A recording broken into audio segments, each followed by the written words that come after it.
This is an emergency broadcast on all YouTube bulletin stations. There is currently a massive emergency. Please panic and run around like your knickers are on fire. Remember to stay tuned to the Guna channel for further updates. There is currently an emergency. Arsenal have yet to sign any significant players. All the players you want are as yet unsigned. Please behave like children. This is an emergency, Further broadcasts will be available on the Guna channel.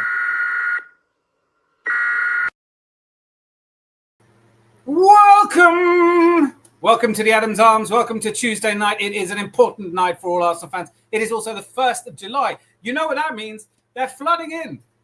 It's like insects. We've opened the transfer window. In they fly everywhere. First off, Kepa Arrizabalaga, welcome to Arsenal.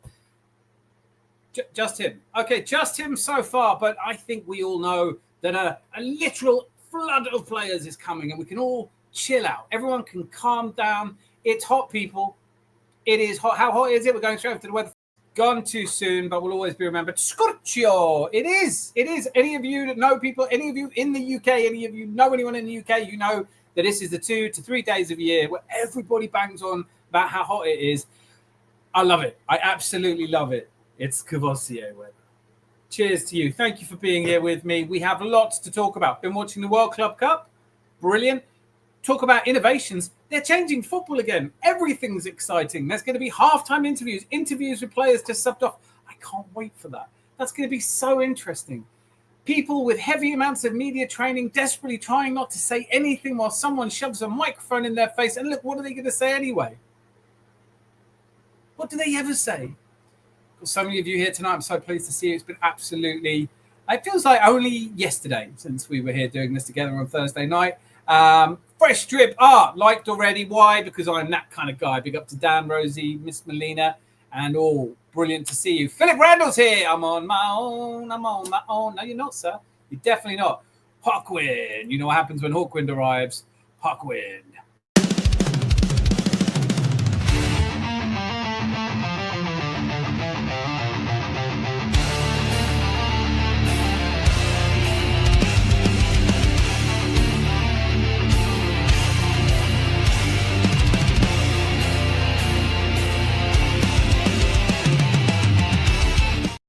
We need a striker at Keys. We absolutely do. And we're getting one. Andrea Berta, working hard behind the scenes. Goodness gracious. I wish I got as much credit for working hard behind the scenes as he does. I wish I had a boss who could just go, I know nothing's happened. I know that report hasn't been done yet, but I'm working super hard behind the scenes. I bet he is, though. I've got so many comments already. What's going on? Zanzi's here. We've got Marino. We're good up top. But we need 2 more left backs. We do need 2 more left backs. And what a relief to bring in the world's most expensive goalkeeper to sit on the bench. What an absolute bloody relief. World's most expensive goalkeeper, sit down. Lone Star London. I've got songs of go-go. That's what's going on. If you wanted to know what's going on, people, background music for a little while here is going to be... This is beautiful. Talk over it. We have Kermit's middle finger is here. I love that little picture. Of course, we all know that Jules does not stand a chance against Kermit's little or middle finger, let alone the rest of him. Good to see Kermit's middle finger. Rivet. Malia, such a class. Always great to see you. Yo, what's up, Adam's Arms crew in it blood. More on the streets later. Big up, chat. Welcome to Dante Bar. Get your drinks and enjoy. We're sponsored by. I love it. Bloody love it. Idrissa Dam. Eze to Arsenal might happen now. We're definitely going to talk about that. Whether it's Eberechi Eze or Rodrygo. One of them's coming in. I want to hear what you think about it. Some thoughts. I like Eze. I really like Eze. Because if you look at Eze, it does hint at the style of playing tennis. Cole's here. Scorchio. Good to see Cole. Fresh drip art. Melia's just a hi. And Zazivi landlord. I've called kind of Hitler. A packet of Arrizabalaga. I like that we all found a lady. It's the world's most expensive goalkeeper. We've gone for a bargain. God, I do love a bargain. I love a bargain. Get me a goalkeeper. Yes, the most expensive one you can find. 5 million quid. Come on, mate. Lord God and Kevin Lager for 50 million quid. Yellow stick heaven, isn't it? Right, evening all, Fabrizio Romano Bomba. Yeah, he's not been doing that well. I mean, if I hear one more person say it's between Šeško and I just want to throw something completely left field out. We just get something completely left field. Instead of signing either Šeško, Benjamin Šeško, or Gyökeres. Oh, where's Sam Green? What I need to. Can we just sign something completely different? Let's get Victor Osimhen in. Okay. It's not that expensive. Eze plus Rodrygo plus Šeško. Let's go. Do you reckon? I'd quite like to see it. I would quite like to see it. And I'll have a cold glass of something non-alcoholic, please. Milk. Sunny day. What could be better? We will get you something fizzy. Some pineapple cordial. Perhaps. I don't know. Kepa just cost 5 million. Still, I do feel like we nicked him. I feel like we arrived at the Chelsea training ground and Gabriel and Ben White jumped out with sacks and shoved him in one. And do you see a little video he did? He's glad to be with us. I mean, how could you not look at the face? He's not going to play, is he? Let's be honest. I'm doing great, Idris Adam. Hope you're well. How is everyone? Let him know. Rodrygo and Eze to Arsenal. This is a kind of common theme now, isn't it? If Eze goes, Crystal Palace will be in trouble. They're in trouble anyway, aren't they? Let's be honest. They're not going to top last season. I hope they get to Europe. I do hope they get into Europe, even though them getting into Europe would cost Brighton their slim chance. But it's looking increasingly like they will. Daniel, my son, chat's full of absolute legends. Where's that Larry Moore mayor from Scotland at? I don't know, but I'll get a song for her if she turns up. Fabrizio Romano Eze. That is not his full name, Idris Adam. But have we been watching I have. I tell you what, I did. I've stayed up late last night. Couldn't sleep anyway. It's too hot. It's too bloody hot. I don't know if I mentioned it, but it's scorcho. And I watched Manchester City, Al Hilal. What a game. What a game. So we saw Real Madrid go through tonight. Not such a good game. Honestly, found it a little bit tedious. But I was in a good mood, so you can have it on in the background and not mind too much. I've watched some decent games, of course, the time they're on. But meanwhile, in Manchester, I do love this. Does this look like an album cover from the 70s? Stones and Gundogan. I just love that. I don't know why. But yes, so Man City look like they're going to walk it. Al Hilal, I don't know how many of you watched it? It was a great game. Absolutely everything, end to end. Gave me an idea of how you beat City as well, which is not massively dissimilar to how problems we face. They struggled against that low block. And Al Hilal broke with pace. Looked a bit short pace at the back for me, Man City. I know it's tough. I know it's been a long season. But I think that Pep really doesn't know who his first 11 is at the moment, and that's going to be problematic. So let's not read too much into it. But definitely, the thing about Al Hilal was, when you look at the actual team that played last night, it's quite funny. You had Koulibaly, who very loosely we were linked with once. But Milinkovic-Savic, Marcus Leonardo, the player I really wanted us to sign from Santos when Benfica got him, and then sold him. They got him in January, so not the January window just gone, but the one before that, and they picked him up for 17, 18 million. And I thought it was an absolute steal. He looked like a real good prospect. I did a couple of videos. They're all the way back there if you want to check them out. And then they got him. And then the maddest thing happened is in September, just before the Saudi Arabian window closed. So 9 months after they'd signed him for 16 million, which is not small change for a Portuguese club, they sold him for 40 million. And he's on fire in the Saudi league. He scored twice last night. Erling Haaland, humbled. But I don't know. Listen, I didn't think he played all that well. But it was, João Cancelo, another player that I really wanted Arsenal. So Al Hilal is sort of comprised of players that I've at some point rather wanted to come to Arsenal. Big up Nathan indeed. Massive elevations to you. Manchester City yesterday. Did you watch him, Leah? It was a great game, I have to say. I think they acquitted themselves really well. Cherki looks a great player.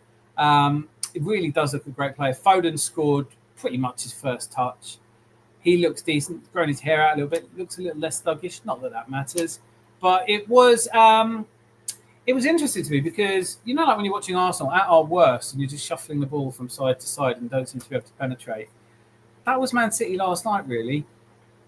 I think the secret, and this takes me nicely to the talking point I think we all should be talking about to some degree, is I think the secret to beating clubs that set up with a low block is players through the middle running. Because yesterday, watching Doku, and he was all flap and no takeoff for me. 2 key passes in the game, constantly giving a ball, constantly taking on his player. Did get past him, got to the byline a few times. Nobody there for the cutback. Erling Haaland, the really lazy attempt, should have been there for one of them. Savinho, similarly, they sort of lost faith in Savinho before the end of the game. And that kind of wide movement is not working for Man City against teams that just present the low block. I don't think it is for us either. So whilst I am keen that we get Rodrygo, isn't Eze the sort of player? Look, for technique and ability, I don't think you can beat Rodrygo.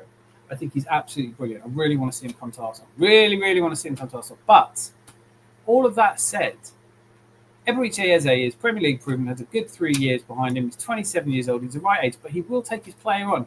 My concerns are that he might be losing the ball a little bit more often than Arteta really wants. And where do you play him? You can't really play him on the wide left as easily. It's part of a 3. I'm not sure he gives you that electric pace that Martinelli at least suggests he's going to give you. Arsenal have started talking about the conditions of the deal with Crystal Palace and the players' side. Eze is excited by the Arsenal project. I wouldn't read too much into this, though, because then we've been listening to this all season. Šeško's really excited, doesn't want to go anywhere else. Gyökeres, do you feel like we're leading some people on? How does it make you feel? I don't really care. But I do find myself feeling bad for these multimillionaire youngsters who might have committed their hearts and souls to Arsenal, only to be told by Andrea Berta, oh, we've gone for the other guy. And at the moment, we don't know if it's Šeško or Gyökeres. I keep seeing different things. I honestly think it's Benjamin Šeško. I'd like to see Rodrygo and Šeško come in. I'd love to see Zubimendi holding up that shirt, just to be sure. Because he's the kind of bloke we could be holding up the shirt and still disappear the next day for Real Madrid. Rodrygo, though, not playing at Real Madrid. That is the big takeaway from the Club World Cup. That and the fact it's as bent as a 9-bob note, honestly. Infantino watching on, I just feel like the whole thing is really, Saudi getting, everything about it is just basically a power grab by Infantino. Oh goodness, do you know what I haven't done yet? Guys, if you're interested, let's make it a collaboration tonight. I don't mind if you do all the talking. And here we go. This is the link. It's now being beamed live. No Weirds yet. Where the hell is Weirds? Where's Rosie? Maybe there's something else going on. Maybe they're at a bigger party. There he is. Just as I say that, look at that. Isn't that brilliant? You are a legend.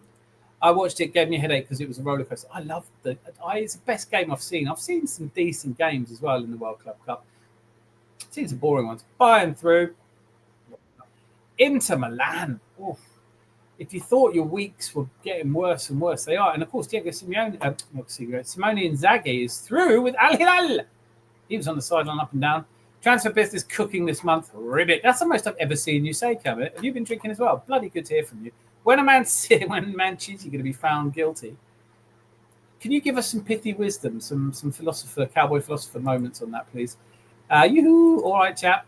And howdy, Nathan. I'm hoping that Chiti and Chelsea are going to be knackered for the start of the season. I think Man City are. Definitely. They looked at yesterday. Bernardo Silva looked dead on his feet, and it isn't even pre-season yet. Man City will be releasing a Pep's scratched face mark for Halloween this year. Perfect for those who love trick or cheating. Fresh trip. I hope you've been working on that. That's very good. That's got a little star of approval that I can remember it by. Man City looked like they're having a kickabout on a Saturday afternoon. They didn't. They looked like they gave it some. Malia. They really wanted it. And here he is. Oi, Razor, it's bloody hot here. Fell asleep in my tractor. Just woke up. It's dark and I can't see fuck all. Yes, but it can see you. You don't need to see. You bestride your colossus. The jolly green giant. I agree. KDB was a locksmith that Eze could be for us. I like that. I just feel like the answer to these low blocks is just run at them. No one really wants you running at them. But they do want to see Zanzi. Zanzi, he joined me on the stage. Do you know what? We're going to change the little things to circles because that's better, isn't it? How are you? I be fine. Feels like a I'm hot minute since fine. I seen you. It is, yeah. I've been basically busy doing nothing as who was it? Bing Crosby used to sing. I don't know. Doing I'm nothing. aware of it, but I'm not aware enough of it to correct you if you're wrong. But bloody good to see you. Oh, I'm never wrong, mate. I'm never wrong. Yeah, you have been. Look, I like it when you look like a record. Yeah, thank you. Toto. Dun, dun, dun, dun, dun, dun. Can you hear the drums? I can always hear the drums. It's tinnitus. Fresh Trip Art. Sucks that we had Eze at Arsenal, but let him go. He looked promising in the under-16s back then, as did Nabry. To let Nabry go was a bit, oops, best player in the world, you say? Okay. Well, we helped him. Nathan says, if we sign Cherky, could you imagine the attempted banter from rivals? You're not serious, whereas if City get Norgard, you just know it would be shrewd business and praise the high heels. We have to stop. You're right. And Nathan, I fully agree with you, mate. Like, I'm coming through the other side of it, though, because I've stopped it. I had Noel Gallagher saying about how Arsenal were the Man United of the South. And I just thought, how dare you? How dare you? I'm having out for Beatles tribute band. We're not that bad, are we? I don't think so. Honestly, I know we've got some shithead fans. I know we've got some of them. Yeah. But we don't deserve that. I like Noel Gallagher and I like the music of Oasis. But don't test me, boy. It's a bit harsh, isn't it? So I've just decided I don't care anymore. I genuinely say what you want. If you want to call it stupid that we've signed, they all said it was stupid we signed David Raya. Every time we upgrade on a player, they go rubbish. Yeah, I don't know what to say to them. It's like we've done all right. Well, I think we've signed good players overall, but we maybe haven't signed enough of the marquee players that really keeps fans happy, and we kind of need to see that now, don't we? Have we got any players called marquee that we're looking at? I think our marquee signing is Kepa Arrizabalaga. Signing ever. Oh, it could be Rodrygo if he comes. I don't know. A part of me thinks don't sign players who don't really want to come. But Nathan says, hello, Zanzi. And then fucking Boss is back. Do you know when, every pub I've ever been local in, there's one of them in it that comes in and everyone's like, what's he back in here for? Don't want to throw him out through a window. Zanzi, would you throw the Boss out through the window if he doesn't shut up? Jurassic Plastic, no. Beautiful little. I love these. This is artistic. This is great. Jurassic Plastic, great name. Everything about you is cool. Evening. The less I do, the busier I am. That's it. Zanzi, where's your face? Oh. I don't have a camera. That's what it is. I don't have a camera. I'm too old for cameras. Wanted by Interpol. That's what it is. Yeah. The man of mystery. It's an international man of mystery. I'm actually proper vexed with Kepa and Norgard being confirmed. It's okay, though. We can discuss dubious diet choices for a bit. Don't be. Boy Tendio, bloody good to see you. Don't be disappointed. I think it's squad building. Neither of them are playing much. Well, I think Norgard might get 8 games unless he turns out to be an absolute belter, in which case, good all round, no? No? As backups, they're brilliant. For what, 20 million in total? Yeah. No, not even. We paid 9 million for Norgard and 5 million for Kepa Arrizabalaga. Yeah, but doesn't Norgard have, if he plays X amount of games, he gets another 5 million or something like that? Right. I think. You can't count that. I guess it rains down in Africa singing it. Yeah. I think it does get in there. Once you get it in your head, you can't get it on. Zubamendi to Arsenal. Done. Exactly. It's been done since January. Does anyone like Marmite? I need to know who to side-eye. Do you know what? I think that's one of the best advertising campaigns. You either love it or hate it. I like it. I don't love it or hate it. It's all right. I like it as a drink. Oh dear. That's Bovril, isn't it? Isn't Marmite Bovril? Am I getting that confused? What are you talking about? You can't have Marmite in a drink. Don't be silly. You can, yeah. Put it in hot water and it's... Well, yeah, but that doesn't make nice. It. That's not... How poor were you growing up? Bloody hell. Zubamendi will be announced tomorrow. Do you promise? I'm on tenterhooks here. The Boss, you really want to do this? No, he just, you know what? He's lonely. Nathan, don't you remember what it's like to be 12? Come on, let's leave the boss alone. Anyone who calls himself the boss anyway is a bit of a tool. It's just a fact. Hi, I'm the boss. Oh shit! What if it's a real Bruce Springsteen? Fuck, he is touring. Yeah. Oh god, I hope Bruce. If that's you, I'm a big fan of some of your work. Thought your autobiography stank, but yeah, not as bad as your comments in here. A Marmite drink. I know, boy, 10. Don't get him started. Oh, be stories of tinned fish and boiling Bovril in the Anderson shelter, wouldn't it? Tinned fish. Yeah, you know, during the war. Yeah. Love a Bovril. It's a Crimean War. Marmite's a great drink. Philip Randall's right there with you. Oh, fucking hell. Do you know what? Round of Marmite for everyone then. That's it. Round of Marmite. Cheap drink. Cheap round. Being years though, would be, wouldn't it? Lone Star Londoner takes it on the prairie with him. Bovril can't be a real thing. It really is. Is Bovril though? That's beef, isn't it? Bovril. Marmite is yeast. Yeah. Yeah, and Fresh Drip Art's going. It really is. It really. And then is. of course the Aussie do Vegemite, don't they? Vegemite. I've no idea what that is. I think that's stuff they used to glue shoes heels together with. Yeah. Anthony Weers, Earth Vader Herbert says, I used to like Marmite. Someone told me it puts hairs on your ass. I thought, sad that I'm not having it. I don't get that. I used to like Marmite. Someone told me it puts hairs on your ass. I thought, sad that I'm not having it. No, sod that. I'm not having Sod it. that I'm having it. Oh, well, yeah, exactly. Who cares if you've got hairs on your ass? Keeps you warm. Do you know what? I know it's scorcho today, but usually in this country it's bloody cold and dreary. And It's not even hot today. it's 33. Hey, mate. We can say it. We're in here from the tropics, you know, man. I mean, yeah.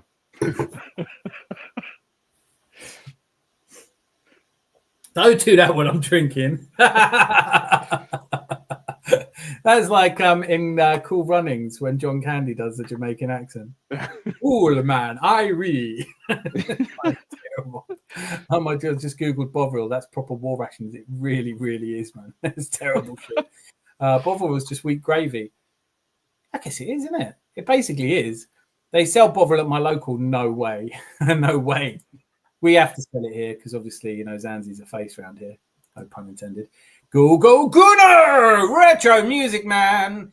Sing us a song for the Gooners. I want you on here singing a song. That would be lovely, actually. We will make that happen.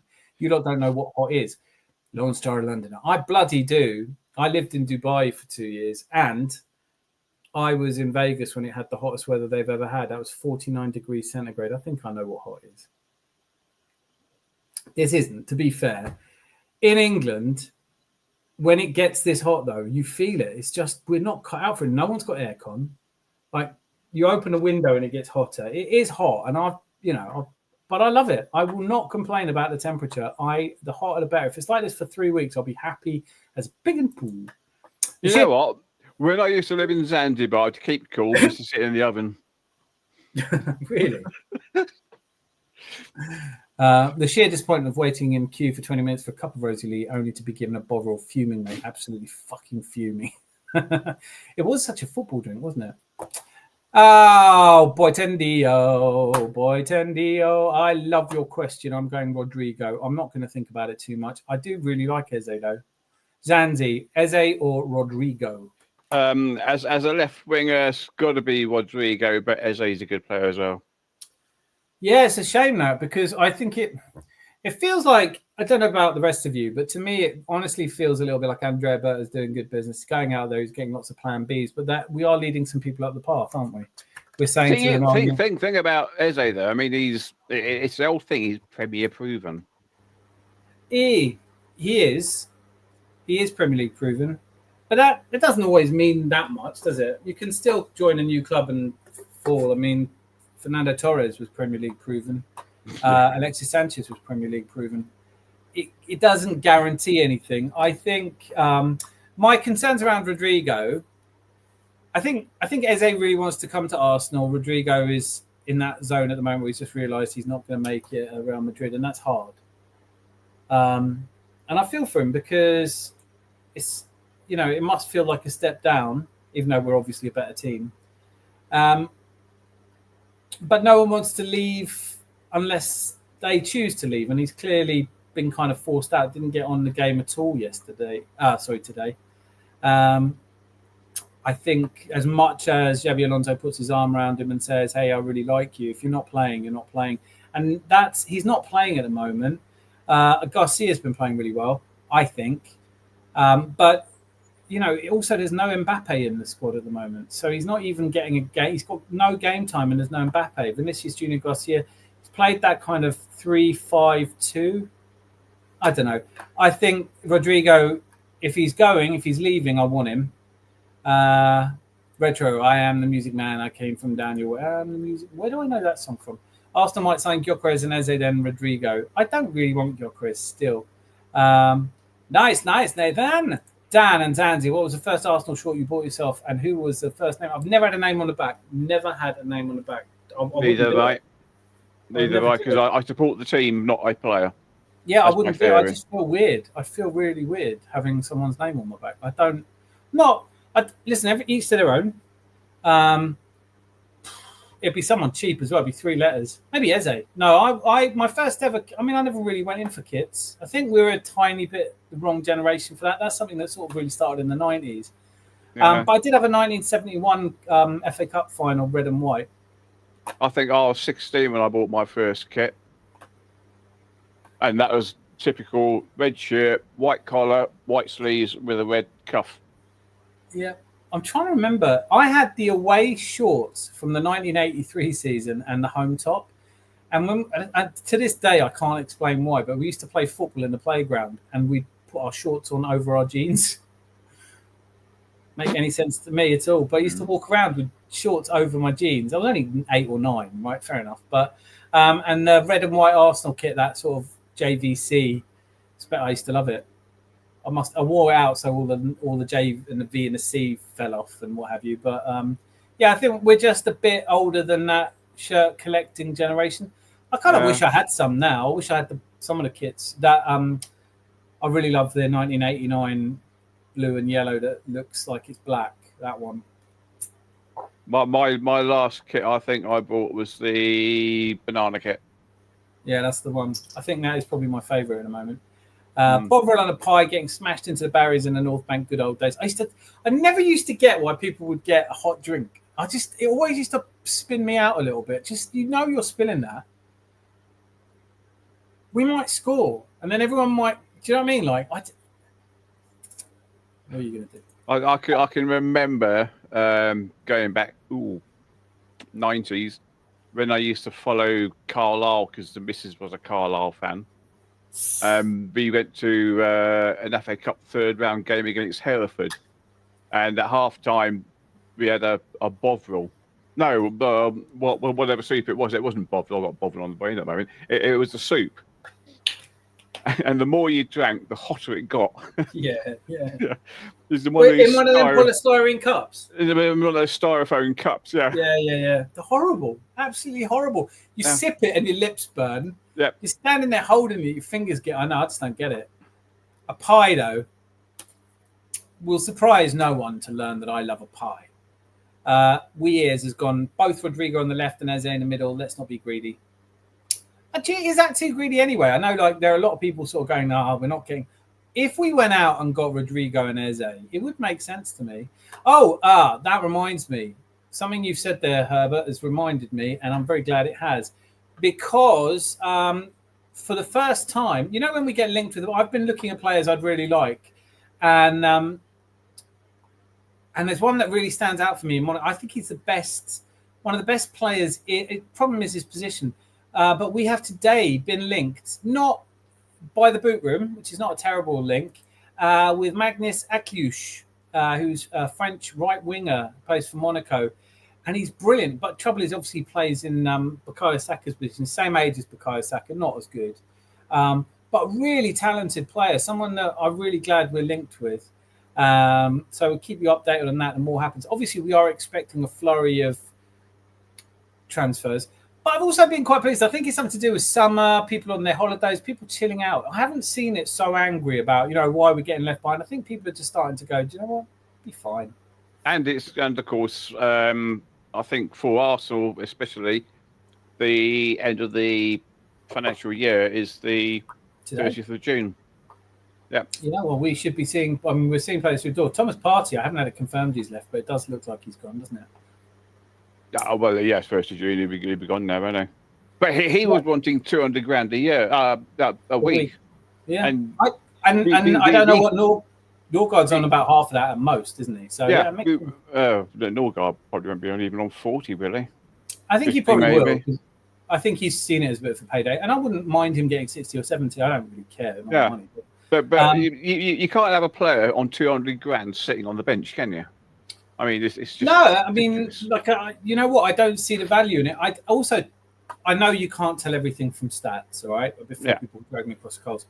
But if you do just look at stats, if you were going out there to replace Thomas Partey's stats, the player who had almost identical performance was Christian Norgard.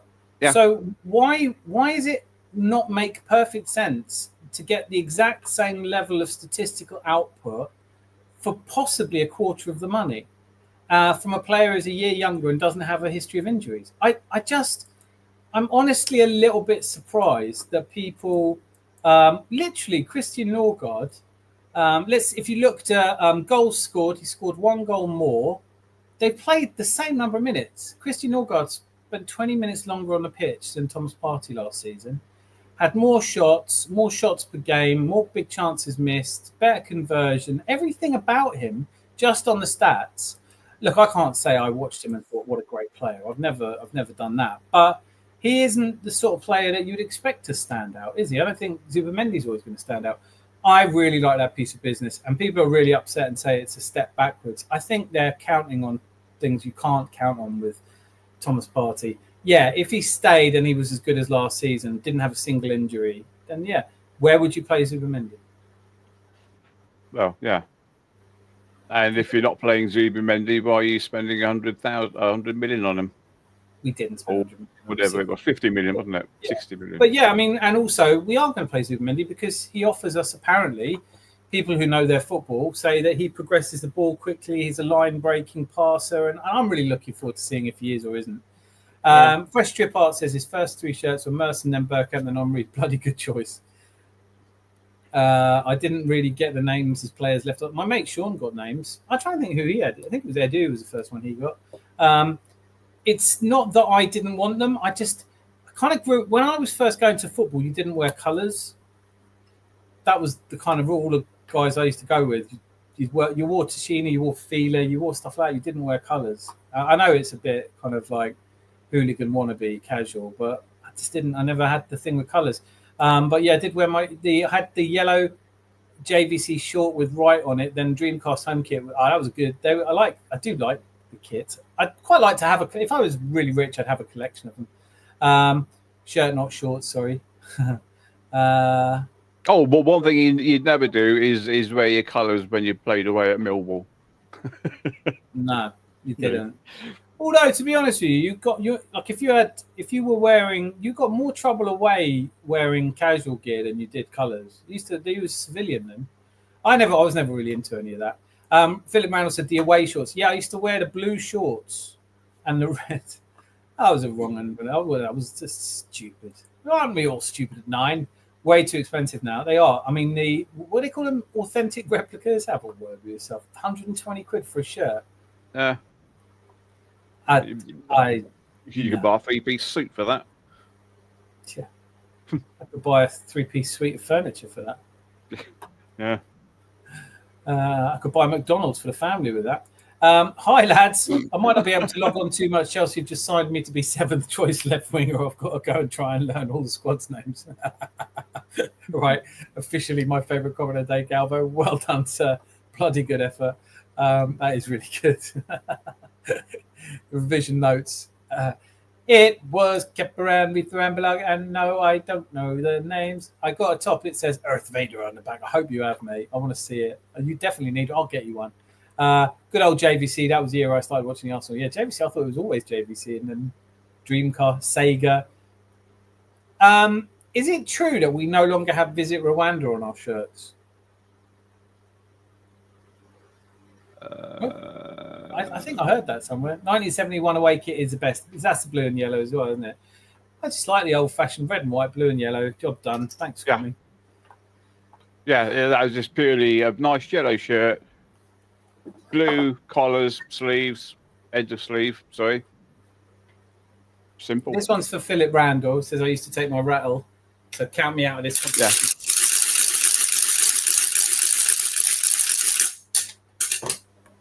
Are they classified as an offensive weapon now? They should be. They should be. I can't. I have to say, I do love it.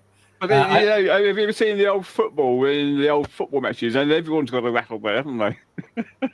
Yeah. I'm doing a. If Chalkers is watching and repeat, you'll like this. I remember years ago, so I started the channel, and we used to joke about the Highbury Stadium mystery. There's a film, black and white film, and I'm redoing it, serializing it as the Highbury Stadium mystery, but it's updated. So I'm working on some projects that are lots of fun. I've literally got that film on my.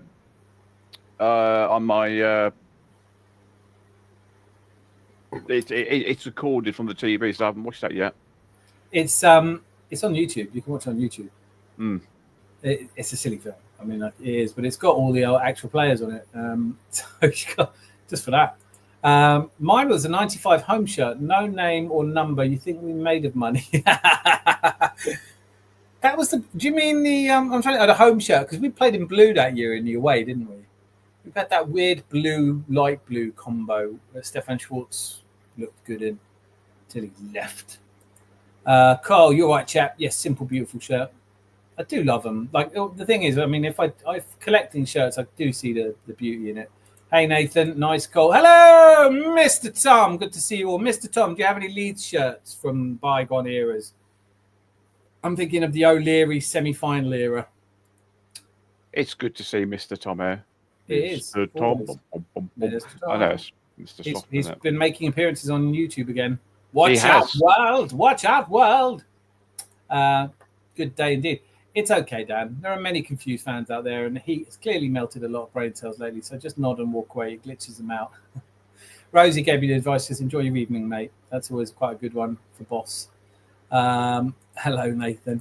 Lone Star, but remember, bro, nobody wants to play under Arteta. Are we having an Arteta debate? We're not, are we? It's hotter than the Arteta debate.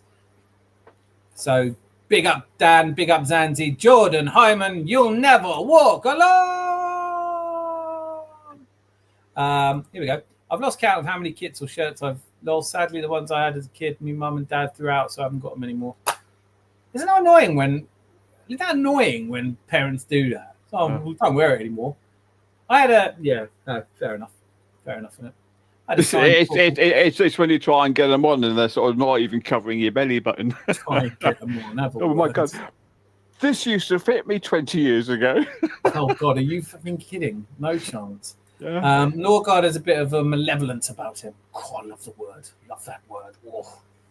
That's done things. That's tingled my teeth. I love that. Yes, I agree, Philip. I think that we are lacking in players who have the Ben White gamesmanship.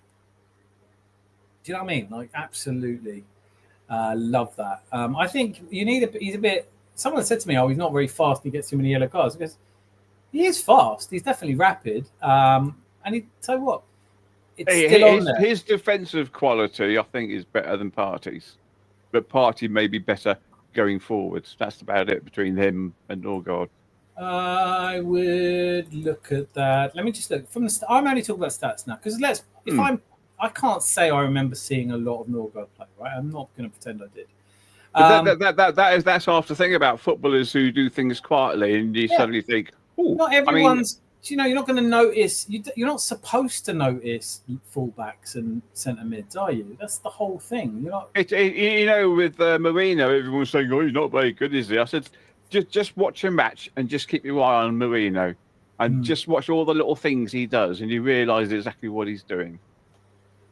And I think that's why I quite like stats, because you look back at the stats and they'll tell you they'll tell you tackles per game. Thomas Partey 2.5, Christian Norgard 2.3. Interceptions, Thomas Partey 1, Christian Norgard 1.4. They're so similar, it's absurd. The the only thing is, Thomas Partey's had 4 errors that led to a shot, and Norgard's only had 1. Norgard doesn't dribble as much and doesn't win as many ground duels, but he wins twice. He loses possession about the same. They're bloody similar. If you could replace something with something that does exactly as well as it for a quarter of the money, get that going. All right, you can stop that. Don't you like it? I bet they still do that at Bristol, don't they? That's higher technology down there. Fresh, man, some heartbreaking. Can you remember the minifigures? Slightly big heads on the players. Can't remember who'd done them. It might have been. I used to have they're called bobbleheads, aren't they? And I used to have David Platt, Tony Adams, Ian Wright. That's reminded me. They must be worth a bob or two if I hadn't thrown them all away. I had poker ones as well from people I knew in poker, but I never really. It's weird when you've got a bobblehead of someone you actually know. That's they make those. I have Leeds shirts from back as 95. Brilliant. 95. What was the year you... Oh, that's a bit before the semi-final year, isn't it? God, that's going back to nearly winning the league, isn't it? Would you win the league in 92? I do like Leeds colours, if I'm honest. So, yes, I have, Nathan, got a lot of Arsenal merch. So I nearly bought an Arsenal hat today. I mean, one of those bucket hats with the bruised banana. I thought, I'm going on holiday next week. Be nice to have something to look silly in. Looking forward to Norgard meeting Martinelli after. That's always a bit, when you get that, when you think, oh shit, hi. It's like if we sign Victor Gyökeres, I can't wait for Gabriel to do the same celebration again. Oh, Philip, you absolute diamond. Thank you so much. £9.99, ka-ching. Keeps the lights on. Thank you so much. Put 50p in a meter. Who was the Arsenal player who did the Gyökeres? That was Gabriel. Oh, yeah. Yeah, Maggie. He didn't do this, though. He did this. Yeah. I love it. But thankfully, what about this? Oh, here's something we can talk about. Gentlemen, ladies and gentlemen of the Adams Arms, have you heard about the forthcoming improvements? Oh, this is changing rooms. Oh my God. How great is that? Oh, that's what I want. Don't fix VAR. Fucking that can wait. Don't sort out the handball shit. No. Don't do any of the things that will actually don't speed up VAR decisions. For fuck's no. I want to hear from the player who's just been subbed. Yeah. The player's had a really fucking terrible game. He's just been subbed. And someone stuck a mic under his nose. Yeah. How are you doing? Oh, fucking brilliant. What do you reckon? Yeah. That'll be interesting to know how many cameras get broken next season. Oh, do you know what? And the thing is, I love it if you were just if the worst thing about football, and there are a few things to pick from, right? But one of the worst things is the protection offered to officials. You can't say what you actually think of officials. Why not? Why can't you go, that man's a bellend? If Michael Oliver does one more of our matches, I'm going to hurt him. Why can't you say shit like that? Why can't you speak the truth? Why can't you speak the truth to power? Instead, you've got to come out and be goaded by journalists. So, that blatant handball that wasn't given, what are your thoughts on that? Well, I think the referees do a very difficult job and they do it very well. That's what we can... the other one is, well, I didn't really see it. Yes, the Arsene Wenger defense. Oh, you didn't see it. I was staring right at it. How could I have seen it? Happened right in front of me. But I wasn't looking. La la la, la la la. I didn't hear it. It's just, what are you supposed to do? Like, honestly, do you know what I mean? Like, no one does that during work. You don't stop you halfway through and go, how's your day at work going? You've just been dressed down by your boss. You failed to hit your sales targets this quarter. What are you thinking? What are you feeling like? This is probably the best day of your life. Probably the best time someone shoved a microphone under. Let's not forget, these people are heavily media trained. We're getting to this saccharine. That's why I'm going to miss Ange Postecoglou, because he wasn't there the day they did media training. He was like, I'll just say what I fucking like. That's a stupid question. How you feel? Fucking how do you think I feel, you fucking Wally? That's what I want. And also, it's a bit pervy going to the dressing room, isn't it? How many people get dressed? They don't do that in a women's game. Yeah. Or do they? Can you imagine it? Imagine it, but I don't think we should be talking about seeing it. Yes, it does. But collectible, I would have had shirts since 1983 till now. Would have been a better collection for sure. It's all up there, though, isn't it? Oh, the memories, can't take that away from you. Fresh Corinthians, there's a whole Arsenal squad. I had them all. Is that who did it? I want them all back. I'll end up one beat. You know what? Years ago, I mean, there used to be this series of books where I used to roll a dice and used to have to go to page 43, and I had all of them. Oh, wow. And I did that. I got nostalgic one. I had a bit of money and I got nostalgic and I started buying them all up. And the next morning, I'd had a few drinks. The next morning, I was like, I've spent how much? Fucking hell. And then the worst thing is I found the ones I thought I'd lost. So, anyway. You did a very good Matt Berry Toast of London impression, mate. I do a Matt Berry every day. At work, that's who marketing. Good morning. Yeah. I do. Matt Berry is I think he copied me to get Toast of London, to be fair. I'm not sure if he drank in the same pub as me, but Father! Yes, I am Toast of London. I have a Leeds goalkeeper shirt from 1998. All right. Don't tell me who the goalkeeper was. It wasn't Lukic, was it, in 98? Who was the Leeds goalkeeper in 98? You've had some good ones. I'm trying to remember his name now. Who's a really good goalkeeper? Nigel Martin, that's it. Who was in that 1998 goalkeeper's kit for Leeds United? The damned United. Hello, Nathan. No, not including Tom. What? Said not including Tom. Oh yeah, Tom. No, I want to hear. Tom's the one who's going to have to tell us because we don't know, do we? Hello, Idris Adam. How are you doing today? Did anyone have Sabutio? Just missed out on a Sabutio thing, but I did. I've played it. Do you know what? That's really funny you say that because two things. One, I'm doing a Bond film called No Time to Dare, featuring Double Oz 7 as Ange Postecoglou as Bond, and there's a scene in it where he's in a casino playing Sabutio, which I've done, which I'm really proud of.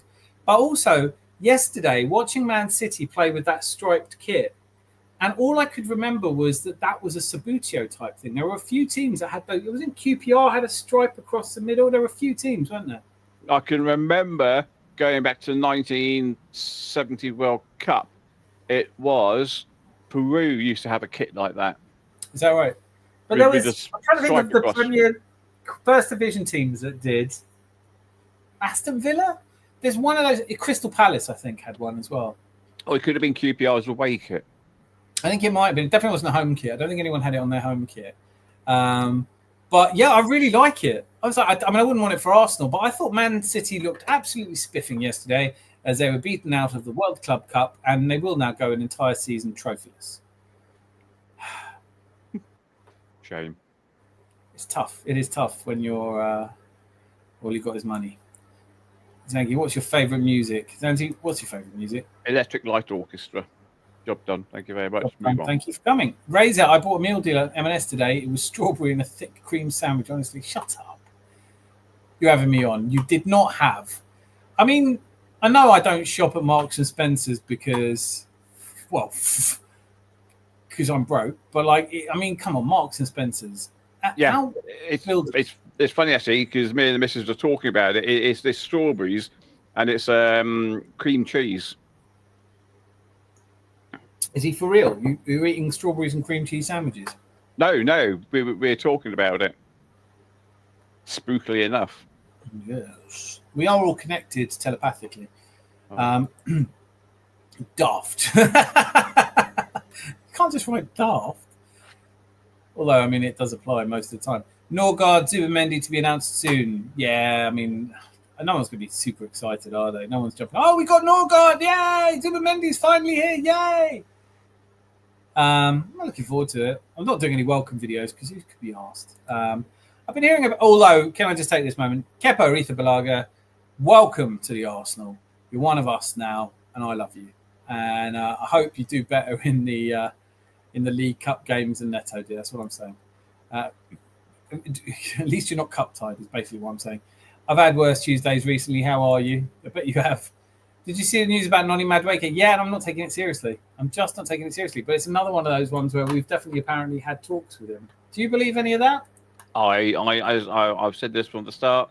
I won't believe anything until they're sat down there signing it, and then I know they're an Arsenal player. I'm going a step further. I'm not going to believe it until Gabriel's injured them in training. That's when that's when you know that they're really Arsenal players. Till then, doesn't count. I was the bobble. It wasn't bobbleheads, Dan. They were made of rubber material, small bodies with bigger heads and a small green platform. Yeah, was that? That is what I'm thinking of. I had them.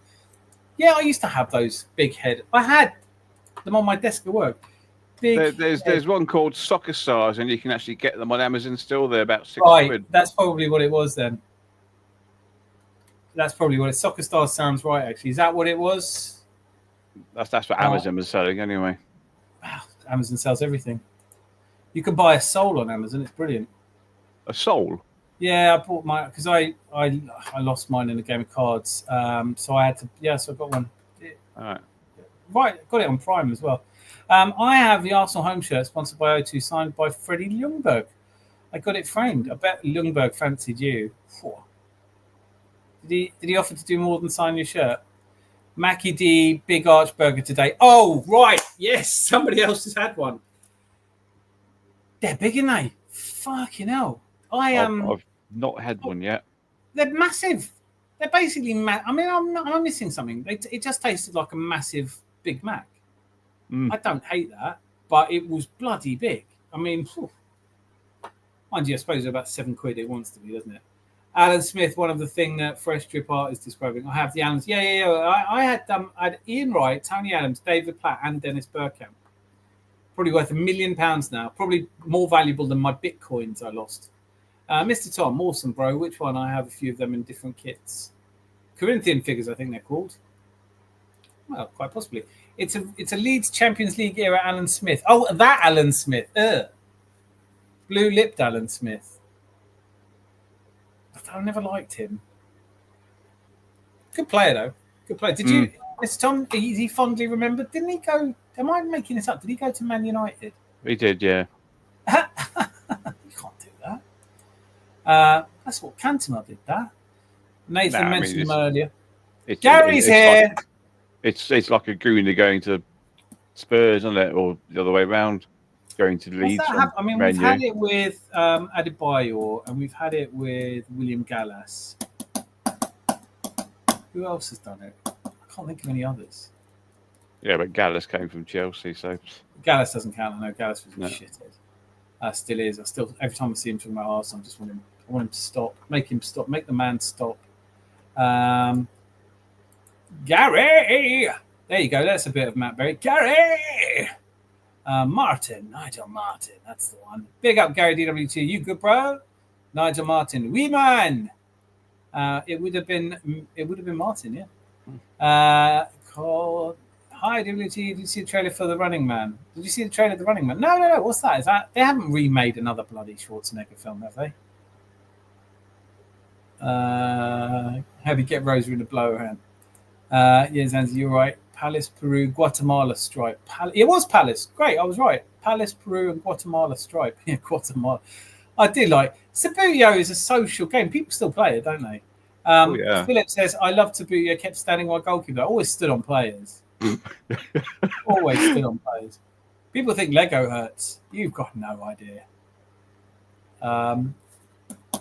It's when you got your centre forward stuck in the heel in your heel.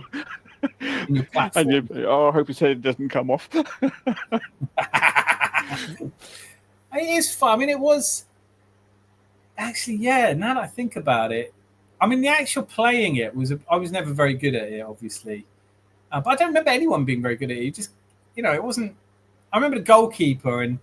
Always like in the advert, he did these diving saves, but never really seemed to work like that. Yeah, but if the posts weren't stuck down, you dive like that, and the goal would go flying across the room.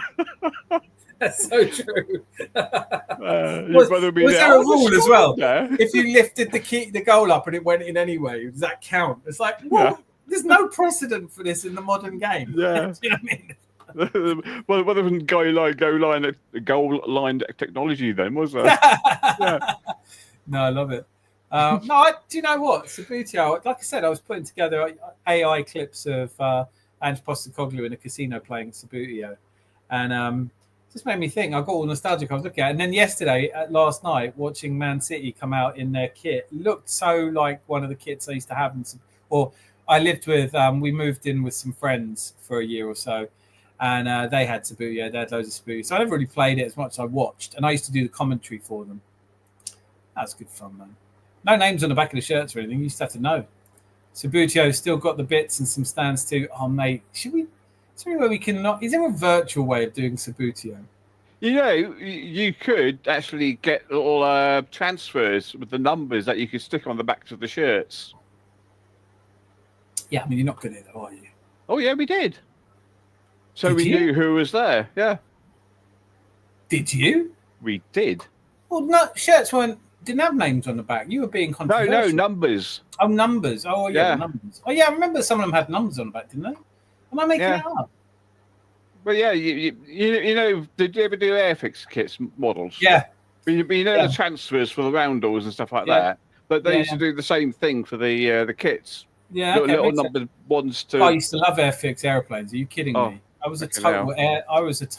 I loved the Luftwaffe, Messerschmitts, Focke-Wulf, the occasional Spitfire, but you know. I love the Mustang P-51.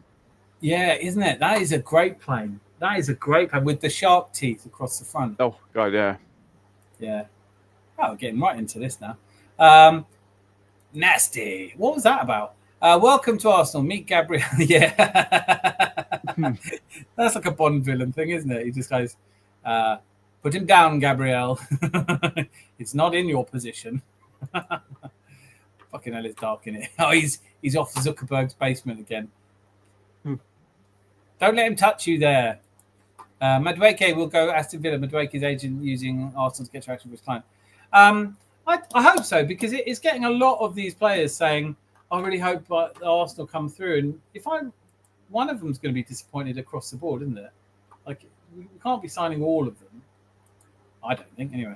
Boitendia says... Don't they say that Managerial looking at thingy from Villa? Oh, God. The striker. No. The Arsenal striker at Villa. Him. Oh, Marlon, something like that. Donlan. No, the English lad. Yeah. The one that was an Arsenal youth. No, he's the Arsenal supporter. Oh, Ollie Watkins. Ollie Watkins, yeah.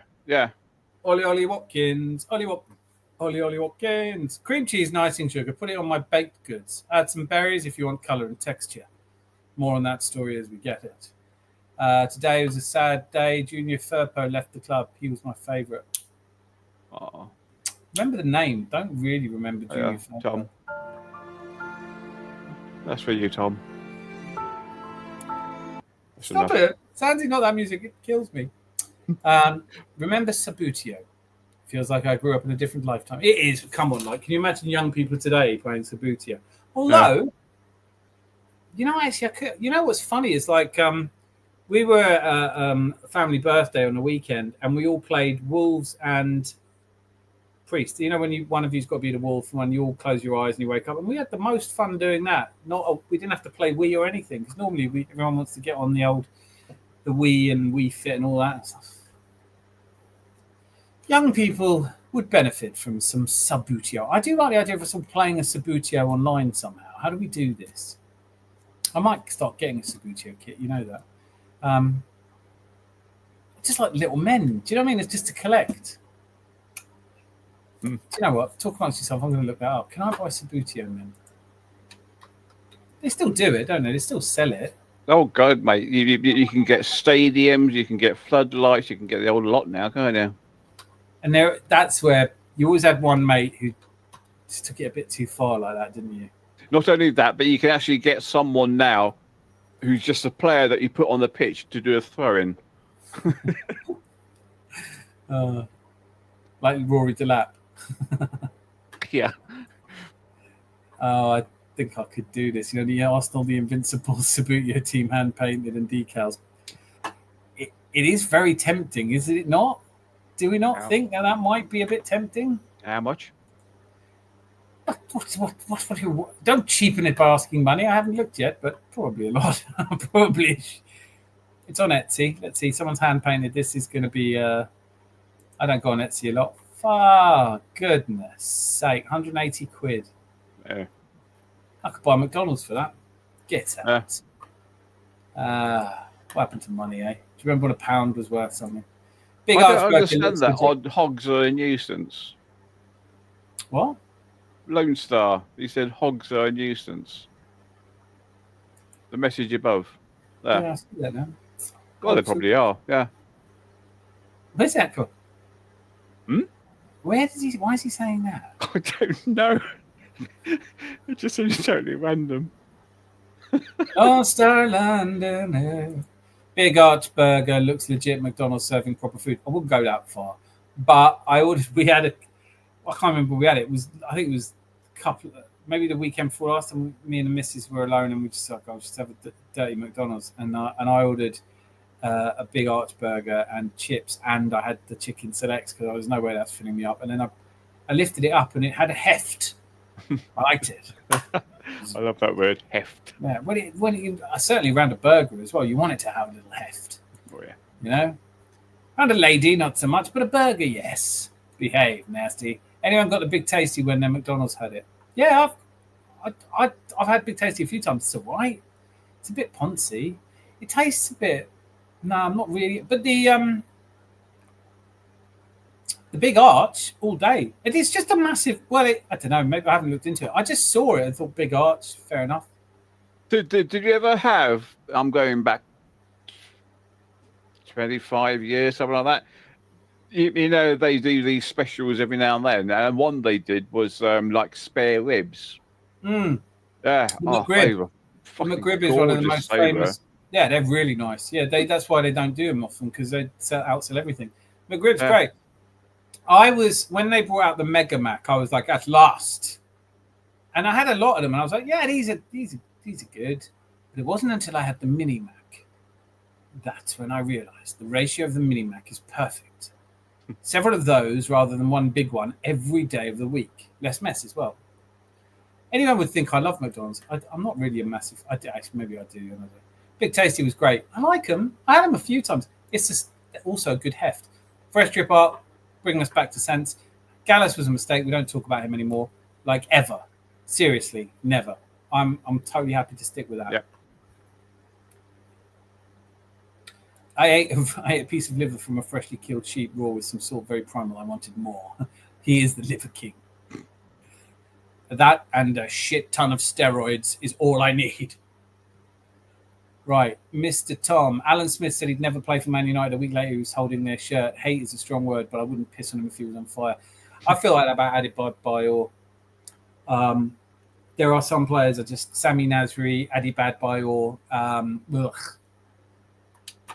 Anger me. Could never understand George Graham going to manage Spurs. League-winning player and manager of the Arsenal. When he was manager of Spurs as well, he still had the Arsenal crest in his driveway. And quite right as well. Say again? And quite right as well. Yeah, absolutely. Once a gooner, always a gooner. But I just felt bad for him because he really didn't want to go. I mean, he really didn't want to go.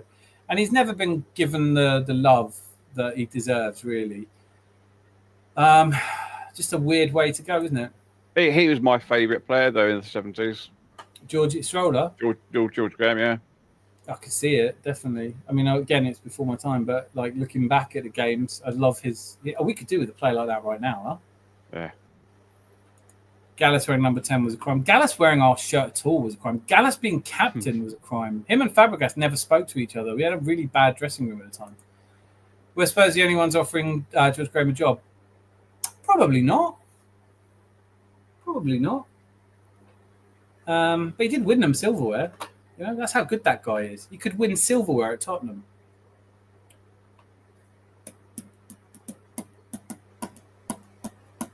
I don't know what you mean by Tottenham winning silverware. You're old enough to remember them winning silverware. Striker! There you go. There's my Matt Berry. Striker! When are we getting a goddamn striker? It will happen. Yep. We're not in a rush. Are we in a rush? I'm not in a rush. Are you in a rush, Sandy? No. Yeah, well, we don't need one. You wait till we get them both. Who? What? You? No. Do you really think that? No. Do you really? No. Stop it. No. No, we're not. Well, could you imagine Sesko down the middle and Jokeres down the left-hand side? No. No, I can't. No, I can't either, really. I can't imagine that, and I don't think I want to imagine. I want Rodrygo and Šeško with Eze and Odegaard, Saka. I want that full tits. Just go at them. Like, if you're going to play a low block, we're going to bring out all of our big players. Don't make me bring in Martinelli as well. Galva, yeah, it's weird. I wholeheartedly thank the man for everything, but up the road to them and went down in my estimation massively. Didn't. Isn't that funny? That's a really good point. Like, I totally understand it, by the way. I absolutely understand why people got pissed with George Graham for going to Spurs.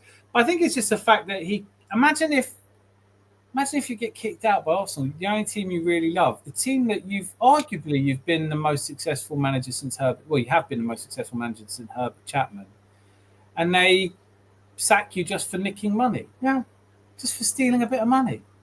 There's no loyalty in the game. Yeah, just because you got your fingers in the till and they drum you out, it upsets me to this day. Come on, you let George Graham nick a bit of money, wouldn't you? Wouldn't you? Well, look at this. I mean, we've got 650 MPs and they're stealing 88 grand a year from us. Oh, hello.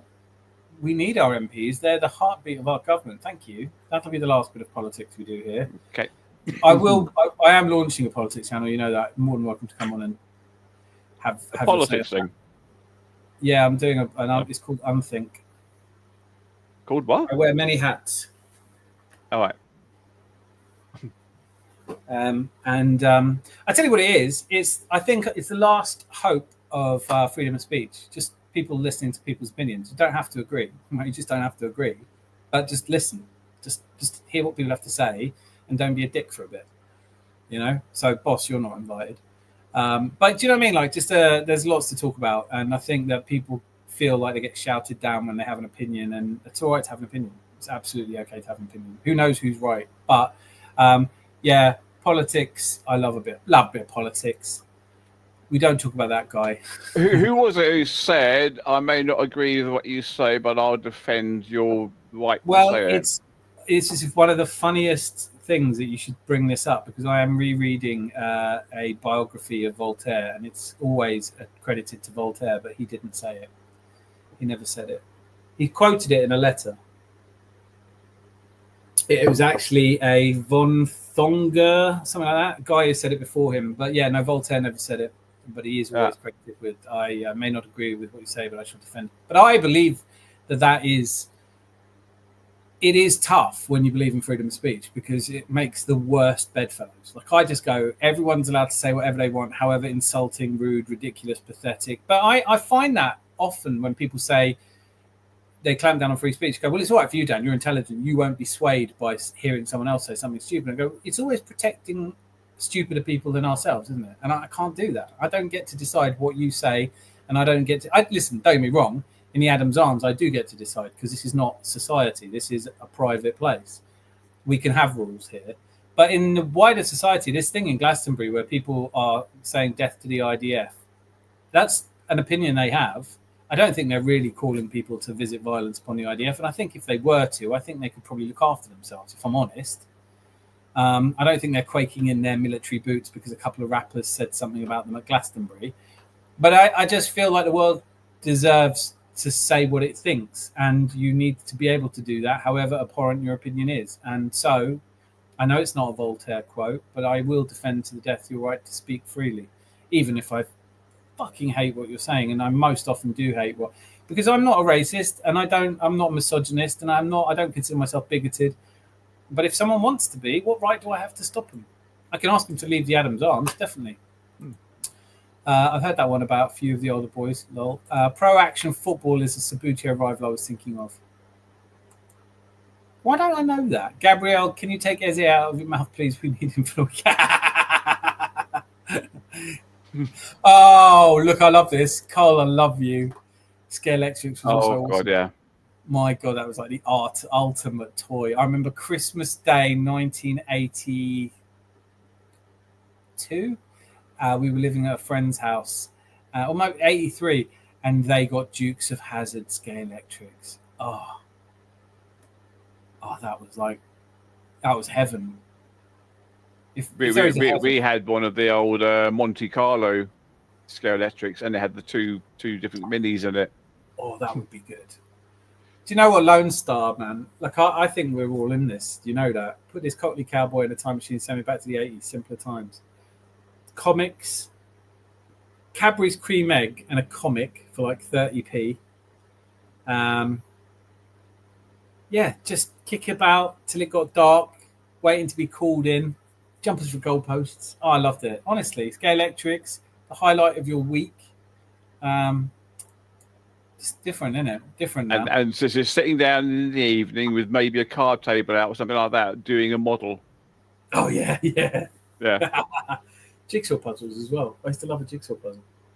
Never into jigsaw puzzles. I got really into them. I was a bit older, so I was like 12, 14. I got into them. I was like, to go on holiday and just have a massive fight. What it was, my uncle was always better than me at everything. Needed a 5,000-piece jigsaw puzzle with my grandparents. So, of course, I had to do a 10,000-piece. It took me about 6 weeks. They need to make Arsenal Funko Pops like now. What are Funko Pops? Team news and ticks. Oh, this is Idris Adam. Arsenal want to sign a striker, winger, and attacking midfielder. Eberechi Eze is currently the favourite for the third attack option. Yeah, it's not really news, that. I do like team news and ticks, but I think a lot of these guys are... That's not news, is it? Arsenal are looking for... Basically, if you distill that down, Arsenal want a striker. Shit. No. And a winger? Get out of here. Yeah, because we haven't got one. And an attacking midfielder. I want an attacking midfielder. Eberechi Eze is currently the favourite for the third attacker. I'd like Xavi Simons. I don't know why we're not in for him. I honestly don't get it. Hot Wheels and Rockets were both decent too. What was that massive yellow track loop thing? Was that Hot Wheels? I used to love that. Yeah, that was Hot Wheels, wasn't it? Yeah, I love that. We did have, listen, like, I know young people today, they wouldn't believe you, but we had a good time, man. Like, we had good toys. Evel Knievel. Do you remember that Evel Knievel? Yeah. You know, but what we used to... shittest toy ever. You used to wind him up and he used to hit something and fall over. Pretty much like the really Evel Knievel, to be fair. But he never jumped buses like he did on the adverts. Anyone here ever have one of those Evel Knievel toys? I want to hear from you. We used to, at school, in the playground, we used to bring in our little dinky toys. Oh, yeah. I mean, we used to zoom them across. Yeah, just zoom across the playground, and then other people would zoom after to see if they can hit you. I don't remember dinky toys. I do remember Micro Machines come in collections of 5. Micro Machines come in collections of 5. Micro Machines come in collections of 5. Also, Bigfoot. Do you remember that silly remote control thing that used to wander around the living room? Nope. Saturday morning adverts. I'm going to do that for Thursday night. I'm going to put a selection of those together. Nostalgia. We're going to have a nostalgia off. That's it. Do you know what? We're going back to the 80s, and on Thursday we're doing it because I think that is absolutely the thing. Bring us back to the 1980s, simpler times. That's how we're rolling. 1980s vibe on Thursday. Matchbox cars I loved. Hot Wheels and Rockets were both decent too. For a while now. Fresh. What did Fresh say? They need to make Arsenal Funko Pops. I don't know what Arsenal Funko Pops are. Do you know what they are? Nope. Adebayo. Actually, better not. Well, Nathan. Who was the player you wanted to see more of but left Arsenal? For me, Eduardo da Silva is a brilliant shout. A brilliant shout. Oh, my God, he was good. And then that horror tackle. I think I might... That's who I was going to say when I read your question. And then you said it first. Zanzi, Arsenal player you didn't feel like you got to see enough of? Abu Diaby. Oh, that's a good shout. That's another good shout. Yeah, I actually thought he was going to be Vieira Mark II. But injuries completely knackered him, didn't it? Yeah, absolutely. Well, you could say that about players. I mean, I know we saw a decent amount of him, but Jack Wilshere, Santi Cazorla, Thomas Rositzky. We had some injury-ravaged players throughout history, haven't we? Yeah. A man's hat is his castle. Striker was referring to an early 70s Sabutio game. Fresh Trip agreed. Yeah, Ramsey. Anelka's a bloody good shout. Anelka, mind you, bought a training ground, didn't he? They run 24-hour Scale Electrics event in some places, probably America. Yeah, MP stands for... No, Brit politics. They did a Scale Electrics Le Mans. Not sure if it's annual. Got popular during lockdown. I bet it did. Thing is, who's got a bit of hair in the car and then it stopped? Do you know what I mean? It's always. Basically, it got superseded by Formula One games on TV on Sega and stuff like that, didn't it? I remember Formula One on the Amiga. That was amazing to play that for hours. We used to play a proper race time. To get really into it.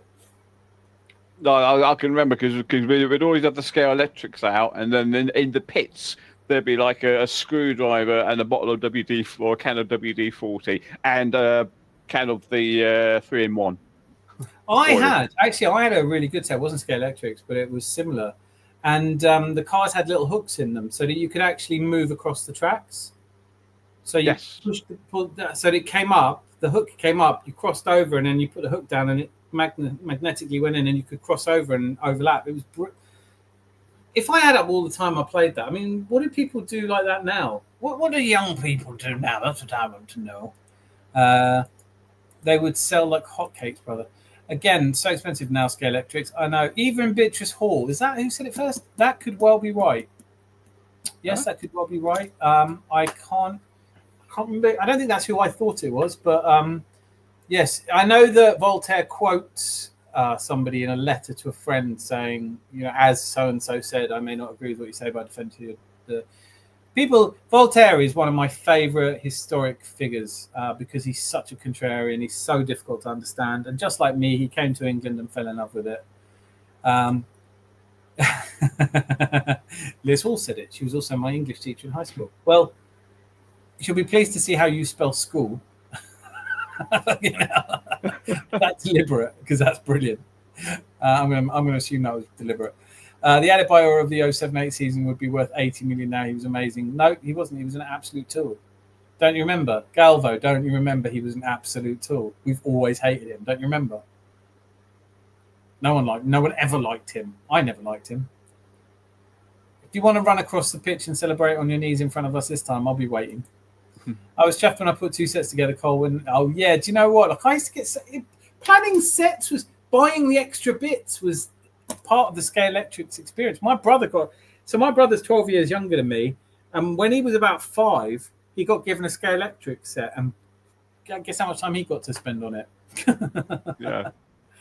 I was buying all bits for it. So it's not even your set. I'm just doing it for the boy, He's always wanted this. No, he was already had a Game Boy by then.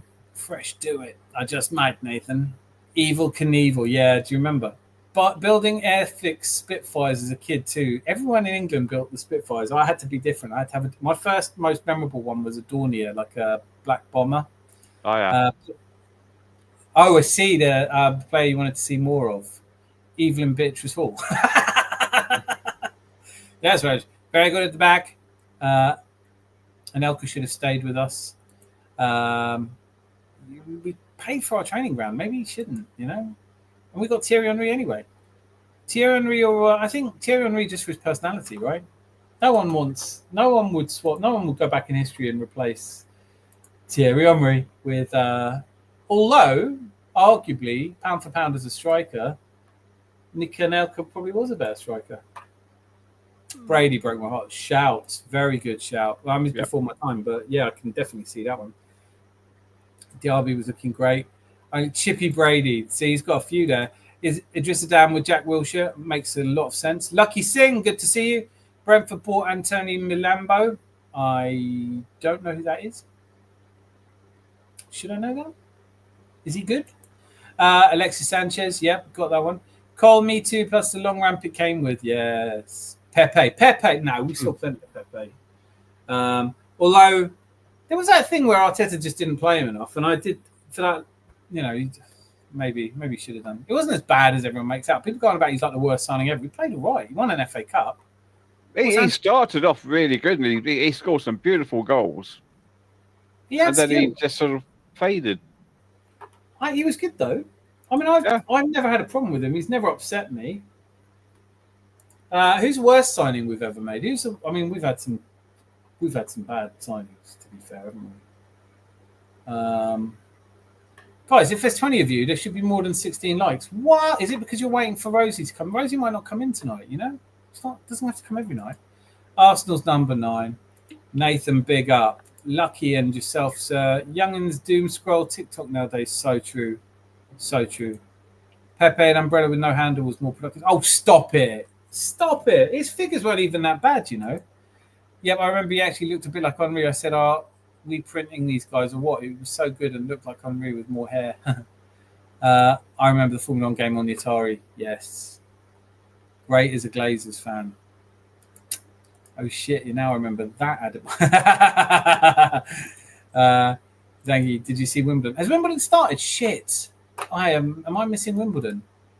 Yeah, you've missed when did it started? I don't know, actually. Yesterday? Today? No, it started today, didn't it? I don't know. I do like it, but I always forget it's on. It's during the day. What are you supposed to do at work? I work from home. 40 love. Do you know what? This boy Tendio, this is a really good comment. Still can't get away from the feeling I've been robbed of seeing Fabregas's Arsenal career. Mate, that's such a good point. That is such a good point. It hurts. Fabregas hurts me. The way he left, when he came back and we didn't take him back and he had to go to Chelsea. What the fuck was that about? That hurt me. I wasn't really chuffed about that, I've got to say. At Bolton, yeah, no, totally. Good to see. Decent midfield from Feyenoord. Okay, I have to look into him. I don't know him. No Rosie. Well, now I'm offended. No, there hasn't been any Rosie. Or Sam Greenwood. I thought he was going to stay awake for this one. I haven't seen Rosie for a while, actually. Last Thursday. Kim Kallstrom signed him and he had a broken back. Yeah, Kim Kallstrom was that last-minute signing that everyone was excited about. Possibly only matched in excitement by everybody's immediate woo when we signed. I've actually forgotten his name. How do you like them apples? Raheem Sterling. That's it. Fuck, you know. Brentford bought him. Rosie's probably. Yeah. That's someone I saw enough of him though, because that's not in there. Do you watch tennis? I love tennis. Who will win the World Club Cup this year? Oh, you got to fancy Real Madrid, but they weren't great against Juventus tonight. Do you know it's like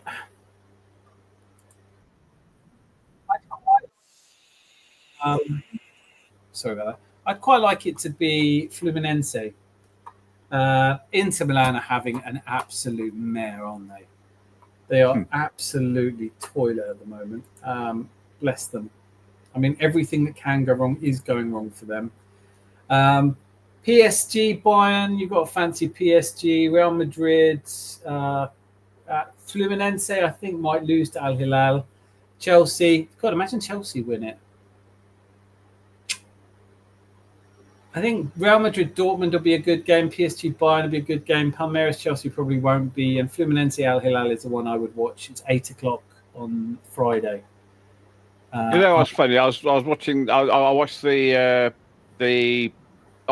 watched the Man City game up to half time, and I wondered. I thought, well, they've won this. I'm going to go and do something else now. And then when I saw the result, I watched the highlights on YouTube. And then I was looking at all the comments, and they're going, oh, yeah, hey, big up Al Halal and bloody all this sort of stuff. And I was thinking, well, yeah, but, you know, they don't have FFP, and they're spending absolutely millions and millions just buying players all over the place. Well, yeah, yes and no. Milinkovic-Savic was a free transfer. Koulibaly was a bit of dodgy dealing with Chelsea. because he probably wasn't worth what they paid for him. But Marcus Leonardo, they paid 40 million for. He's been absolutely rifling goals in for them. Really annoys me because he's a player that I really wanted us to sign in January 2024. Because he would have been 18 million. And I thought, well, like, why not just buy the player for 18 million? He scores goals. And then went to Benfica and he was scoring goals. And he did really well. And then, went to, for some reason, he's 22, 23 years old. He went to Saudi Arabia. I don't know what attracts players to Saudi Arabia. What first attracted you to being a billionaire? It's all about football, isn't it? Truth is simply an illusion. Oh, like it. Rosie, or we write? You have to write, I'm afraid, sir. Robertson at Fulham would be good signing at Arsenal. Do I know Robinson at Fulham? I don't know any of these. Chamak was grim, God, yeah, wasn't he? Apparently, kudos to... apparently. This is another one of these, like, we've been really interested in him, but he's chosen Tottenham. Do you think we are really interested in playing? You're 40. They wanted 80 million from him at one point. Rosie, lovely girl, absolutely. Fan Debbie Rosie. Got to be PSG.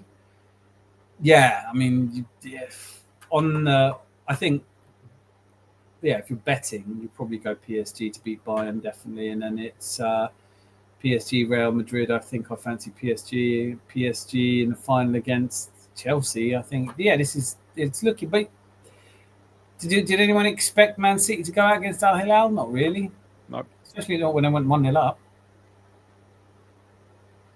I made a tidy packet on that game, betting on goals. Did really well. Arshavin. Oh, that's a good shout. Arshavin, 4 against Liverpool. That was great. Jose Antonio Reyes, I could have seen more of. I loved him. Inter Milan. Oh, mate. Inter Milan. Watching Lautaro Martinez walk about the pitch looking upset. They need a total rethink, Inter Milan, don't they? They have really had a tough month or two. Losing the league, losing the cup, losing your manager, being accused of fraud, losing the Champions League, getting absolutely walloped in the Champions League, and then going out to Fluminense and it wasn't a good game either. And I like Fluminense. I like what they tried to do a couple of years ago, playing a different style of football. I like the World Club Cup. I've got to say, just that it's on at a silly time. I'm staying up to 2 a.m. to watch a game. It means 5 o'clock in the morning I've got to sleep. I've got to be up. It's tough, isn't it? I must busy myself. Funny, this has been scheduled since yesterday. Absolutely has nothing to do with Rosie not being here. Yeah. Might be back later if tasks completed quicker than expected. Adieu, lads. Always great to see you, boy Tendia. Always great to see you. Thanks for coming. About to start turning tables over. We at United just have terrible players. Yeah, you kind of do. You have a terrible... I really don't like your captain. Bruno Fernandes, for me, is not captain. I do like Harry Maguire. I wouldn't have him. Is there a player at Man United I would take? I don't think so. Ugarte, I thought, was a good signing. He's not world class. I mean, I don't know. I don't know what happens because Rashford was a good player for a bit, wasn't he? Who's the little black lad they've got? Kobe Minu. Kobe, yeah. He's not bad. He's a unit. He's my height. He's not little. I mean, I'm probably a bit heavier than him. I mean, I venture to guess. Your left leg is heavier than he is, probably. Yeah, it is. Yeah, and not even all of it. I tell you what, he's a great player. I really like Kobe Minu. The sooner he can escape, the better. He's a really good player. I have a lot of time for him. He's the sort of player I'd like to see at Arsenal. So I would have him. Amad Diallo, I like. What about Rasmus Højlund? I think he gets really... Well, I mean, they've signed Mateus Cunha now. That might work, Cunha and Højlund together. Obviously, Garnacho's leaving, isn't he? Xerxes... See, they have got players... Chido Obi Martin. Don't like him. We at United just have terrible players. It's true. Fresh... He's 5'4". He's 5'4". Ice cream is exquisite. What a pity it isn't illegal. Average player at best. Drew, we got Arshavin. Fuck Adebayor. Yes, Nathan, sing it, lad. Did you see Kepa welcome video? I did. Doesn't it make you like him a bit? It does me. I liked him. When we're going to go through the songbook tonight. That Kepa video was only about a minute long, wasn't it? Yeah, it was short. It was short. Yeah. What's he going to do? You know, no one wants a poem, do they? Just go, hello, I'm here. See you on the bench. Ta-da! I'm off to the pub. I'm your news reserve keeper. When's the League Cup? Yeah. World's most expensive keeper on the bench. Thank you for that. US, Saudi, Turkish money laundering needs looking at. Mate. Yeah, it does. Like, can we just take the rules off of football? Just go, everyone, spend what you want. Flood the world with money. I don't care. Yeah. It's silly now. First of all, nobody wants the TV rights to the World Club Cup. No one bids for it. No one wants it. You'd think they'd have to give it away for free and then DAZN offer them $1 billion. We'll have it. Does anyone else want it? No, no one else wants it. Well, here's $1 billion. Go on then. And then out of nowhere, Saudi Arabia get the World Cup. Just a short while before they mysteriously decided to sponsor DAZN with $1 billion. It's funny. Who traced the money? Where's the money gone? Oh, it's there. It's not hard to trace $1 billion, is it? Corruption. But I don't care, as long as I don't fuck with the game too much. I don't mind players getting stupidly wealthy. I think if anyone is going to get foolishly wealthy out of football, it probably should be the players, shouldn't it? Yeah. Did you see, Ronaldo signed a new contract? Yeah. I worked it out per second of every day for a whole year. It's about just under £6 per second. How long did it take you to work it out? No, not long. No, but like in minutes. Couple, if that. 2 minutes. Because it's even less than that. Because it's the figure. Divide that by 365. I'm just saying. Divide that by 24. Divide that by 60. Divide that by 60. Out, that's 720 quid he's earned in the time it took you to work that out. Isn't that brilliant? Oh, if he wants to do a super chat on here, he's more than welcome.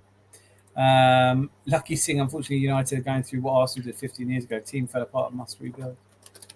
I think that's harsh. I don't think we ever went through something Man United are going through now. I think they're properly put. When have we ever been that bad? I mean, our stadium wasn't ever falling down. We never had a couple of people borrow money, buy our club and asset strip us. I do remember Highbury was in pretty bad. I mean, the toilets used to flood a bit, but nothing like Old Trafford. We never had a smorgasbord of players who just cared as little as this, It's piles and piles of money. Yep, that's it. Lovely, lovely money. Come to Saudi Arabia. Look the other way at the human rights abuses. Look at this lovely, lovely money. I say, unfortunately, I mean, lol. Arsenal first preseason is AC Milan. I'm not looking forward to it, man. R.I.P. Reyes, indeed. Lukaku, yes. And it's Arsenal FC. We're by far the greatest team the world has ever seen. And when I used to do that at the start of videos, people would go, I can't believe you think Arsenal are far the best team the world has ever seen. It's like, who do you think I think are the best? I'm an Arsenal fan. What's wrong with that? Why are there so many stupid people, Zanzi? I don't know. Because I mean, every other team sings the same song, don't they? For their own Barnsley side. fucking sing it. I mean, do I have to pull it up with them? Look, Barnsley, I know you're fond of your team, but you can't honestly think you're by far the greatest team the world's ever seen. You can't honestly think it's like watching Brazil. Even Carlisle fans sing it. Both of them. £500,000 a week to play third division football is hard to turn down. Well, look, I wouldn't turn it. Well, I don't know. There was, when like you take Victor Osimhen, he's 26, 27, and he's turned it down.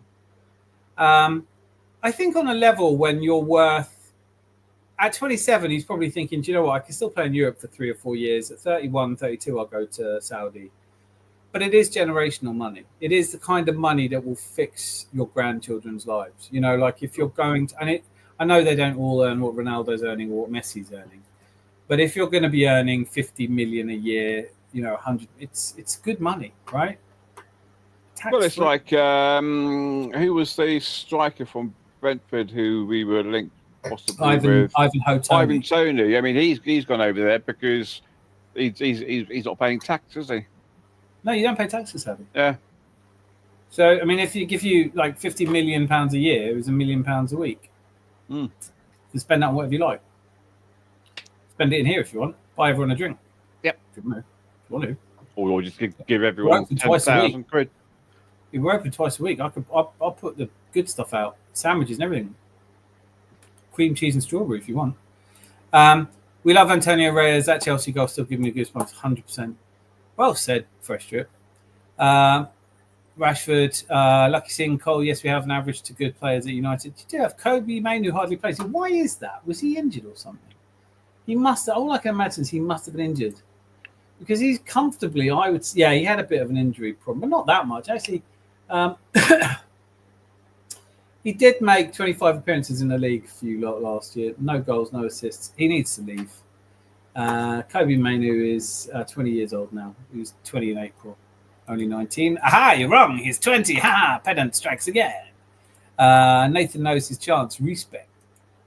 United have so much stuff to deal with. Rashford, Sancho, Garnacho, Onana, Casemiro, enormous wages, etc. Like, who's going to buy these players? Galvo, very good point. Garnacho, that is something you only see at Man United, right? Rashford, Sancho, so unhappy at Man United. It just doesn't make sense. Also, what have they sold Anthony? Is he gone now? Yes. Is Anthony still a Man United player? Doesn't appear like he is. Well, that's a good bit of business. Whatever done, whether he's gone to Betis or something. Did I just imagine him? There is a player called Anthony, isn't there? Oh, he is still at Man United. You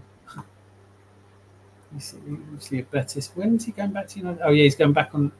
Oh, he's just gone back yesterday. Oh, but they're glad to see him. Madness, isn't it? Absolute bloody madness. 5 goals in 17 appearances in La Liga. 3 in 38 for Man United. Garnacho. I thought Garnacho ugly to look at, but good player. Easier to tame a Mustang than get Højlund scoring goals. I think in the right team, Højlund scores goals. I think he's young as well. I don't mind Højlund. I don't want him at Arsenal. I didn't want him at Arsenal when he was at Atalanta. And my risk that I did a video about it at the time. I said the risk is this guy's only ever scored 9 goals in his career. He's coming to Arsenal as the only striker who's going to be under too much pressure. And it looks like I was right. That's about how many minutes he'll play for Arsenal, lol. 1 whole minute. You don't know, actually. I don't know what the plan is with Kepa Arrizabalaga, but I wouldn't hate him playing in the League Cup, FA Cup, right? Nope. I'd like him to play. I'd like Arteta to finally make good on his promise that, he likes to swap goalkeepers around. Fucking hell, he doesn't substitute anyone, but he's going to suddenly chuck a goalkeeper in the mix. 3-year contract for Kepa. How old is Kepa? 27 or something? It's a great deal. How do we get him for 5 million quid and people aren't saying it's the deal of century? No, Kepa's 30, isn't he, I think? That's like 27. With that being said, that's still fairly young for a keeper, isn't it? Yeah, exactly. Alejandro Garnacho, okay, but needs club, suits personality, Napoli. Big shoes to fill at Napoli. Seeing what happened to Scott McTominay yet. I mean, look at what happened to all of them. I can't go with the fact Anthony's a brilliant player at Real Betis. What the fuck? He's dreadful. He was dreadful. Rashford on fire at Villa. Scott McTominay. I mean, when we signed, I remember we signed Kai Havertz and everyone was like, whoa, and I was like, oh, I wish we'd got Mason Mount. Look at what's happened to Mason Mount. You couldn't make this shit up. We nearly signed Lisandro Martinez and he decided to go to Man United. What's happened to him? Genuinely, it's gone horribly wrong for them, hasn't it? It just seems that whoever Man United buy these players who are supposedly good, and all of a sudden they just have a meltdown and they... I mean, Joshua Zirkzee, there is something about this kid. I mean, he's a unit. He's good. I like Dutch players because they've got great technique. I know it's I know it's a stereotype, but it is true. They are grounded. I mean, I really liked him at Bologna, but I have to say, when we were in for him, I watched him 3 or 4 matches, and I decided no. Sometimes you just look at a player and you think, I'm not convinced. I mean, Rodrygo, I think, would absolutely 100%. I want Rodrygo 100%. Eze, I'd say I'm 90%. I would want him. Yeah. Ideally, both. But there are players with Xerxes. We were looking for a striker, and Xerxes not really a striker. He's more of an attacking full midfielder. So yeah, I mean, was I thinking, know it sounds silly now that we've all seen him play, but watching him for Bologna, I thought he had a touch of the Bergkamp about him. That he was going to create havoc and pass the ball for a good goal, but not maybe score it himself. Yeah. He hasn't played badly, but he's had I mean, it's just the atmosphere at Man United is just awful, isn't it? Yeah. Cherry Cola, Ciole Cola. Yes, But, it is still around. Cherry I Coke. haven't had any cherry Coke for, can't remember the last time. I don't like it, but No. it is still around. United will be back, unfortunately, just not anytime soon. Football works in cycles. I think it could be another 10 years before they come back. I don't think Ruben Amorim's the right man for that job, and I think the problems aren't Ruben Amorim. I think it is always frustrating to me when you get managers that come in and go, I have a particular way of playing and we don't have the players for it. It's like, well, then that'd be like me saying I'm a chef that I like to cook a particular meal. So whatever you've got in the fridge, I'm just going to not be able to cook the meal you want. You know, like a good chef. I think Carlo Ancelotti, I think Thomas Frank, of all of the managers that could have gone to Tottenham, the one that worries me most is Thomas Frank because he can work with what he's got. And he's got players there. He's got several good players at Tottenham. Fair point, man. You are in a worse position than we were. 100%. Highbury toilets used to flood a bit. Yeah, they did. 49-49, undefeated. 49-49, I say. 49-49, undefeated. Playing for Boldy, Arsenal, mate. Arsenal! Oh, you see Skelly's taking his number 49 shirt again. Oh, is he? Brilliant. Yeah. Fucking love him. I love him so much. Did you see the... Oh, my God. Can we take a moment and just say Real Madrid got in touch with me. He's like, well, no, you're all right. Fuck off. I'm an Arsenal player. What do you want? Do you know what I mean? Like, Xavi Alonso. Not now, Xavi. I'm watching EastEnders. Cool. Yeah. Brilliant. Yeah. Fucking Xavi Alonso, you prick. I'm a gooner. See, Cole, Zanzi's already answered that. I hope that he keeps his 49 shirt forever. He's keeping it one more season, apparently. Yep.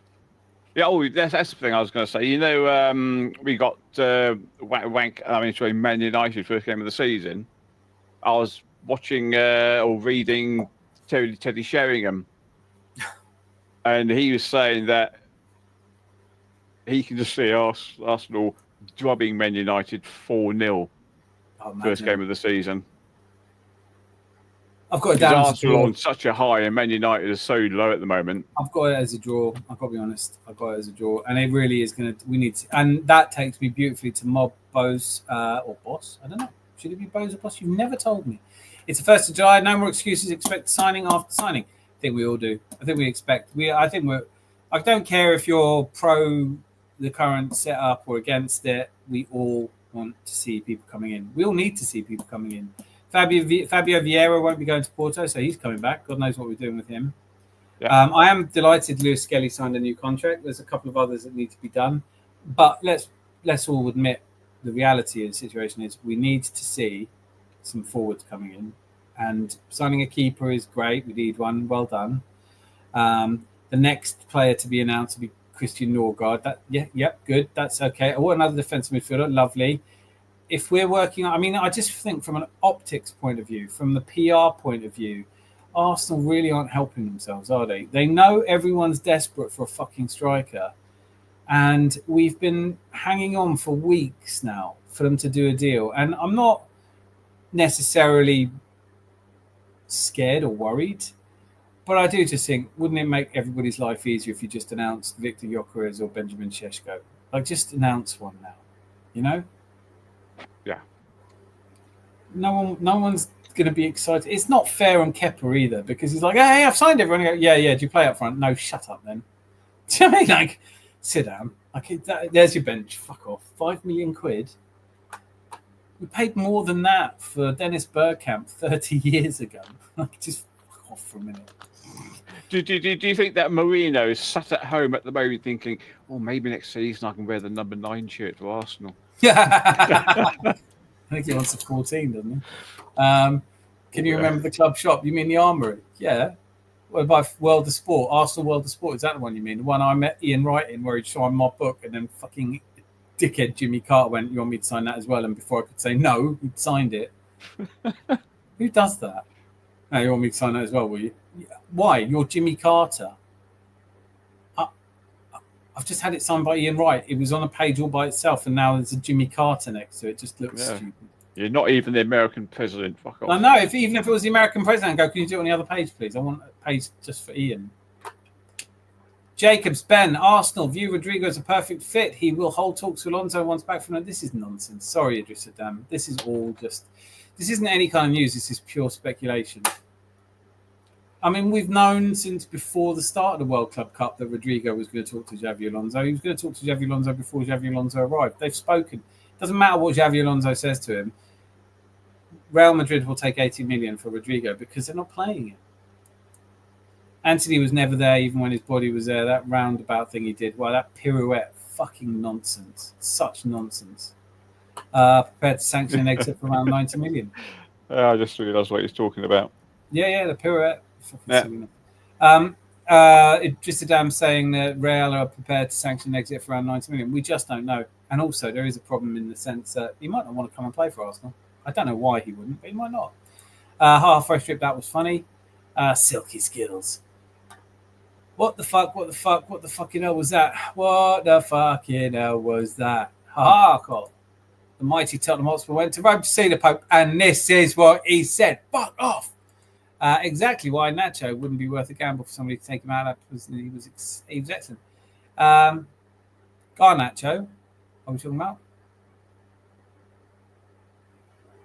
Yeah, Garnacho? Nacho Monreal? Yeah, unless he's talking about some Mexican food. Nacho cheese. That's nacho cheese.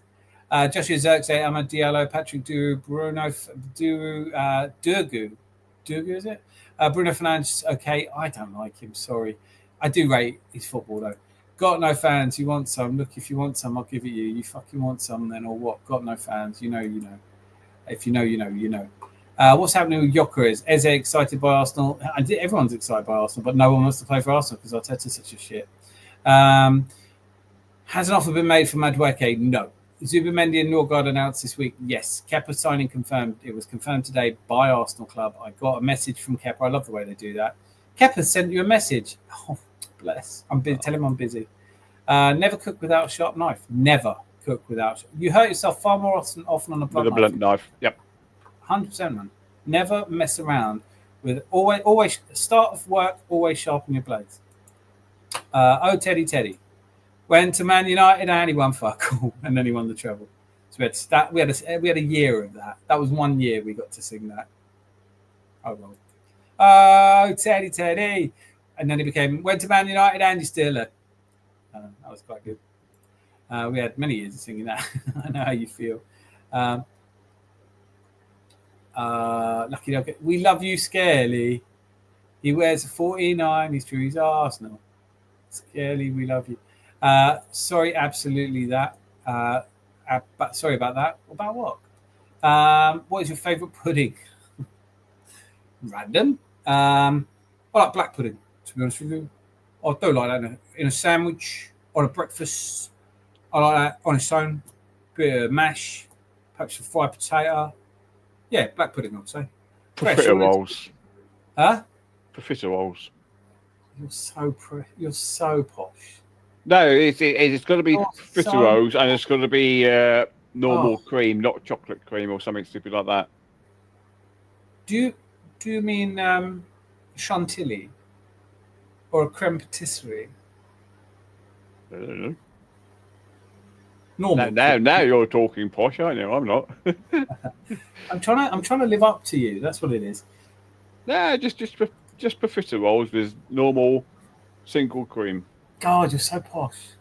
It's gorgeous, man. Do you know, I've only recently, this is weird, am I 51 years old, and I've only just discovered that I really like squirty cream.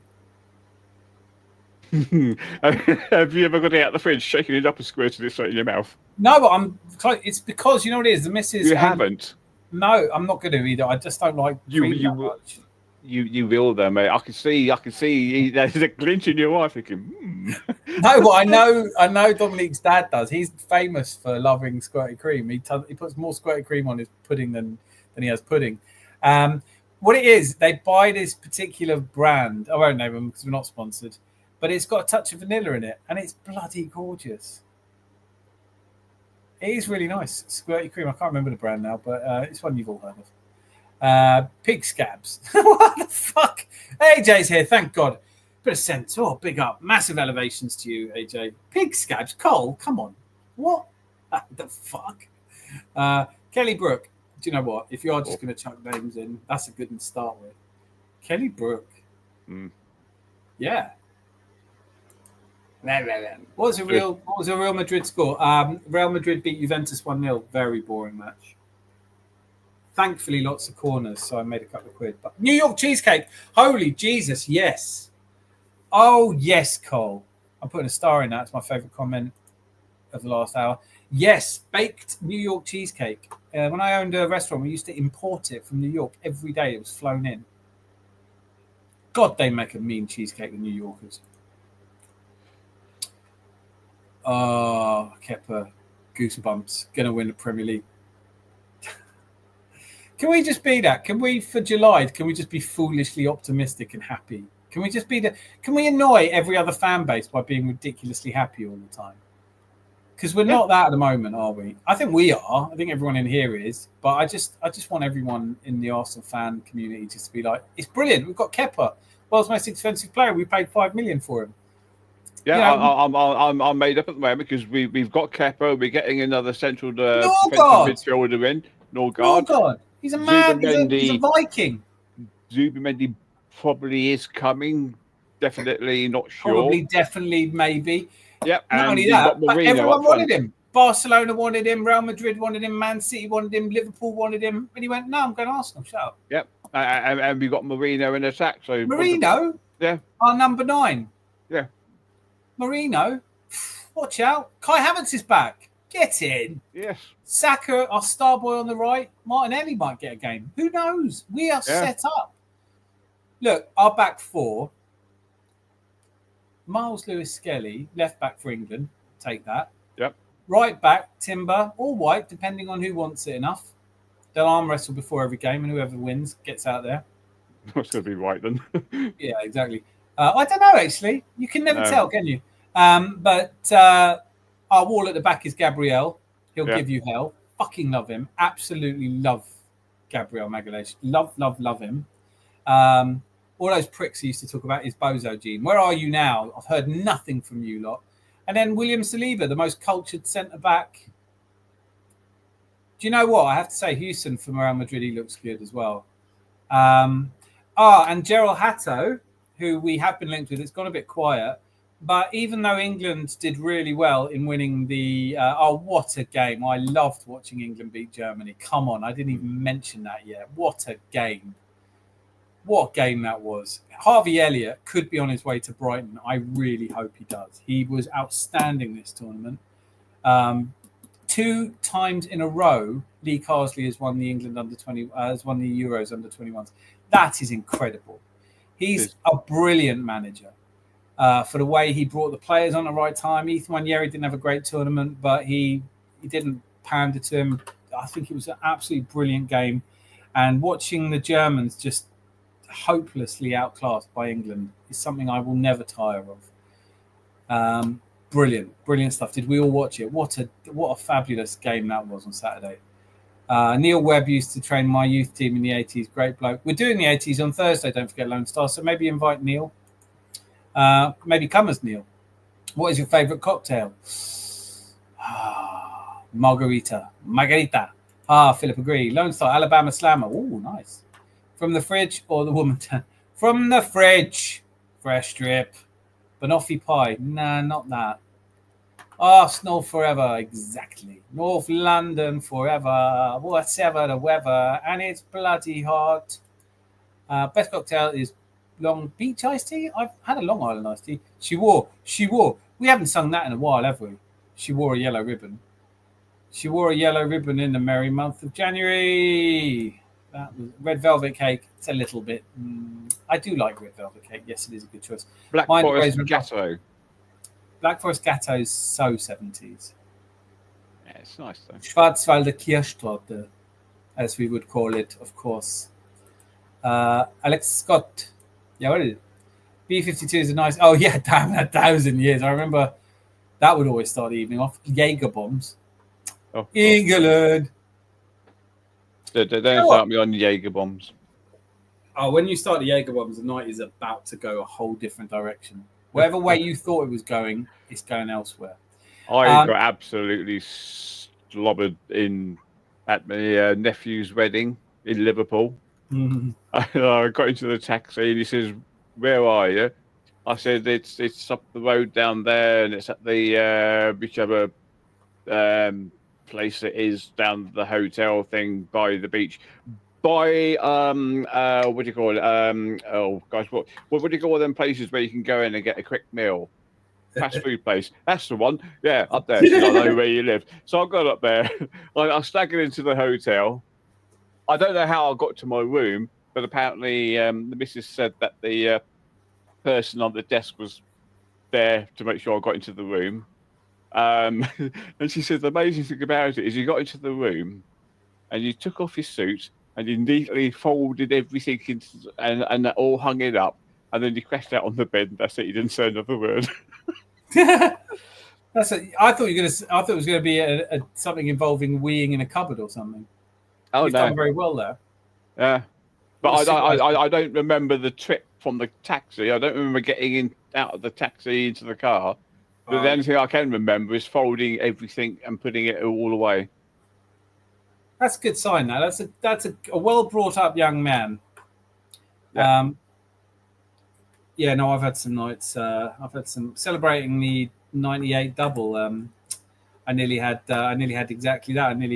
I got my girlfriend picked me up. We'd been drinking all night, obviously after the FA Cup final, and I was in Islington for the parade on the Sunday, and I was mortal by about 2:00 in the afternoon. And we were stopping buses just outside the Steam Passage, which Sam Greenwood's dad used to own, and we were making them honk, or we wouldn't let them pass. Honk your horn, or we won't let you pass. And they called the police on us, and the police arrived. And I remember turning to the policeman, going, "Let me do one more." And he went, "Go on then." And his bus driver was just looking at him, going, and he's like, "Do one more." So we honk your horn, so he went beep beep, and we let him pass. And then the next thing I remember, I was being taken home in the back of a cab. And I woke up and it was dark and I had no idea where the hell I was. It was about 11:00 at night. And the missus was looking at me with a face like thunder going, "Yeah, what the fuck is wrong with you?" And I was like, having a good time. All of the time. People seem to underrate Zubmed. You know what? This is a recurring thing. This is why we have Fresh Strip. Stir Crazy is a really great film with Gene Wilder. They do whatever they do to him, he acts like it's the best thing ever, and we have to be like that as Arsenal fans. Whatever they do to us, we have to just be like, brilliant. Yeah, no, you're right. Zubimendi is shit. That's why Real Madrid wanted him, because he's shit. That's why Liverpool really busted gut to get him last season, because obviously he's shit. But we've got him, so we'll figure out a way to play him. We're losing Thomas Partey, who everyone wants. I think he's on his way to Real Madrid, isn't he? No, we'll somehow make it. Kepa Arrizabalaga, shit keeper. That's why we only spent 5 million on him. Yeah, you're right. He's shit. Whenever we sign someone, he's shit. Whenever someone else signs him, he's the best thing since sliced bread. If we'd signed Savinho, people would be giving us murders by now. He's done nothing. I watched him yesterday. I mean, he's busy. Nothing. We've got Savinho. No, Savinho. He could have a good season, and it's going to make me look like a douchebag. But and he's young. But I just don't see it. People at Man City never get criticised for having flops, do they? Played 29 games for them last season. Didn't start them all, obviously, but scored 1 goal. Yeah, I heard someone was having to get Rodry when he came on, because he said that Rodry didn't do anything. When he came on against them ones. Oh, well, Rodri for City? Yeah. Yeah, he's still finding his fitness, to be fair. Look, if you were judging that game last night, he wasn't his usual. I still think he looked good. But he even got substituted by Foden as well. He had to. Yeah, he had to. But it was the weirdest thing because obviously it's 2:00 in the morning, right? So I get it. I wasn't quite. I swore they brought Foden on, and then when they would bring him on, I was like, I think, well, I haven't seen him. Yeah, but it's weird. It was the weirdest thing. I thought that they subbed Foden on in the first half, and they didn't. But Foden came on and scored in his first touch.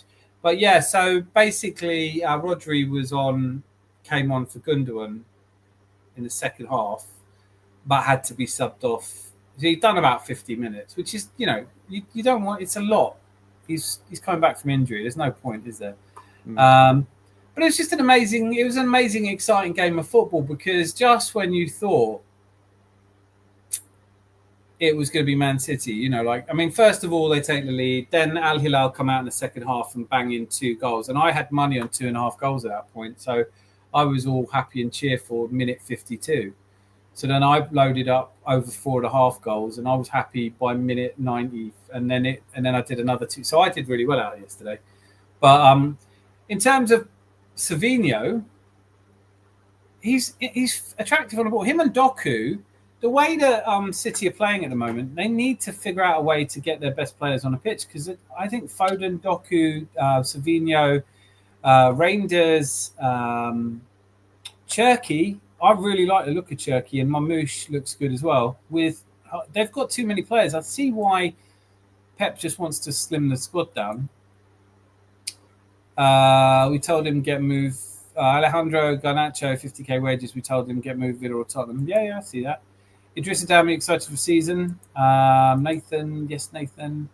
Under 21 manager. It was a managerial masterclass. Every time, the frustration watching Arteta as manager. You think, why doesn't he bring anyone on? And you're thinking that for 20 minutes. Literally every time, I was thinking, it'd be good if Lee Carsley brings someone off. He was doing it.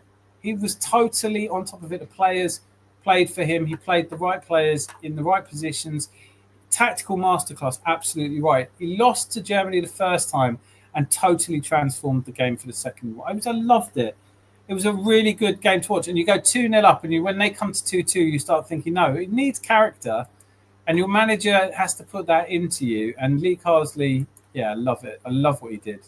Absolutely loved how humble he was as well, because they said to him after the match, you've now won the Euros 2 years, twice in a row.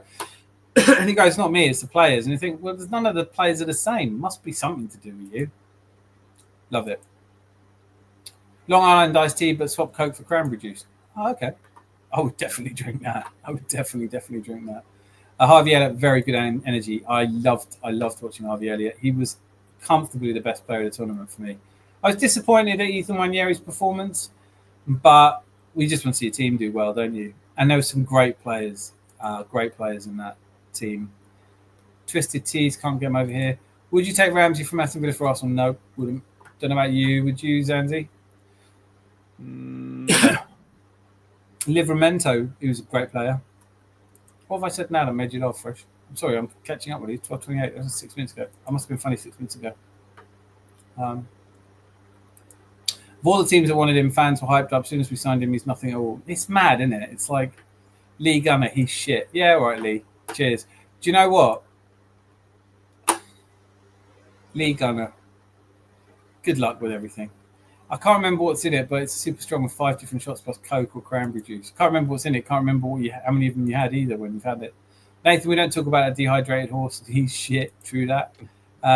Thanks, Nathan. I didn't watch Man City game. Oh, it was a good game, man. I watched it. It's difficult. I don't necessarily like. Do you know what? Kevin Phillips, for fuck's sakes. Yeah. Actually, when you look at the players, I know that we've gone out and got Zubamendi because we need backup in that defensive midfield position. Look at the players that Man City have tried to sign to do that job that aren't anywhere near. Some of them didn't even travel with a squad. You know, when you look at the players that they've got in that just aren't there. And Jack Grealish, what's going to happen to him? What will happen to Jack Grealish? Would you want to bet Arsenal? 30 years old. He's the same age as Raheem Sterling. Do you remember him? Who? Gabriel.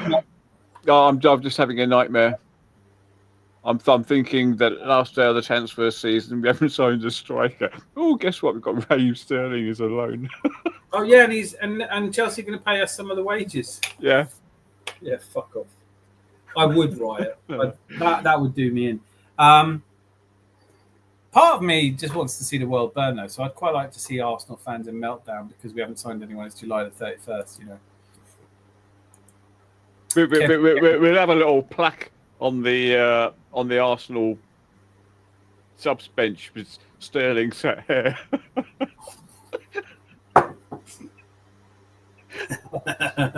More than any other man. Yeah. Yeah. He sat on a bench more than Arteta.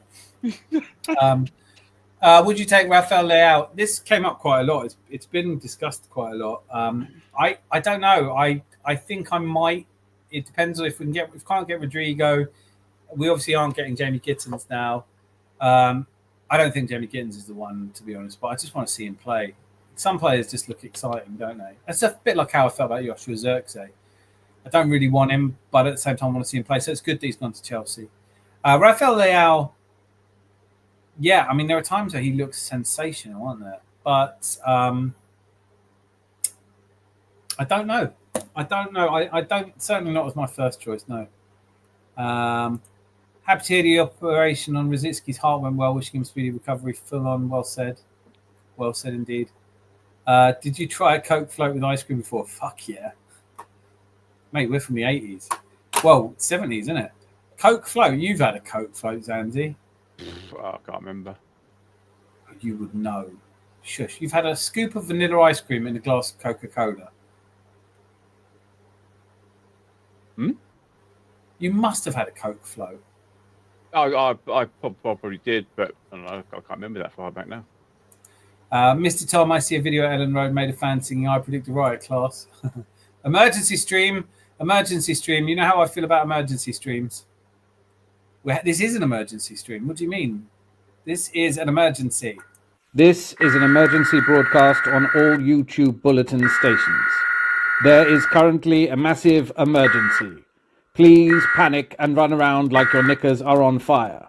Remember to stay tuned to the Gooner channel for further updates. There is currently an emergency. Arsenal have yet to sign any significant players. All the players you want are as yet unsigned. Please behave like children. This is an emergency, Further broadcasts will be available on the Gooner channel. We're going straight over to Zanzi. Can you confirm reports that Arsenal have yet to sign Diego and Maradona? No, I can't. There's a possibility that we might. Apparently, he's one of our people we're interested in signing, along with every other two-legged footballer in the history of the sport. Emergency stream. I like it. And then Lone Star's gone, I remember Soda Stream. That's how you do it. Mr. Tom, going fun to play with you. Mr. Tom, proper supporters, absolutely. I don't know. Let me make a joint and I'll have a think about the Grealish situation. Oh, here we go. I can't. Shall I read this first? Let me just read this. Just a little reminder for everyone in the chat. Once Tetra is sacked, you lot can leave with him. You're all the reason this PE teacher is still here. The reason we've won at that time. Oh, boss. Did your mum really let you stay up this late? Oh, boss. You are a melt. The meltiest melt on a day like this. No one needs you on the nice days. Fuck off. Can you imagine if we don't sign a nine? Can you imagine if you were stuck in a lift with the boss? He's the kind of prick that I've sat next to at work parties, and like you have a dinner and they put your names on. You say, "Oh, this dickhead." I'm trying to work out what the boss's real name would be. Travis or something. It'd be like, no. What's a good name for you? As if you can kick us out of Arsenal. You're 12. Fuck off. No, you don't. Victor Gyökeres is heading to Arsenal. Idrissa Dam, I hate to break it to you, man. You can't say Šeško and Gyökeres are coming. You have to pick one. I don't think we're getting two. Fresh, you're a smoker too. Legend. The Gunner rants. Don't like the way they talk about managers without letting them have one full season. I don't like the way they talk about people generally. I think no one deserves to, no one needs to be that vitriolic. Yep. Mr. Tom, Tetu is still at Arsenal because of me. Yeah, thanks. Yeah. Cheers, Mr. Tom. Yeah, and Fresh Drips nailed it. The boss. Can we stop calling him the boss as well? Can we just call him the dross or some like what is appropriate for a bellend that comes in and cut and pastes the same boring shit he says in? Like, imagine traveling from stream to stream, being hated everywhere you go, just leaving a little nugget of yourself somewhere. You know, like you shouldn't be that. You shouldn't waste your oxygen. The boss has spoken. I know, right? My mum says I'm very clever. Wenger babies are funny. Yeah. Dan's got to absolutely cook that in a minute you watch. The boss. Sounds like Colin Roger. Do you know what? I know 2 Collins that were awesome human beings, so I can't do that.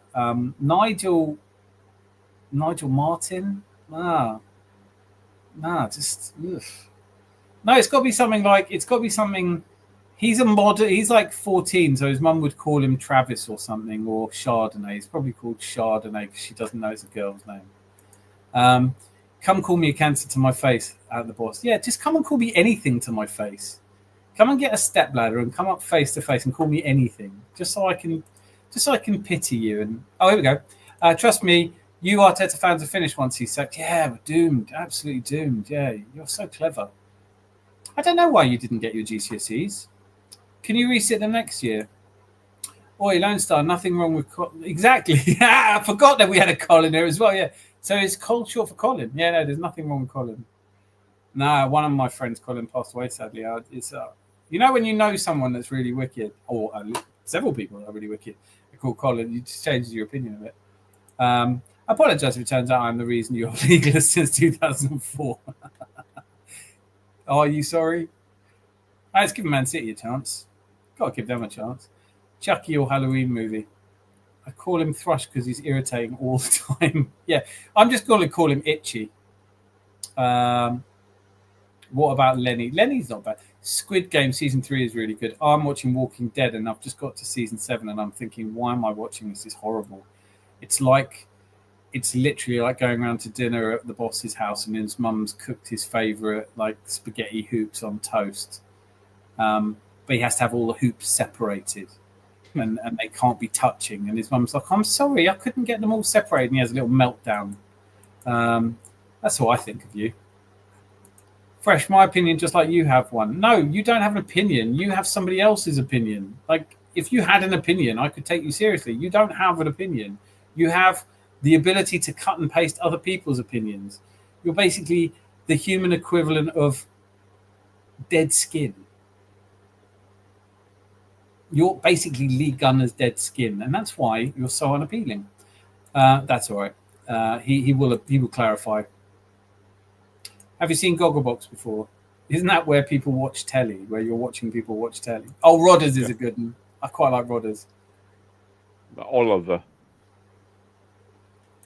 Fresh Rip. Dan, stop what you're doing. Turn off Walking Dead. Save your life cells. I think I'm there, you know. I was really enjoying it.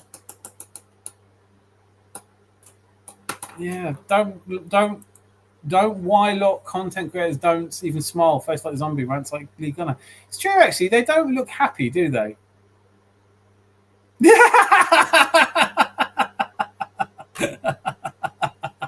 We have a winner. Can I do that? Can I change someone's name to Lee Gunner's Night Sock? That's got to be doable. There must be a way. It's my pub. I do what I bloody like. Boss, can you write something else so I can see if I can change your name to Lee Gunner's Night Sock? That is genius. Cole, you legend. Lee Gunner's Night Sock. Afternoon Sock. Idris Adam, my eldest, has got me into it. Do you know what? I got into Walking Dead. I really enjoyed the first 4 or 5 seasons. I've just found it horrible now. It just makes you sad. Never happy about anything. Itchy, it's your opinion if you actually say something coherent, not coming here telling people what to do. Also, it's not your opinion. I just can't stand it when people's whole lives are just regurgitated. And as if we haven't heard what Lee Gunner thinks off Lee Gunner. Yeah, Walking Dead was good up to about season 4, and then I literally fallen asleep. It's not falling asleep, it's the being horrified and just disgusted. It's like, yeah. Is it worth it, Mr. Tom? Would you, if you had your time over? Because literally watching season 6, the last episode, and my missus turned to me and said, "Why are we watching this?" And I couldn't answer it. I was like, "Oh." What's happened though? Where you are now? I don't really want to. Well, I'm halfway through, but they're most of the main characters are made to kneel in a semicircle, and for an entire episode, they're taunted with a man who has a baseball bat wrapped with barbed wire, and he brutally kills 2 of them, and they're 2 of the good cast that you like, and it's just a horrible, unpleasant, horrible episode, and you just think, why am I watching this? Yeah. Lee Gunner's Afternoon Soccer's just said, can I change his name? Is there any way I can do that? I'm so going to do this. 1 second. Ban user in the comments. I don't want to do that. No, I can't change his name. Isn't that shit? I should be able to change his name. These Teta fans don't even believe what comes out their mouth. Once he's sacked, they will all of a sudden agree with his sacking. I'd sack you. You're fired. I can't think of a good reason to have you around, unless I'm waiting for a new Hoover to be delivered or something. You're basically pointless. KSI on Minimeter, it's more than walking pain in the asses than the dead. All they do is fight humans. I know, it's so annoying, actually. You think there's plenty of fucking zombies to kill. Have you seen it, Zanzi? Walking Dead? Yeah. Yeah, it just got stupid for me in the end because it's all the I just look at things logically, and I'm thinking, well, you can't do that with this. You can't. Do you know what I said to Dominic really early on? I said, if 0.01% of the population has survived, then that means that by the time each of these people has killed 1,000 walkers, that's it. They're done. There are no more walkers. There can't be. There's a limited, finite supply of human beings that turn into dead people, right? So just on that. Then there's the ones that they find in swamps where their hearts and all of their body has decomposed to a point where it's just sludge, but the brain's still working. What do these zombies, how do they get their energy? What are they eating? I mean, like, some of them are moving for months and months and months. It just none of it makes any sense at all. I think it's silly of me to expect it to, really, isn't it? Never seen Walking Dead. I don't know if I would recommend it now.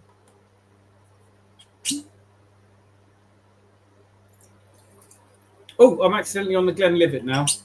Right. I've moved from Cavossier to Glenlivet. So, boss, I'm ready for you. Wait in the car park for me. I'll be out in a minute. These Arteta fans don't believe what comes out their mouth. My mum says I'm very smart and clever. Do you understand what supporting a team means? Lee Gunner's night sock. Can you say afternoon sock? Because I think Lee Gunner would have a special sock for nighttime. Megan Fox or Jessie J? Megan Fox.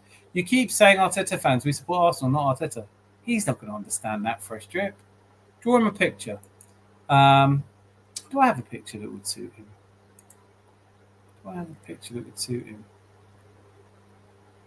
No. Oh, I've got a little video for you, boss.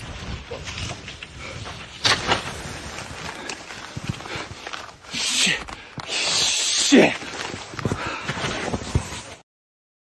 That's just for you. Where are we? I do miss it when idiots like Boss don't turn up, though. Alexis Sanchez or Ozil? Sanchez.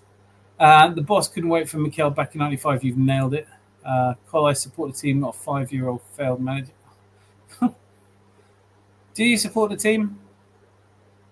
Boss, have you ever known another manager than Mikel Arteta?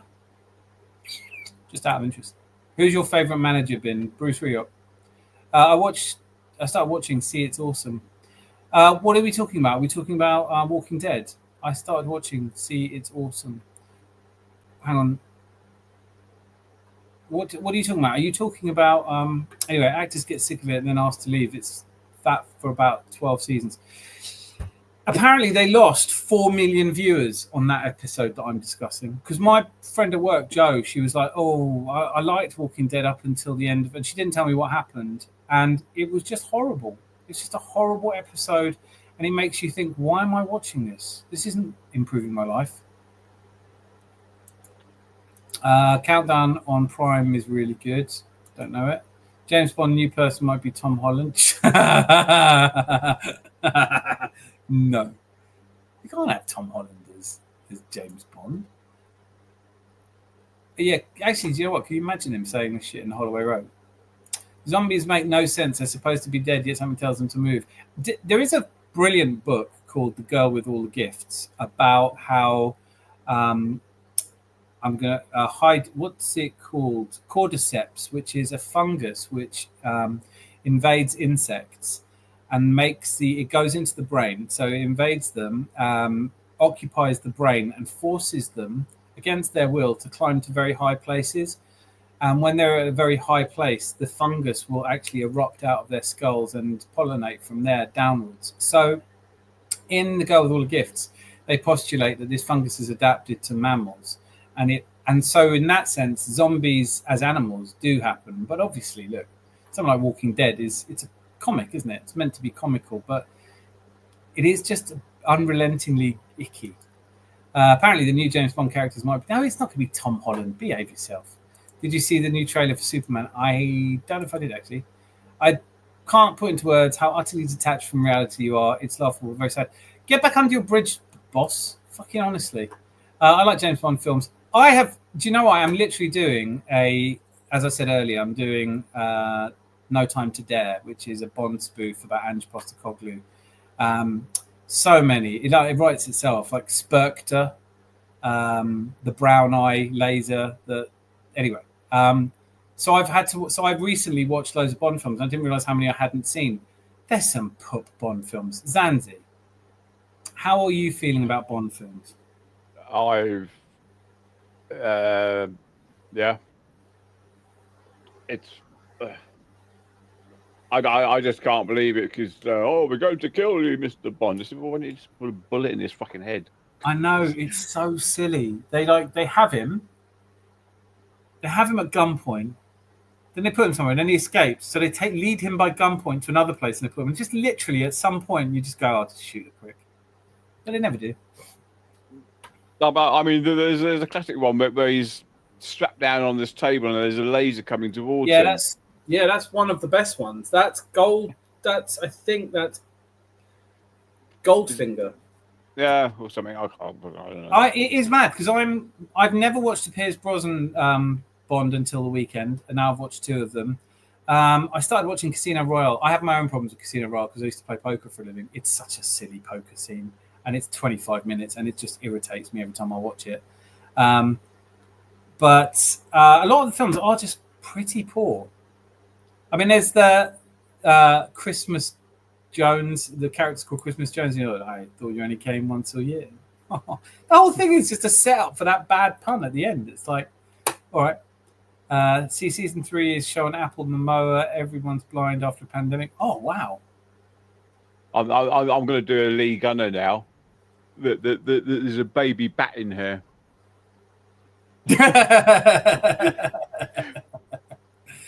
It's a baby bat. No, it's a moth. It's just a moth, mate. Just a moth, and a baby moth would be a caterpillar. So it is it's a fully grown moth, not a baby bat. You prick. It's epic. So this is a season. I think the next thing I choose to watch with the missus has got to be pretty uplifting. Fantastic Four. I never said I wanted Arteta out at all. I support the team. I have no say on who comes in. So mugging others off for different views when we can't change it anyway just seems like wasting energy. Just going into a chat room where nobody likes you. Can we just take a moment and think how low down in your life you have to feel? Like you literally have to be at your wit's end. There is a part of me that pities him. I know he's a troll and he lives under a bridge and he's brought it on himself and everything, but I do wonder how it gets to the point that these very young men with very low IQs and nothing going for them and no one cares about them think this is the answer. It is terrible. Can I just say a prayer of thanks to the Almighty Creator, whatever religion whatever spiritual beliefs you have, let's all pray that we don't end up at 5 to 1 in the morning hanging out in places where we're basically as welcome as a bad stink. No, he doesn't remember Wenger, so he's not going to remember before Wenger. Girl with All the Gifts was quite good. I generally don't like zombie stuff, as it's not like it can ever end with zombies have gone, etc. I didn't see the film. I still haven't seen the film, but the book is really good. It is actually really good. I mean, it's not a classic work of fiction or anything, but I really enjoyed it. I was surprised because I've never been into zombie stuff. I think that's going to open the door for me to be interested in zombie stuff. But have you seen the film? Because if you're referring to a film, I do kind of want to watch it if you'd recommend it. Never Live and Let Die. Yes, Live and Let Die, 1973, I think. Roger Moore's third or fourth outing, as I've written all these down. I genuinely am. Look, No Time to Dare, the screenplay for No Time to Dare. That's what I'm doing on my holiday. I'm actually making a Bond film. You'll watch it, won't you, Zanzi? What's that? Oh yes. Yeah. Have you seen Shaun of the Dead? Yeah, I love Shaun of the Dead. Yeah. It's one of the longest tracking shots in cinematic history. He made them do it twice. All right. Yeah, there's the first time he goes to get milk from the shop, and it's a normal day. And the second day, they do exactly the same long tracking shot where they're literally following him through with all the extras and all the moving parts and everything. But this time, it's post-apocalypse. It's a brilliant piece of cinema, but they were like, please don't make us do this. It's very difficult to do. And he was like, really makes the film work. I love James Bond. It's absurd. I don't know if I love James Bond. I do like Daniel Craig as James Bond. Yep, I'll agree with you on that. I have now watched Sean Connery in a couple, and I thought I'd seen more than I had. Dr. No is poop. It's a really poor film. It doesn't really make any sense at all. It's just silly. Yeah, I don't really get it at all. Die Another Day was all right. Is that the one I'm thinking of? But I do think the Daniel Craig versions, really, I like Daniel Craig as Bond. Really think he nailed it. I'm thinking of, so for me, the one I first saw in a film, 1979, was Moonraker with Roger Moore, where he kills Drax at the end. He goes, "Heartbroken, Mr. Drax." He's just shot him in the heart. Basically, it doesn't work if I explain it, but I'm going to take a chance. He shoots him with a thing that comes out of his watch, shoots him in the heart. He's like, "Heartbroken, Mr. Drax." Take a giant leap for mankind. And it opens up the air and he goes out to space. That's Bond for me. Camp silliness. Mr. Tom, I'd love to hear what your favourite Bond is. Can we all just put our favourite Bond? And please all watch. I'm doing an hour-long spoof Tottenham video. And I have this feeling no one's going to watch it. You all have to. I'm going to do a premiere with popcorn and we'll do a Q&A with meet the actors and all that shit. I was disappointed when Arteta took over, when he convinced me watching All or Nothing made me see how good he is. Yeah, do you know what? I honestly... It's so boring, isn't it, when people go, he's rubbish. It's like if you're... It's every now and again you realise you're talking to somebody who's stuck on a loop and you can't get them out of it. Dan, can I get a Sheshko? I've been sharing it all week at work, getting some dodgy looks. Oh, Sheshko, Miss Money Penny. Sheshko. Josh, sign me a Sheshko.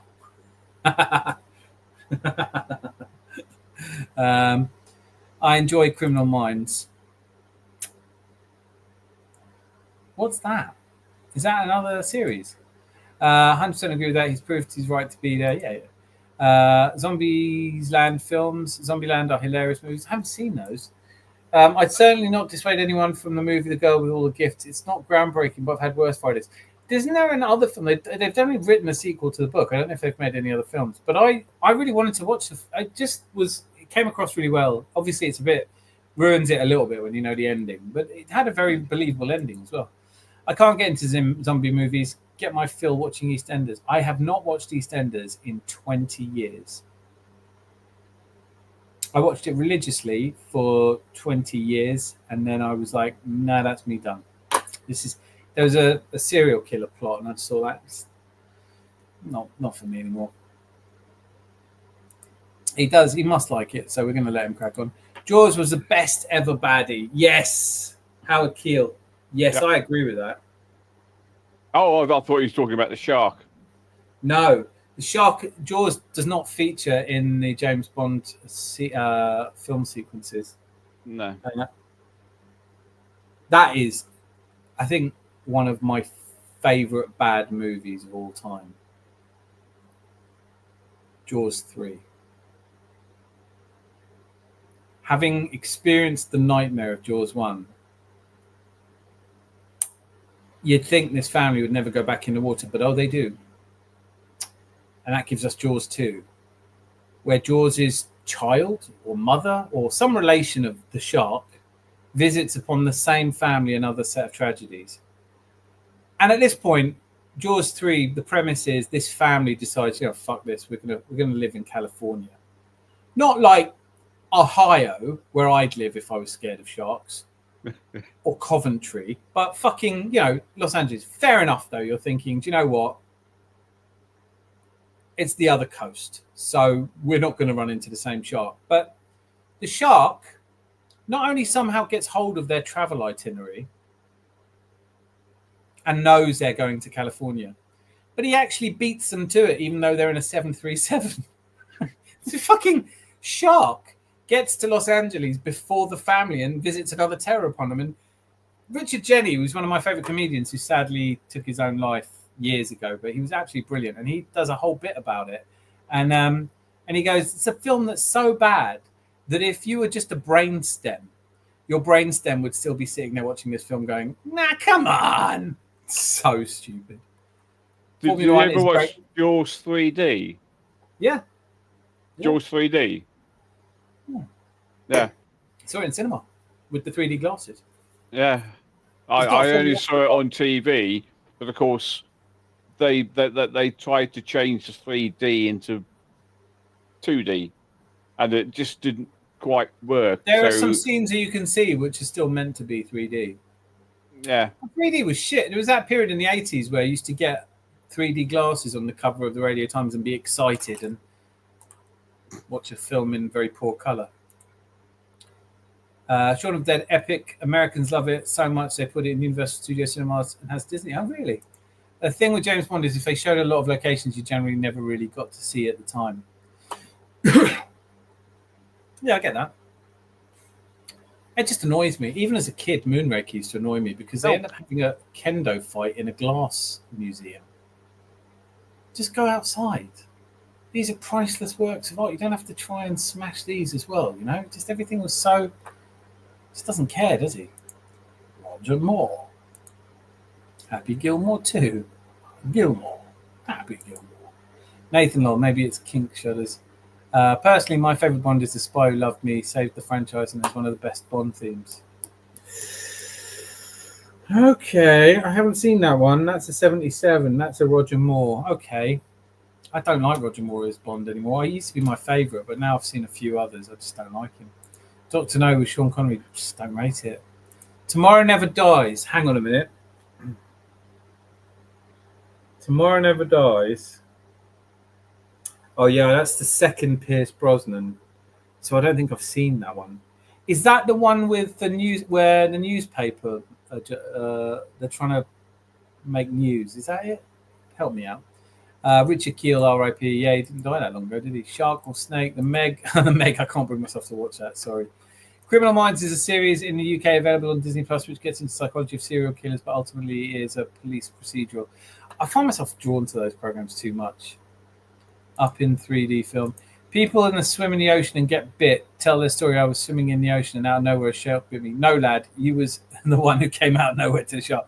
I can't remember which comedian it was. It goes, you shouldn't call it a shark attack because you're in the shark thing. It's like, no, a shark attack is if you're having a shower and it taps you on the shoulder and says, what's up, man? Shark attack. Brosnan's best Bond is GoldenEye. It's a poor film, though, man. It's a poor film. GoldenEye, it's a bad film. It's got some great performances in it. I can't get on board with Bond really. I'm starting to realise I'm for your eyes only. Sheena, was it? Who did that? Was it Sheena Easton? Only for you. 1983. I remember that. No, that's Octopussy. 81. For your eyes only. I remember as a kid, as an 8-year-old, feeling very tantalised by the movement of the woman in that, which I think is what it's for, right? Hey, BPW 74, throwing Calvert Lewin at you. Free, cheap as chips. Yeah, no. I know what you mean, though. Like, cheap as chips. I mean, he is. You can't argue with that. He's. I don't know. Thoughts, Zanzi? I'd rather have Calvert Lewin on the bench than Sterling. Let's put it that way. Than who? Sterling. He's gone now. You can relax. You can breathe deeply. Yes. Gina Easton, Heart. Deadpool movie, love it. Star Wars or Marvel? Oh.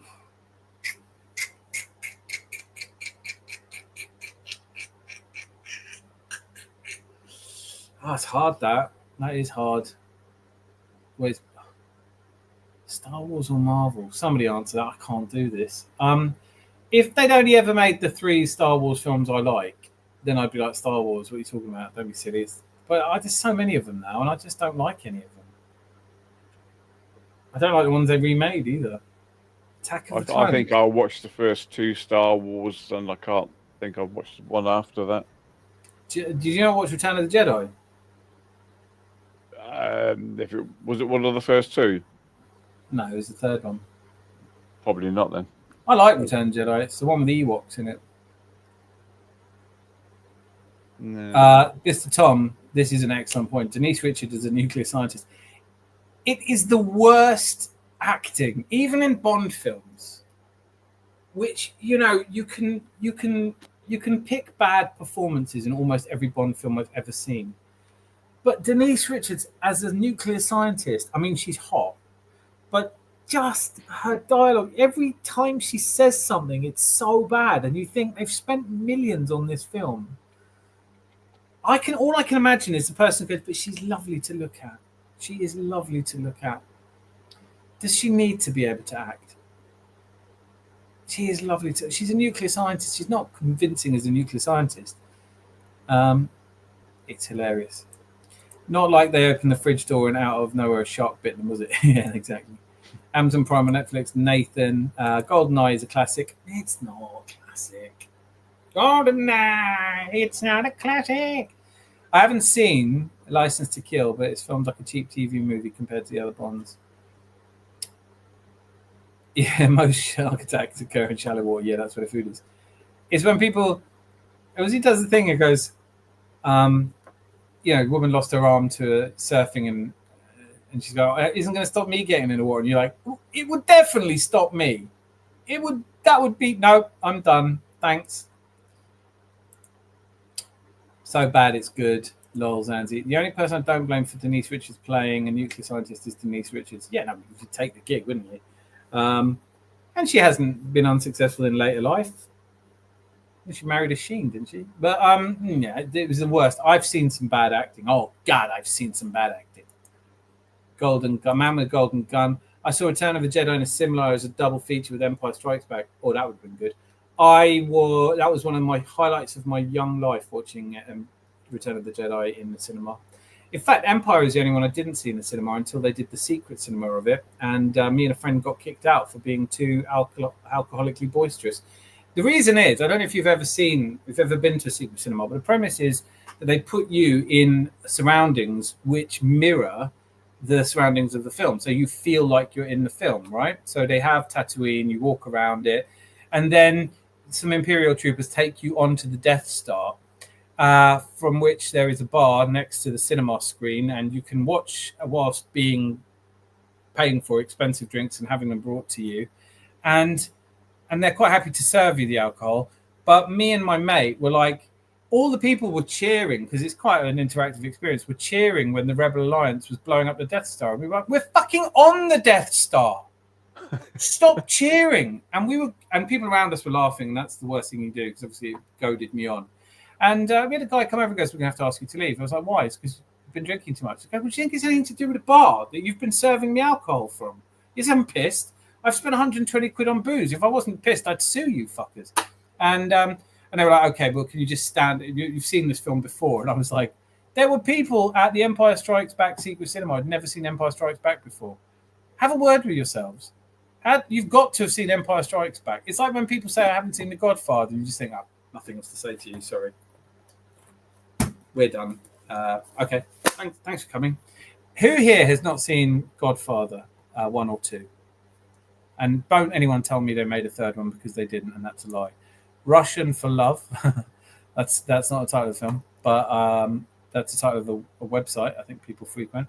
The only Bond films I like are the ones where this beautiful woman bonds with another beautiful woman. They all end up happily ever after.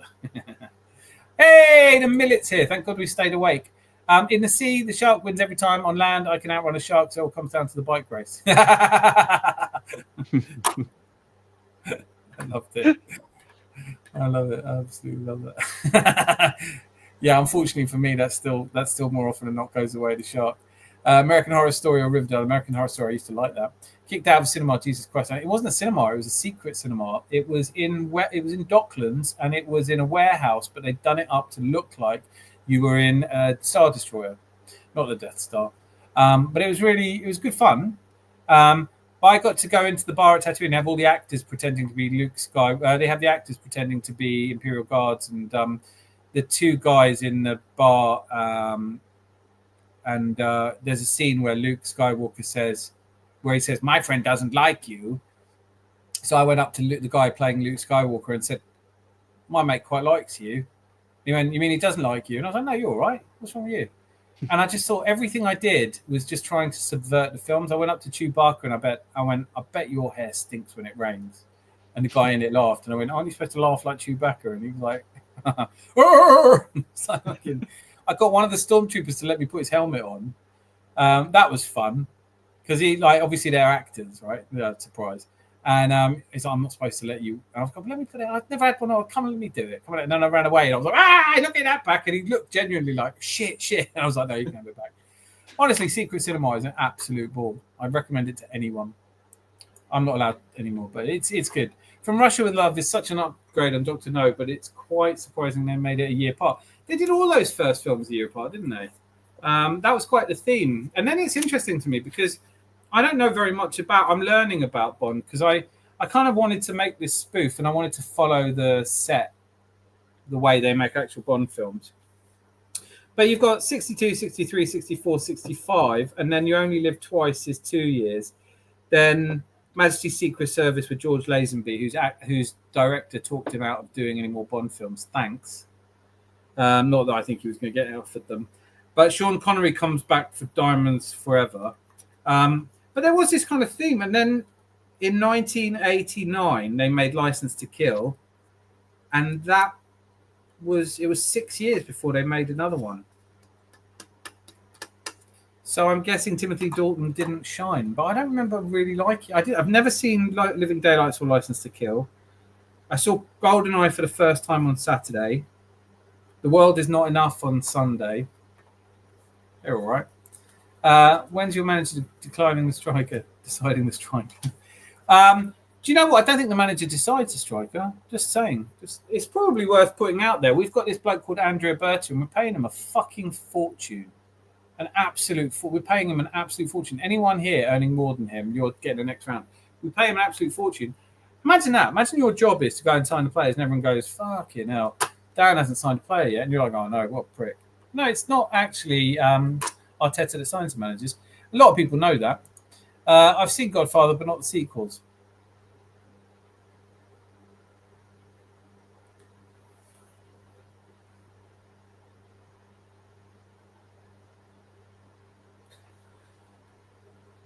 Mr. Tom, there is only Godfather 1 and Godfather 2 to begin with, and you literally must see Godfather 2. It's arguably better than the first. Well, I think it is better than the first. It's true, Cole. It's like Secret Cinema. They're all going, yeah, the Rebel Alliance are winning. I said, but we're the fucking Empire. Daredevil Reborn seasonal Penguin TV shows. I haven't seen Daredevil. Star Wars is great. It is like Zanzi, were you just a bit too old for Star Wars or something? I don't know. It just sort of seemed to pass me by. I mean, when did the first Star Wars come out? 77. 77, so I was 16. I had other things on my mind at 16. Like what? I don't understand. Women. Yeah, but there's women in it. Yeah, but you can't touch those women. You can in your dreams. That's where the boss touches his women. Is Mob Bosley's other song? No. Mob's not. Mob's cool. Avengers film. Now, come on. Full Metal Jacket was filmed in my town. They made it look like Vietnam. Really? Is that true? I knew it wasn't. Where's it? Hang on. Where's your? Hang on. I'm gonna have to look this up now. I have to close one of these Sabutio tabs down. I thought Mr. Tom lived in London. Clearly, well, I thought. Where is it filmed? I knew it was filmed in England. I think I did know that. Not all of it, obviously, or maybe all of it was. Hang on. I can't decide. I sometimes think it's a great film, and sometimes think it's not all that. I honestly can't decide. It stays with you, doesn't it?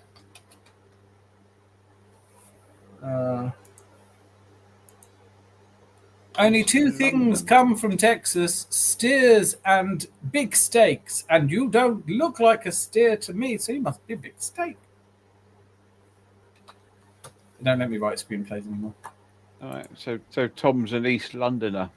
Must be, yeah. Look at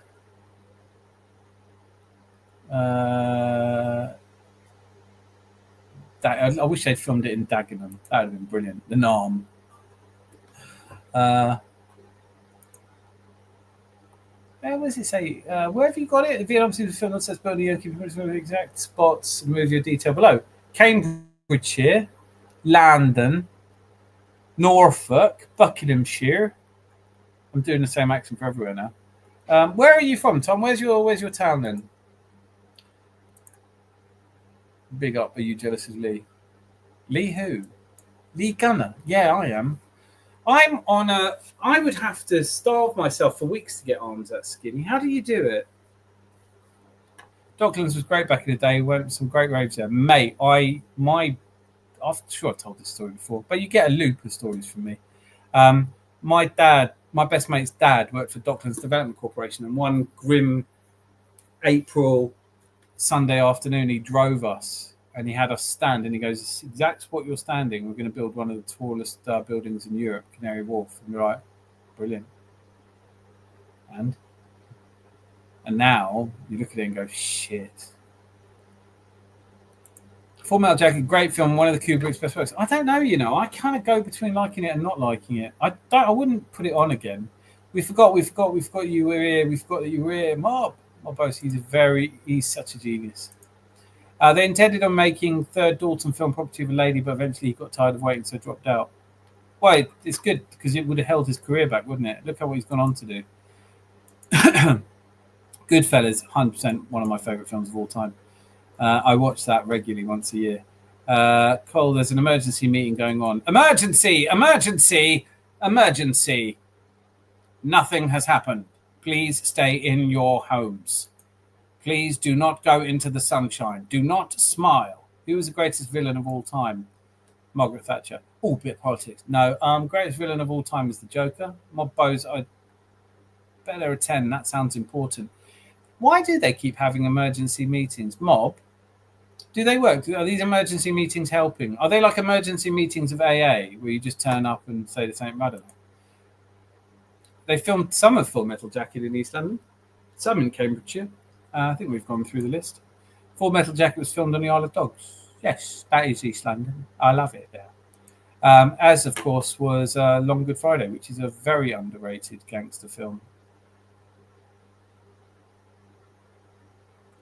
Full Metal Jacket does get... yeah, the second half is a bit weak. Ending of Full Metal Jacket is amazing. I'm not sure it is amazing, Oh, boss, be nice. Be nice. Imagine your mum's wearing a wedding dress, isn't she? In the corner of your room. That's what I think of you. So, we've covered all of the big subjects, Andy. Is there anything that you feel is left unsaid? Do we need a striker?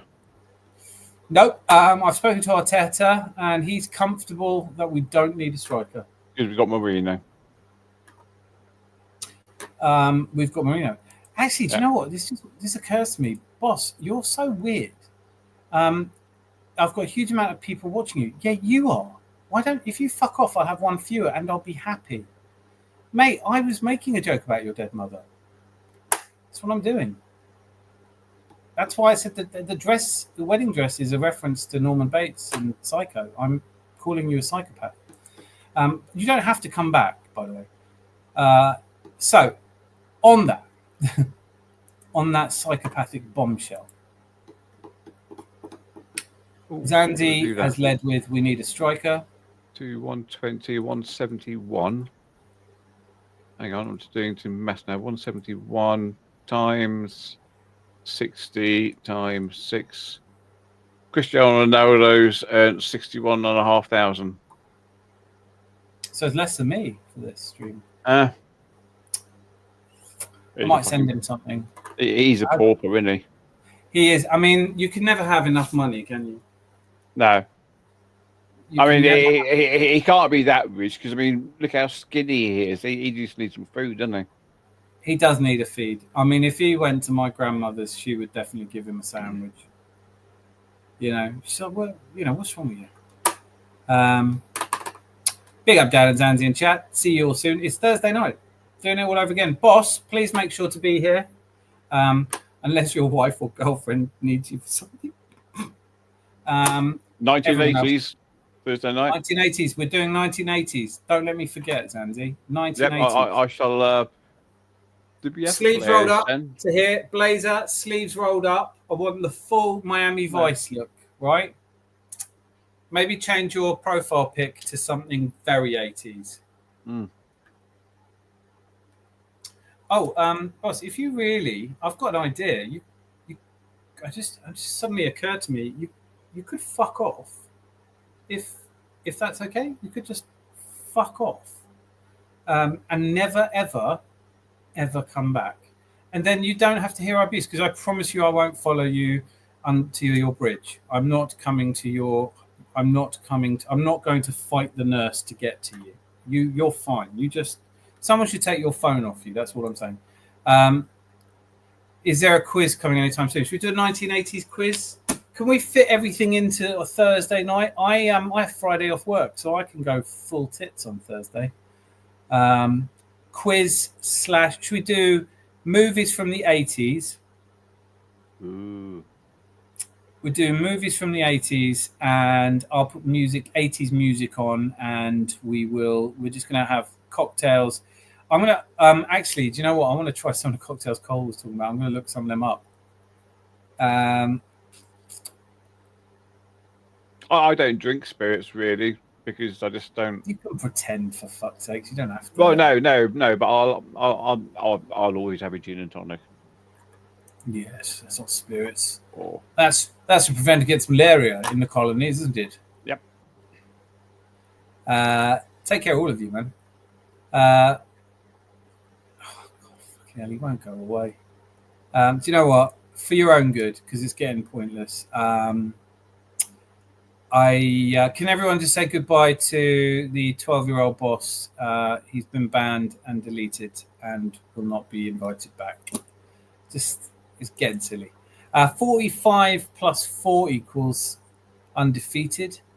Idris Adam, take care, fella. Oh, I thought it was an Arsenal quiz. Need to learn more of the history. Nah, you don't. You could be an Arsenal fan and not know any of the history at all.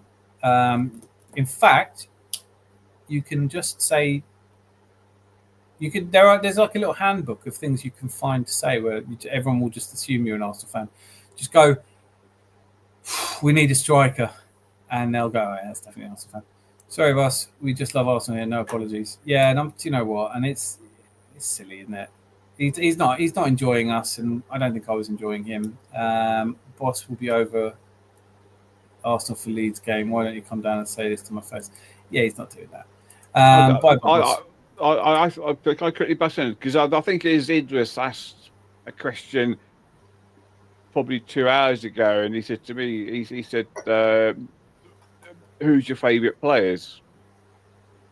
And I would say from which period? Because I mean, if I go back to the 1970s, I'm looking at people like George Graham, Bob Wilson, Charlie George. Charlie George, George Armstrong. Geordie Armstrong, he's a hero. Yeah, George Armstrong. Yeah, Liam Brady. Not Liam Brady. Yeah, Liam Brady. Ian Brady you can have. David O'Leary. And David O'Leary. Stapleton.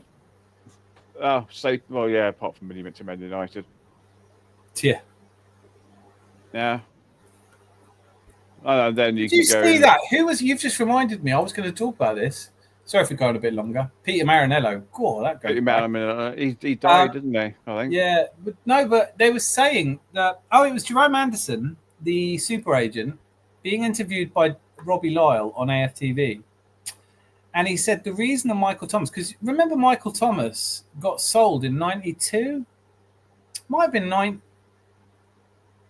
92, I think he was sold. 92, he went to Liverpool. It came out of the blue a little bit. And he said the story was George Graham sacked Michael Thomas because he wouldn't tuck his shirt in.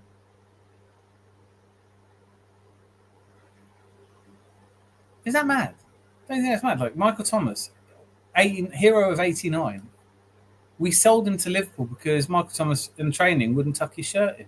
And George Graham was like, you play for me, you tuck your shirt in. Can you imagine that?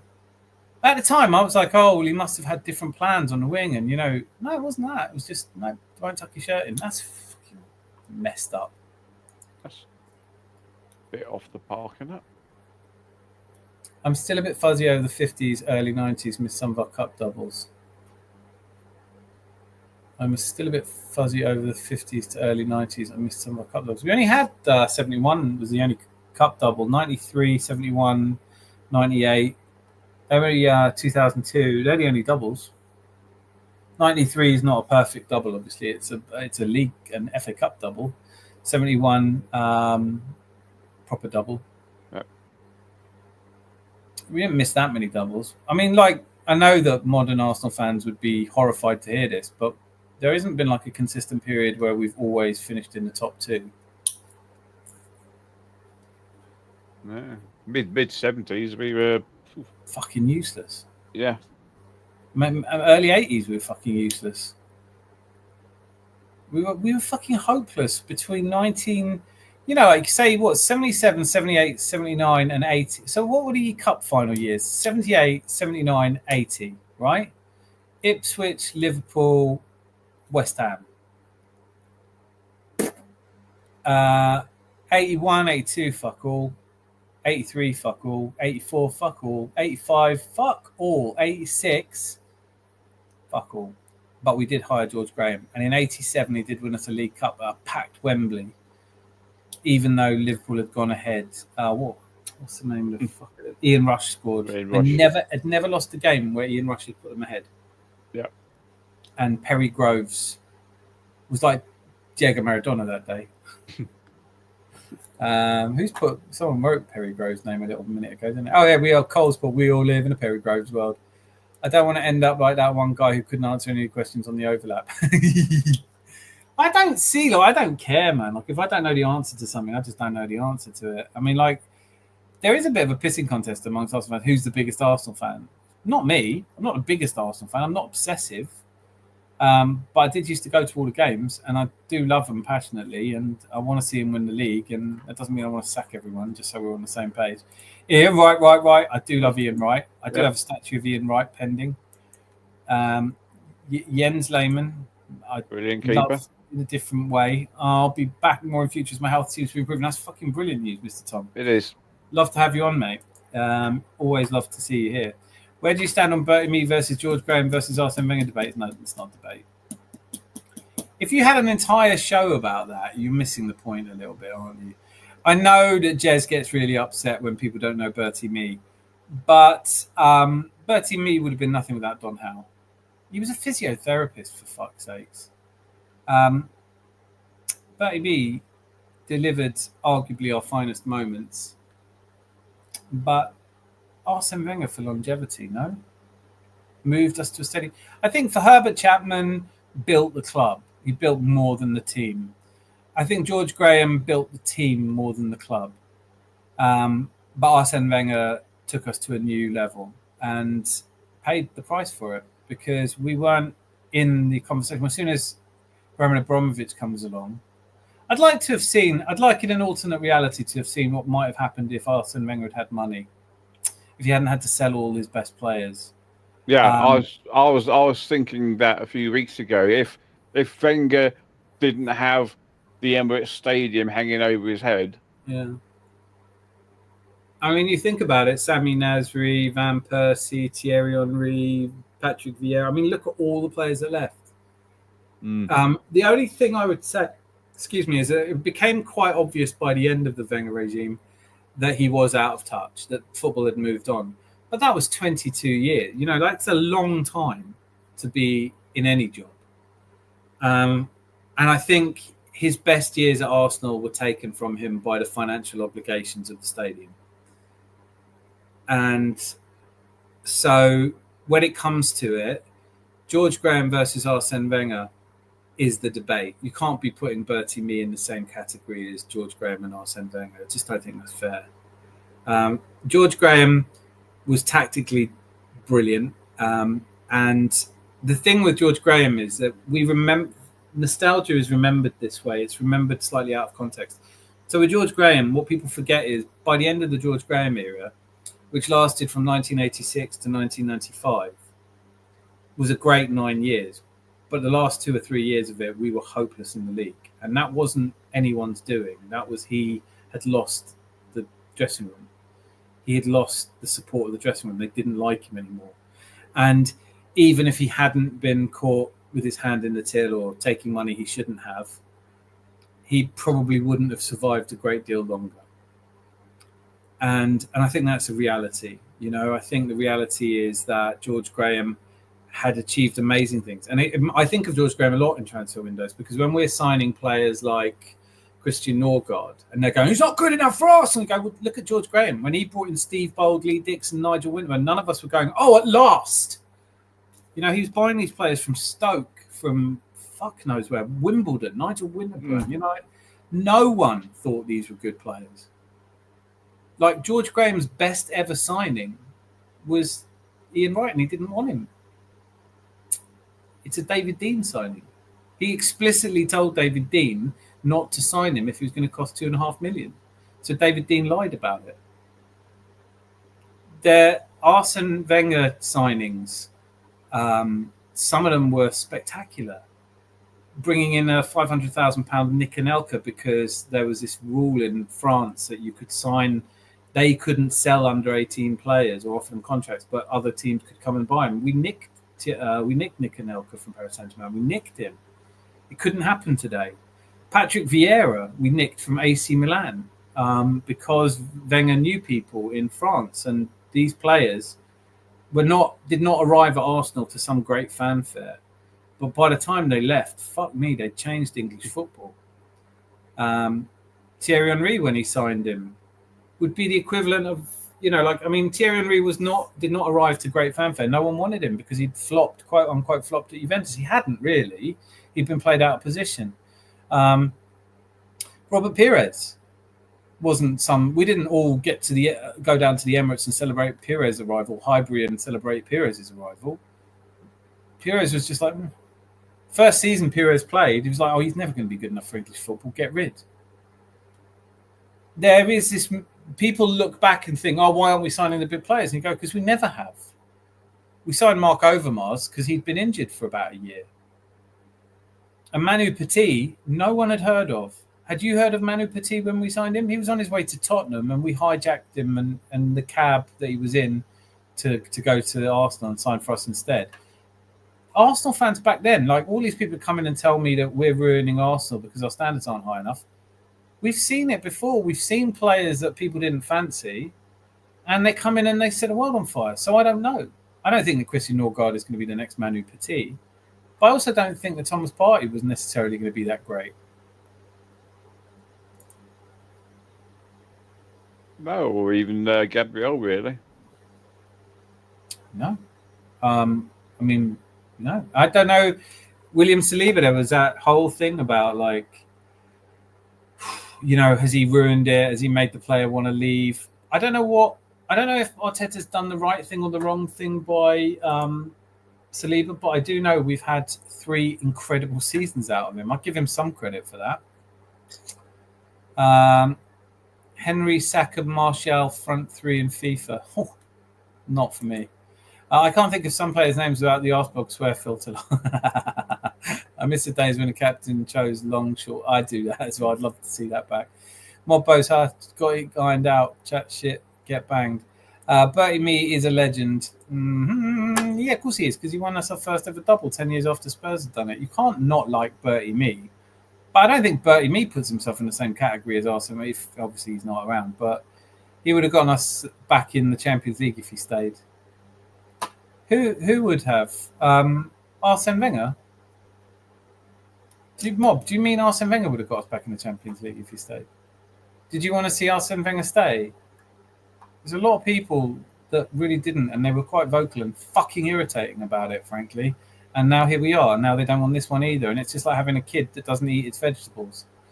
So you make it fish fingers and mash. It doesn't like fish fingers now. And the more things you make for it, the more things they get unhappy with. It's just, at a certain point, you just slap your kid and go, you're eating what I fucking tell you to.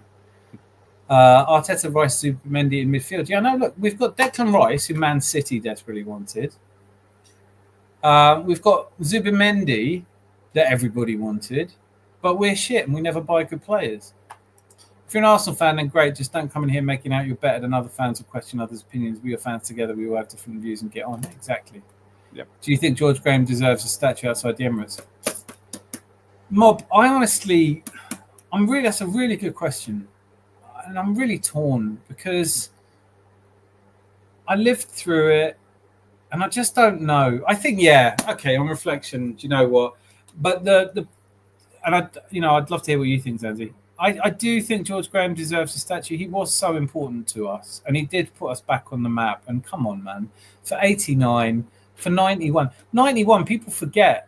Had it not been for a ridiculous 2-1 defeat away to Chelsea, we would have gone an entire season unbeaten, conceding only 17 goals. I mean, it was an incredible... He put a defence together. He bought David Seaman, Nigel Winterburn, Lee Dixon, Steve Bolt. He brought Martin Keown back. He bought that back 5 that Arsene Wenger used to win his first double. You have to see that George Graham deserves a statue. But how many institutions build statues to people who stole from them? And I'm not necessarily saying I think he stole from Arsenal, but in a way he misused. He was guilty. I don't know what you do with that. Alexis Sanchez, Ian Wright, Ozil. Wenger is our greatest manager. Carl, I think I agree with you. I do think I agree with that. Zanzi, how do you feel about George Graham having a statue? If not outside the stadium, then somewhere inside it. How about that? Yeah, I think inside's less likely because there's no one who has a statue inside the stadium except Herbert. And even he only has a bust. Or maybe just a bust of George Graham then. Maybe a bust of George Graham is not a bad compromise. But if you had to decide, if you had to have I would, if there was a vote and they asked all Arsenal fans to vote, I would vote for George Graham to have a statue. I think possibly George Graham isn't going to be around for many more years, and I will be very sad that he's not around anymore. I like that he comes to the Emirates sometimes. I like that he's welcome back. I like that he's acknowledged. I like that there's conversations like this where real Arsenal fans can say, do you think you should have a statue? I like that. I like that we honour our greats. He was a great player for the club. Yep. And he was a great manager for the club. And he was a great ambassador for the club. And he loved the club as much as, if not more than anybody else. So, yeah, there should be a statue to George Graham. I find it difficult because if you read his books, if you knew him at the time, you know that the players really started to dislike him. He was a piece of work. He was two-faced. But he knew how to get young men to fight to the death for the cause. Yeah. He was a brilliant man motivator. He was tactically brilliant. I mean, that 94 Cup Winners' Cup, I don't think Wenger pulls that off. I don't think Arteta pulls that off. I don't think Bertie Mee pulls that off. I think George Graham pulls that off. 89, I think only George Graham would have won that game. Yeah. It was just insanely clever. Like telling the players, telling them at halftime, brilliant, well done, lads. It's exactly where we want to be, and making them feel it. It's genius. Well, it's like Lee Dixon said. He said at halftime, George Graham said, "Yeah, brilliant. This is it. Exactly where we want." And he's thinking, "Oh, no, it's nice. 0-0. 0-0, yeah. Like we've got to get 2 goals in the second half now. It's Liverpool. We've never even won here in 20 years. But he was right. Yeah. He was absolutely right. And he was right, and he was intelligent. He was a master strategist, a great tactician. But the fucking genius of George Graham was that he went through the newspapers and went and bought players. The story of him signing Lee Dixon is brilliant because his agent, Lee Dixon's agent, says, "You're meeting George Graham." And he's like, "What, from Arsenal?" He goes, "Yeah." "Oh, wow." And he goes, "Yeah, you'll get a few quid out of this. You'll be on like 700 quid a week." And George Graham meets him at a service station. Lee Dixon gets out of his agent's car, gets into the car with George Graham, and George Graham goes, "I want you at Arsenal." And Lee Dixon says, "Yeah, I want 700 quid a week." And George Graham just, "Get out of the car." Fucking laughs at him, goes, "Get out of the car." And Lee Dixon gets back into his agent's car, goes, "I think I've just fucking blown it." And then George Graham writes him and says, "You're getting 500 quid a week and you'll be pleased with it." And he goes, "It wasn't even that much more than I was on." It's just like, that's George Graham. He he looked around. It's like a fucking brilliant film, isn't it? Where he goes and puts a team together. We weren't like in a foot race to sign Steve Bold. It wasn't us, Man United and Liverpool. It was us. Steve Bold, he's a legend at Arsenal. Steve Bold's chipped pass to Tony Adams to score the 4th goal in our demolition of Everton that day at Highbury. It still brings a tear to my eye. It still brings a tear to my eye.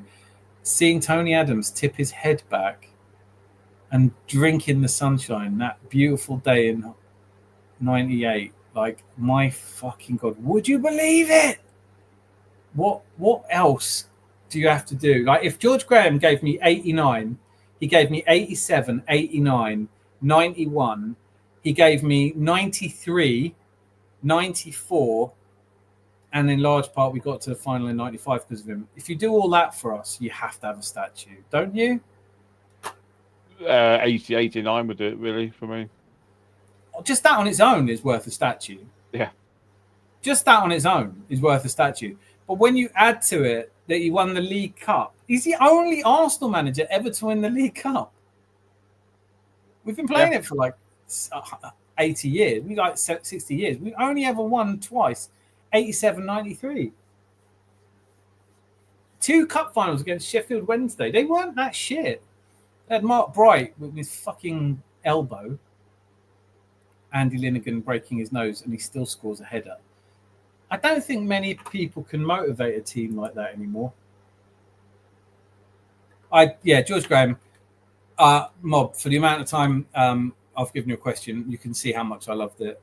Thank you so much for that question. Yes, I am firmly in the camp that says George Graham deserves a statue outside the Emirates, but I also very much doubt we'll ever see it. Brilliant question. If he hadn't gone to the Terry Venables School of Accountancy, George Graham's reign could have been longer. I don't think it would have been. Listen, it's easy to say. When we signed Paul Liederson and John Jensen, John Jensen had just won the Euros against Germany with a brilliant, Denmark weren't supposed to be in the Euros. They were called off the beach because Yugoslavia didn't qualify. John Jensen scores I watched the final in Austria. It was brilliant. A brilliant effort. Never sign a player because he has a good tournament. We scored 1 goal for us after that. But there were starting to be signings where you thought Chris Kawomya. There were signings where it just didn't add up. Glenn Helder. And then when you find out that he's been taking bungs to sign players, and the team's not that strong at that point. We were 15th in 94. When George Graham did lose his job, we weren't doing well. So I think if you think he would have turned it around, I wasn't seeing that back then. I didn't see this influx of new players coming in. But it was the base of those players that Arsene Wenger was able to build on. He just brought in a few different options. So maybe I'm wrong. Maybe I am wrong. The Terry Venables School of Accounting is a bit harsh, though. Fresh Drip, every fan base has divided factions, even if Liverpool has portions of IFSG out. I know, but do you know what? Like, Mob, it's one thing being Wenger out or not. But when you go in on other fans and call them cancer and you just say horrible things about them and go out of your way to start fights, and I'm not saying this about you, by the way, but we've had a few people in here even tonight. That's just mad. That's not football anymore. That's factionalism and wank. And also, when people tell me, and I know I repeat myself, but when people say it's my standards that are bringing the club down and they're 30 or younger, and I think, the fuck were you when we were winning Invincible? That were my standards. Me and Zanzi and the people who were here, they were our standards.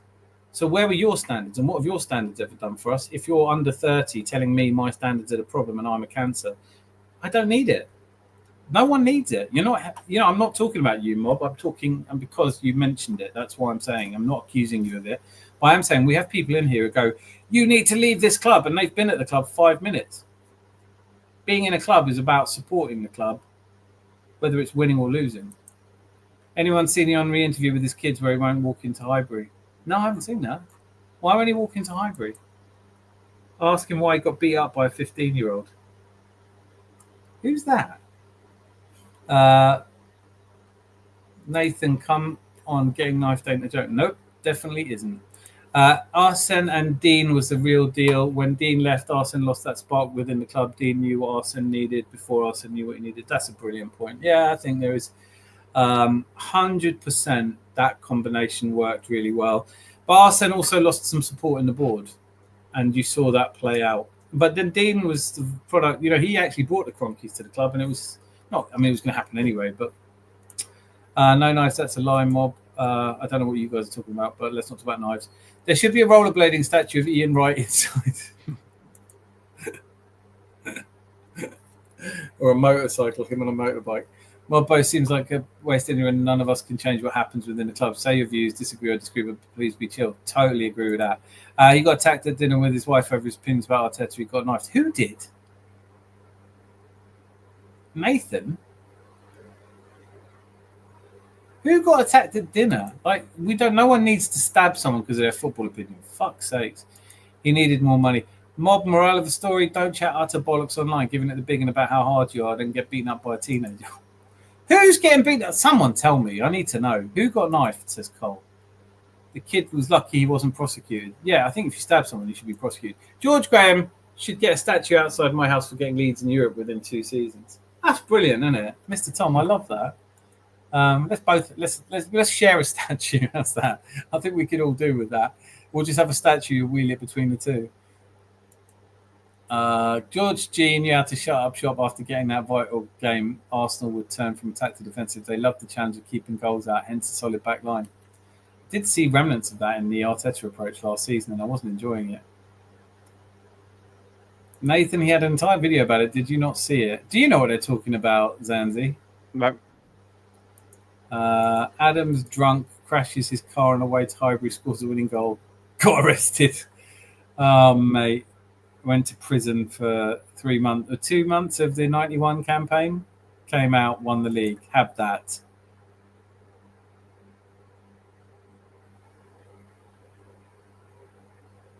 Oh, Jez got knifed. Oh, no one wants that. Who? Jez, you know the old guy who goes on about football hooligans? Uh-uh. I have a bit of a problem glorifying hooligans. I mean, as a young man, I loved it. I thought it was I thought it was everything. But you get older and you get sensible. I think Jez is in his late 60s now. I mean, come on. Glorifying hooligans as a 30-year-old, I kind of get it. You've still got the piss and, that energy about you. But, like, now, I'm not here to tell people how to live their life. If you are a hooligan and you like to go out and fight other hooligans and you have a tear up, I don't really want to be part of it, but I'm not here to tell you what to do either. But talking about it like it's some sort of glorious thing, EIE and the herd and the Gooners, and we had a bigger firm than them. It's like, what are you like? At a certain point, you just have to grow out of that, don't you? Henry won't walk into Highbury because it's too emotional for him. I have that. We were talking about this on Thursday. You can go where the flats are. You can go and literally stand where the centre circle was. I find that really challenging. It looks like, oh, mate. If I go to heaven, it's Highbury. Scattered remains on Highbury pitch. No, I'm not into all that. I want to be mummified. I want to be stuffed and left in the living room holding the remote. That's what I want. I want the missus to have to fucking prise the remote out of my cold dead hand every time. We've got a deal. She's promised to do that. But no, I just buy a new TV with a new remote. We have had the same TV for a very long time. It's like we've got one of those remotes that's got elastic bands wrapping around it, holding it together. Yeah, it's funny actually because we got one remote and half the buttons on the top are missing, so we don't know what they actually do now. Mate, it wouldn't matter if all our buttons were missing. We only used 2 of them. You turn the fucking thing on and then but accidentally you might press a button and it goes volume maxifier and you're like, I don't know what the fuck this does, but how do you turn it off? And we like spend luckily we've got 2 teenage sons, so it's like just hand one of them in and they're like, Yeah, idiot. Press that button there. Which one did you press again? I like this from Mr. Tom. You're dark. George Graham should then lose the statue outside my house because he went to Spurs. Should we make it out of ice? Should we make it an ice statue? Would that make everyone happy? I think that makes everyone happy. George Graham gets an ice statue. There you go. That's for going to Tottenham. When it's melted, it'll just be cold. It's an ice statue with mostly water, but quite a lot of piss. Why am I being so horrible?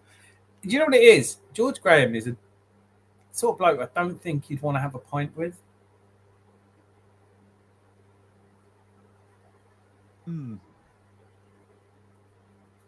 I like this. Is this... No, we don't need thuggery at football. It's not that fucking deep. How are you getting mad at fans for supporting a team? Absolute melts. Totally agree. Frozen in carbonite on the wall, please, for me. Yes, please. Freeze dried. Yeah, do you know what I mean? Love it. I was just thinking about, you're saying about who we bought in the past. Can you think of anyone who we've bought and you sat down and thought, wow, we've just gone and bought so-and-so? Dennis Bergkamp. One, yeah.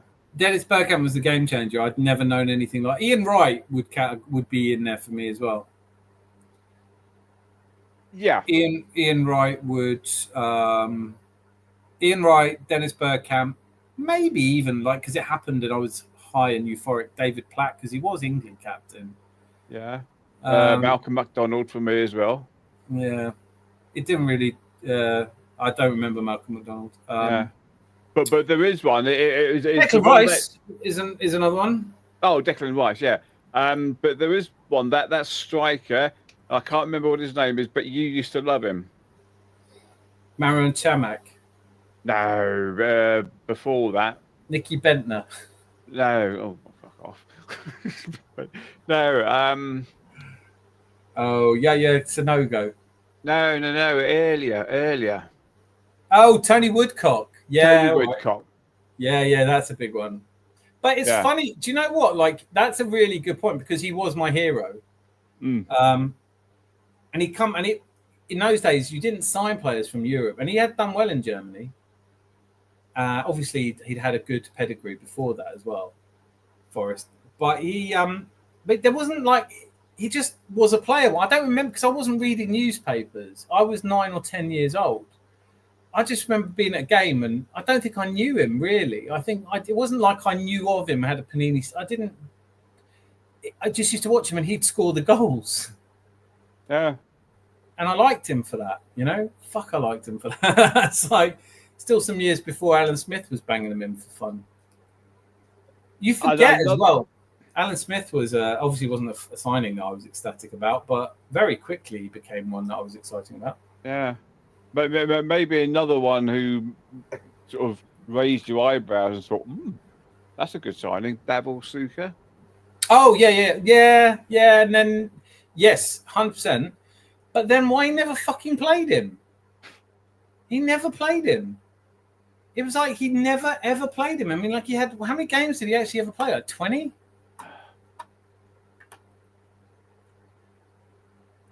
The only thing I can remember about Davor Suker is when he lobbed Peter Schmeichel. Yeah, the shovel goal. Yeah. Yeah. Oh, he was a great player. He was a great player. I never did it for us, but you think about it now, like Thierry Henry talks about it. He goes, he joined the club with Kanu, Ian Wright, Davil Suker, and Bergkamp. We had players. Do you remember the days where we had more than one striker? Oh, God, yeah. And he wasn't a midfielder. Yeah, Davil Suker, one season, 22 games, 8 goals for us. It's ridiculous. How does a player that's the best player in Europe get 22 goals? It doesn't make any sense. It never made any sense at the time. Because I was going to Highbury a lot then. Want a Pyramid 2, yeah. Yeah, actually, I do, yeah. Rice, he was exactly. Graham is the sort of man that would give you £4 after he stole £5 note from your pocket, and then tell you owed him £1. Would you love to see another Rositzky or Kleb type player at Arsenal? No, not really.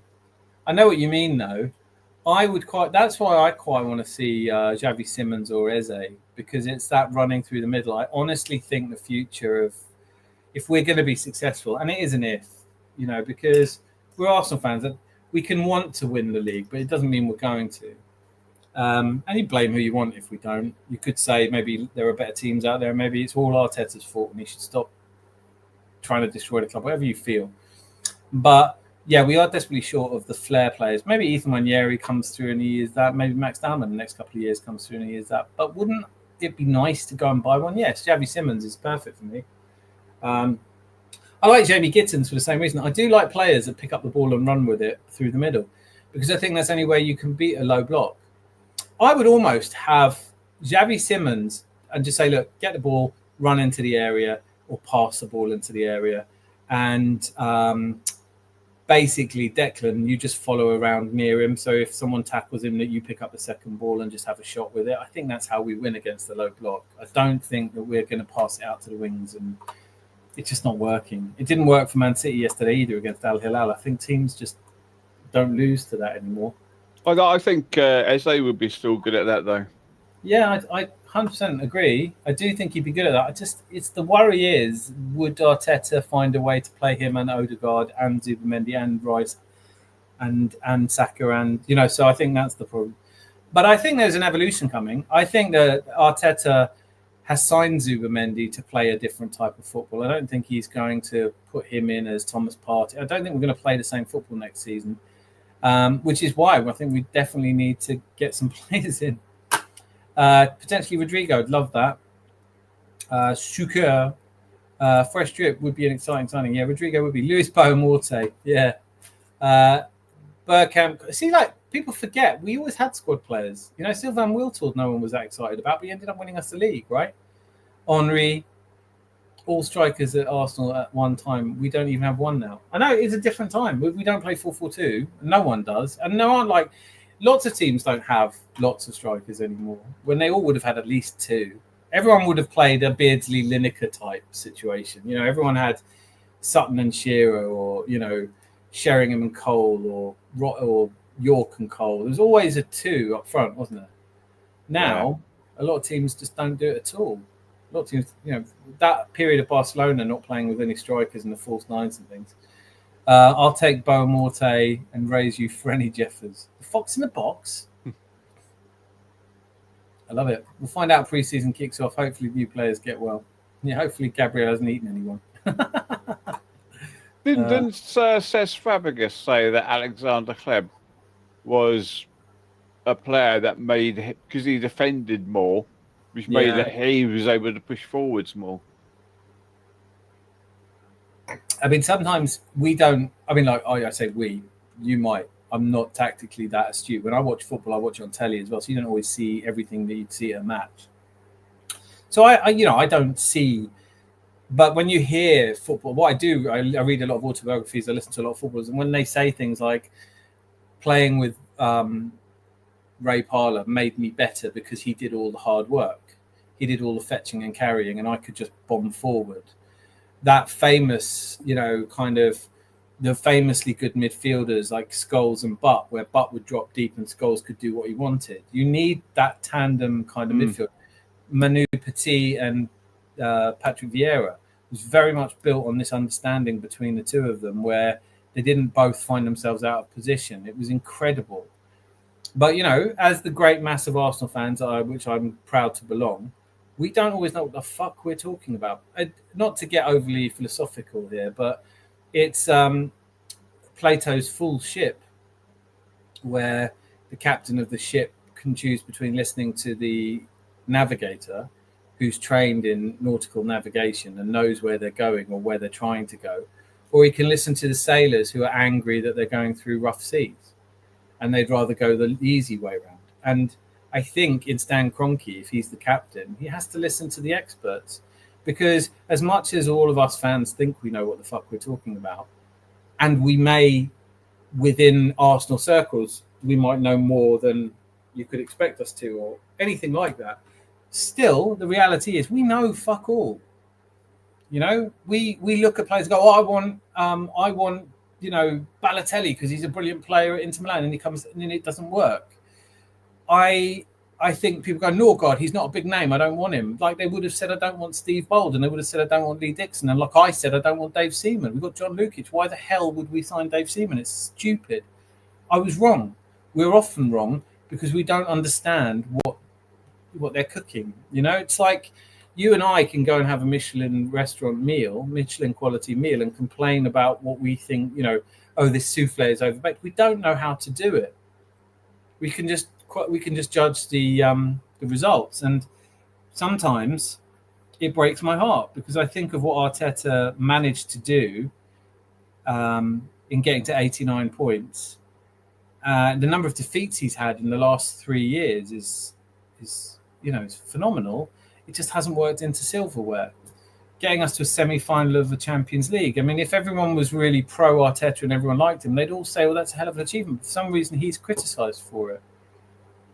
Emery's never been to the semi-finals of the Champions League. Everyone still goes on about what great manager is. He didn't even qualify for the Champions League. Yeah, and it's amazing that people want him back.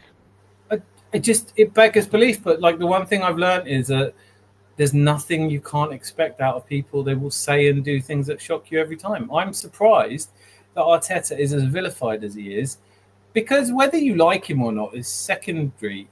All you have to say is, are we in a better place than we were when he took over? Yes. And why do you want to sack him then? But, that's a set. I don't want to get into that really, but I'm just saying, like, he gets dog's abuse from people who are supposedly fans of the club.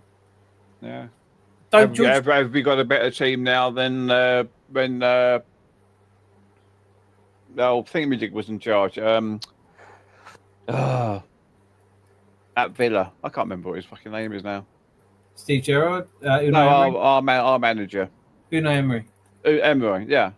Yeah, well, you know what? Like, no one was turning up to the ground. His final game in charge at Eintracht Frankfurt, we had 45,000 people in the stadium.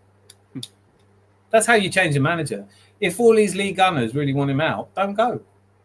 And then it turns out they weren't going anyway. And then you go, well, no one gives a fuck what you think. You're just on the sidelines, angry with us because you're impotent. That's what it is. You're pissed off because no one's listening to you. You're pissed off because you've got no impact, because Stan Kroenke doesn't give a fuck what Lee Gunner says. I don't give a fuck what Lee Gunner says. Mikel Arteta doesn't give a fuck what Lee Gunner says. Lee Gunner's friends and family don't give a fuck what Lee Gunner says. And he's upset that no one's listening to him. And then sometimes people aren't listening to you because what you're saying isn't interesting. And other times it's because they can see you don't know what the fuck you're talking about. I can have very strong opinions on whether someone should have heart surgery or not, but I don't have a fucking clue what I'm talking about. When you say to somebody who's managed to get to the semi-finals of the Champions League, winning is elite sports about winning, go, hang on, who the fuck are you again? Who are you again? Where's your medals? You're a YouTuber. You sit in your bedroom and you complain about shit. Do they even give medals for that? What's elite YouTubing about? Shouting, ranting, smoking. What the fuck are we all talking about? Who are you to have an opinion? Tell you what, if you can do a press up, you can have a conversation. You know, like, this is where I get to with it. I just think I'm a fan. I like being a supporter. I like hanging out with other supporters. I can't bear that being second leads some people to calling me a cancer. That's not right. If you could stand in a locked room with a moth without panicking. Yeah. Oh, there's a moth in there. This room, you still said that a moth flew past you. I know. I caught a glimpse of it. Yeah. I thought it was really funny. I was like, Oh, I think weird. I don't think it is a moth. I think it's a baby bat. Oh, well, that's it. Yeah, I can't tell the difference between insects and mammals. No, mammals and insects are exactly Yeah. identical to me. Yeah. I did that much at school. The thing is, like we've covered a lot of that. We said George Graham bought players no one would want. Oh, fuck me, look at this. We'll talk about turning up late. Chris, what time do you call this?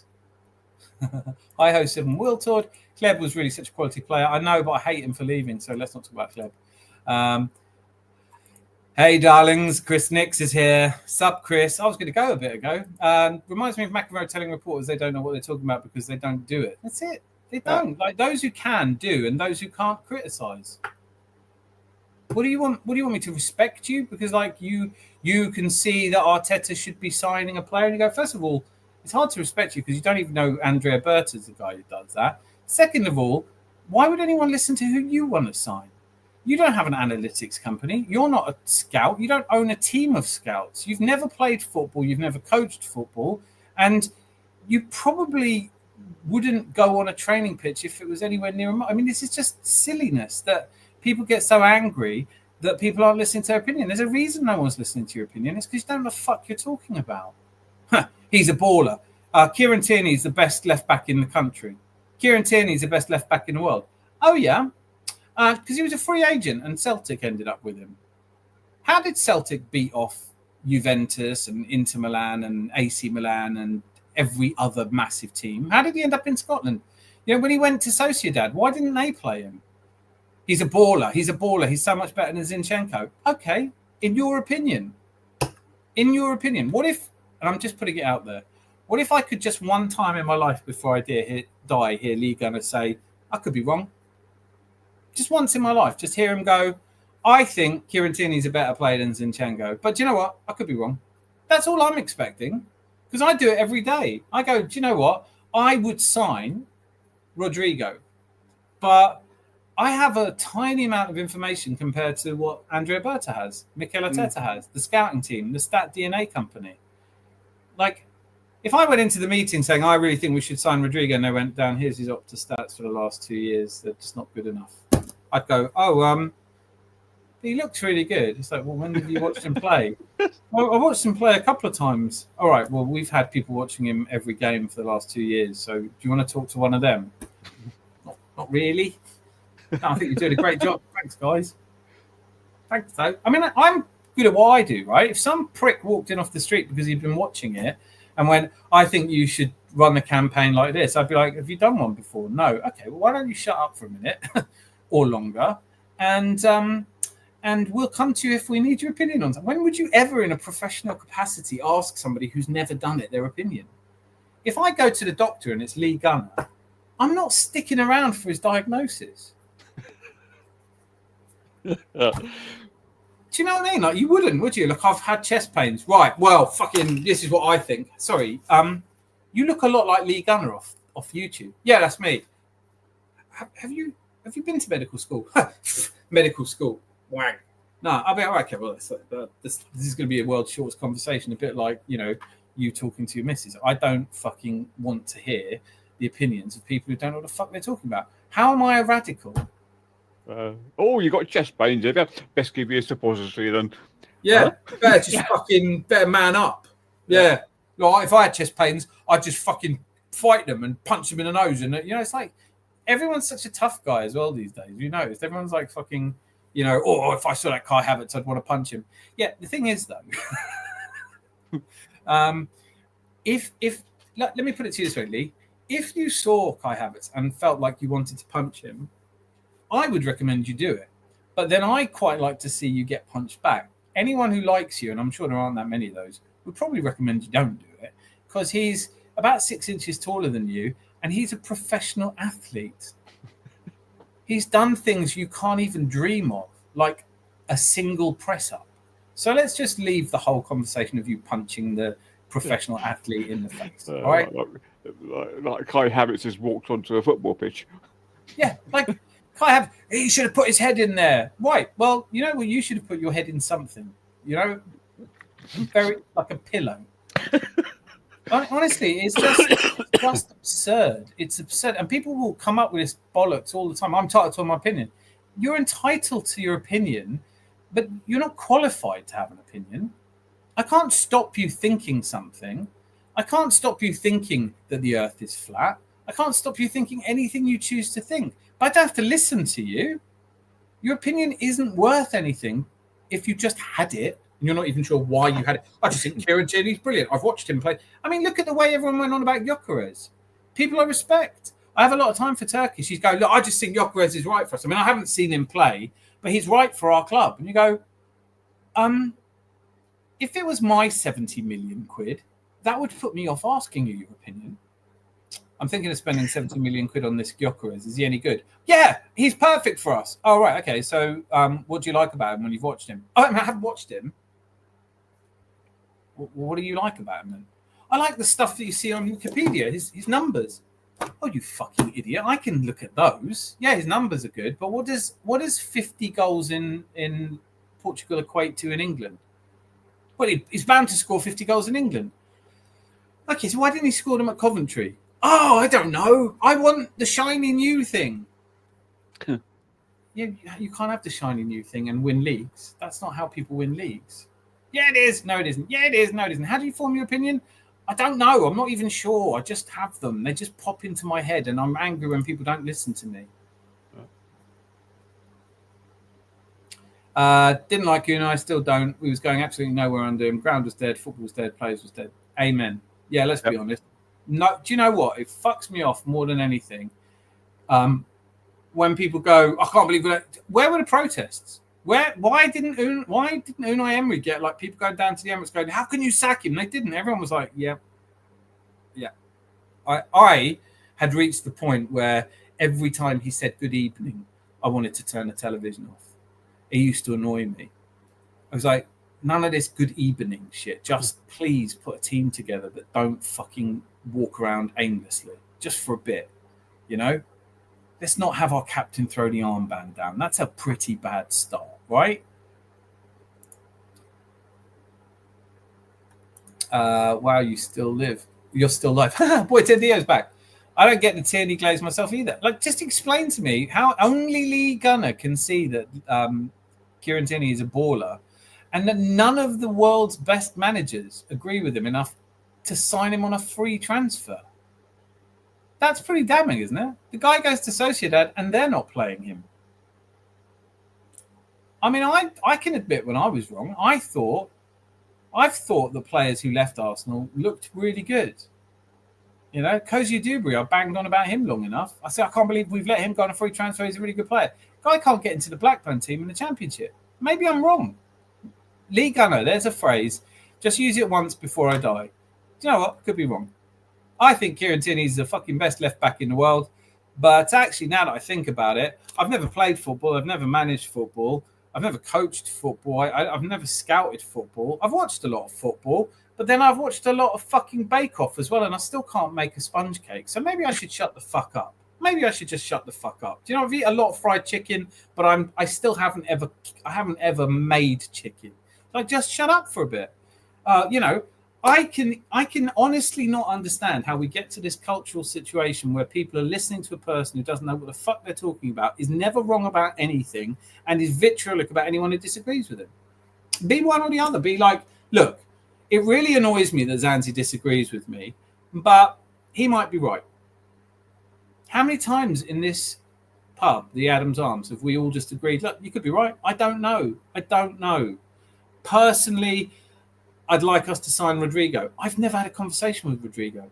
If Andrea Berta was a mate of mine, I was like, why don't you just sign Rodrygo? I said, Dan, I just phoned him twice. He's an arsehole. He's an absolute arsehole. He doesn't want to come. He's making all kinds of demands. It could be that Nico Williams thing. Why didn't we sign Nico Williams? He's brilliant. On FIFA, you sign them, they play, and they're just as good wherever you play them, and they're brilliant. Well, Dan, one of the things that we've noticed doing this for a living is that it isn't exactly like FIFA. I know, right? It's actually, Nico Williams isn't a character, pixelated character on your screen. He's an actual human being. And when we spoke to him, We thought he was a total melt. Just like when we spoke to Ivan Toney. You know how everybody for the last 2 years, 2 transfer windows, was, we've got to sign Ivan Toney. Why don't we sign Ivan Toney? Ivan Toney, Ivan Toney, Ivan Toney. And I was going mad here, sitting there. This guy scored 14 goals in one season. I don't think he's as good as you're saying he is. Plays in Saudi Arabia now. Where are all the people going, well, let's bring him back. He's brilliant.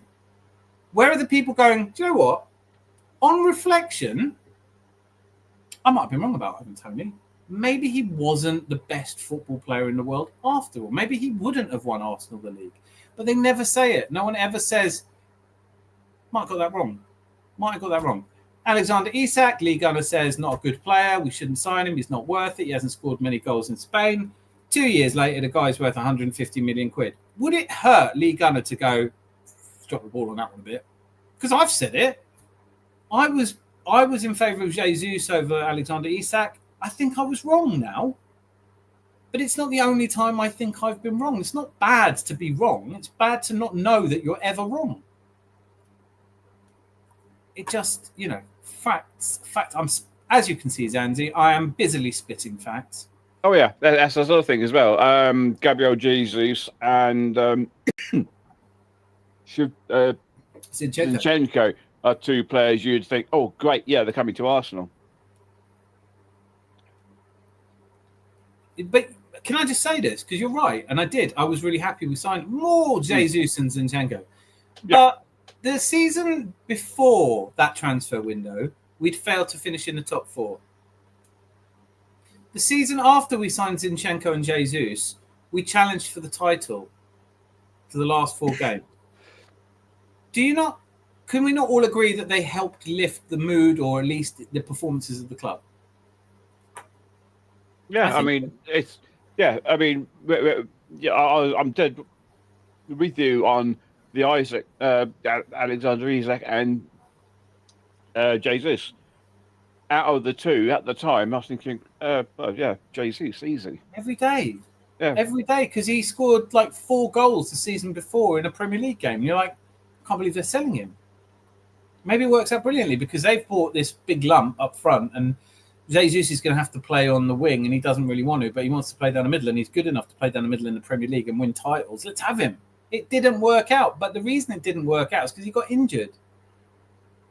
He went to the World Cup. He transformed how Arsenal played. We were exciting in a way we hadn't been at his best. Jesus transformed us. Unfortunately, he got injured and it's never worked since. But you know what? I don't know if Edu is supposed to know that Jesus is going to get a serious injury at the World Cup. I don't know that. He should have looked at his crystal ball. I like this comment from Mr. Tom. It's like getting legal advice from a lawyer's brother. That's a really good way of putting it. That's much better than that. Yeah, my brother's a lawyer, and I can absolutely tell you you'll be fine. All right, I'll save myself a penny there, and I fucking hell, I nearly shelled out for actual legal advice. But this is just as good, isn't it? Fucking Bellin. Kieran Tierney FC. He's not the only one either. And you look at it, the number of people that go on about players like they're brilliant, and you go, I don't know. I did a video a year and a half ago comparing the stats of Zinchenko and Tierney and going, actually, Zinchenko is he changed the way we played. We have now inverted fullback. And it was exciting and it did work for a while. I think we have to rethink some strategies now going into new season. That's okay. But all of that being said, Zinchenko helped elevate our game. I don't understand. There are so many people now that really hate him. And I think, what's he done to upset you? Maybe we've left him behind. Maybe we need an upgrade. But then Calafiori comes along and people are all like, oh, Calafiori's brilliant. It's like, even Timber. I have friends who are Ajax fans and they're like, Timber's great. He's really good, but he does have a mistake in him. I haven't seen that, to be fair. I haven't seen anything like that. Maybe he's matured. Maybe they just didn't want us to nick Urian Timber. But I think that people draw these conclusions about players really quickly. Oh, Kai Havertz has been shit. Based on what? Based on what's he been shit at? Yeah, well, he's not. We bought him as a midfielder. I think we bought him as a player, and we expected he might be able to play in midfield, and we tried it, and we prefer him up front. But why does that make him a flop? Why is Kai a flop? It's not like he's Mason Mount, is it? No. I mean, if you Definitely just factor in how many times he's played in midfield, last season he scored 15 goals. Now, can I just be the first person to point out he doesn't take penalties? So that's 1 goal more than Ivan Toney scored in Ivan Toney's best ever season. Are we just gonna ignore that? That just seems weird to me. Like Kai Havertz scores 13 goals, everyone goes bellend. Ivan Toney scores 14 goals, and everyone goes, "Whoa, he's brilliant." If you had him, you'd win the league. It's like I don't know if we would. I don't know if we had Ivan Toney if we would win the league. No one is going to punch Kai Havertz. He's huge. Exactly. I mean, they will if they're sitting in there. I can only imagine that Lee Gunner's room smells awful. But sitting in his room in his stinky dressing gown, talking about punching Kai Havertz, it's a bit like me saying I'd put Mike Tyson in a headlock, isn't it? No one really takes you seriously. Lee would convince his minions that turning a light on the dark is useless and overrated. And they, you know what? Young men will follow people who have confidence. That's the Andrew Tate phenomenon, isn't it? You support Kieran Tierney and Arsenal. Oh, that one triggered them big time. Yeah. I bet it did, actually. That's quite a good way of putting it. Havertz is a beast. Lee, what do you think, mate? It's shit.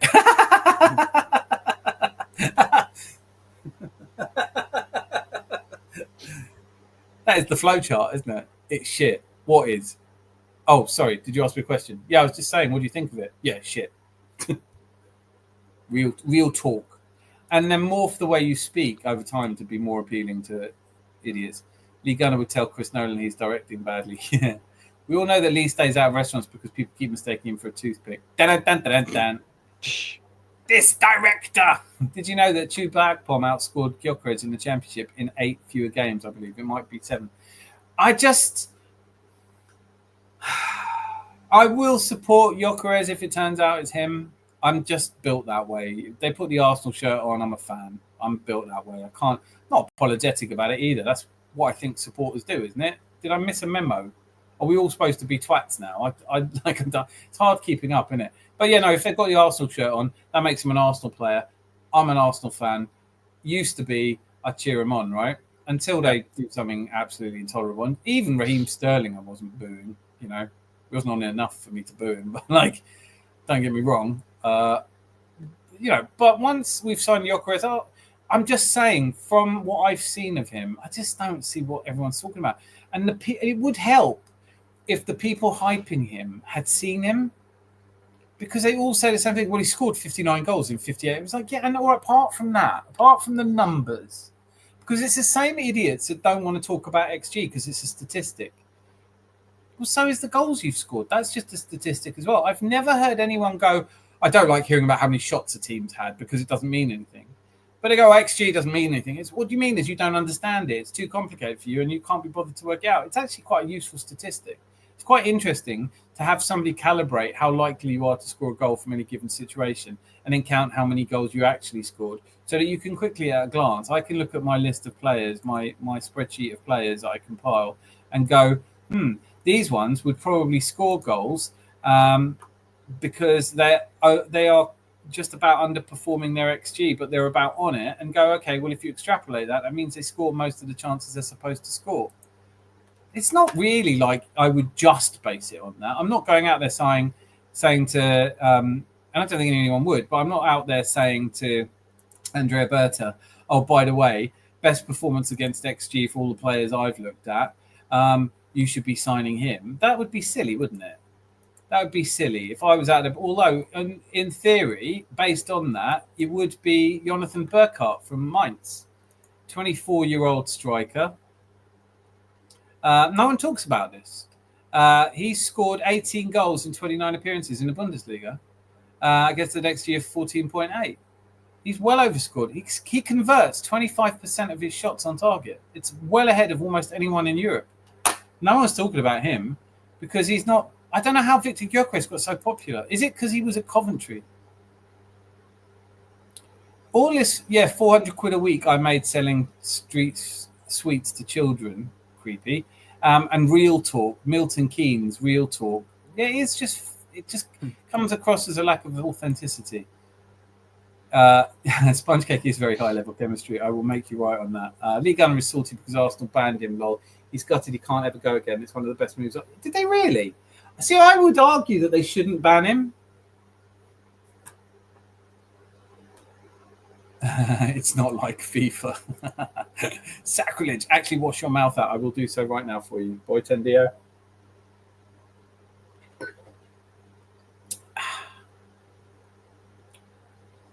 They didn't. They didn't ban him, did they? The internet has been a blessing and a curse. That idiot in the corner now has more people listening to him, and the other idiots gather.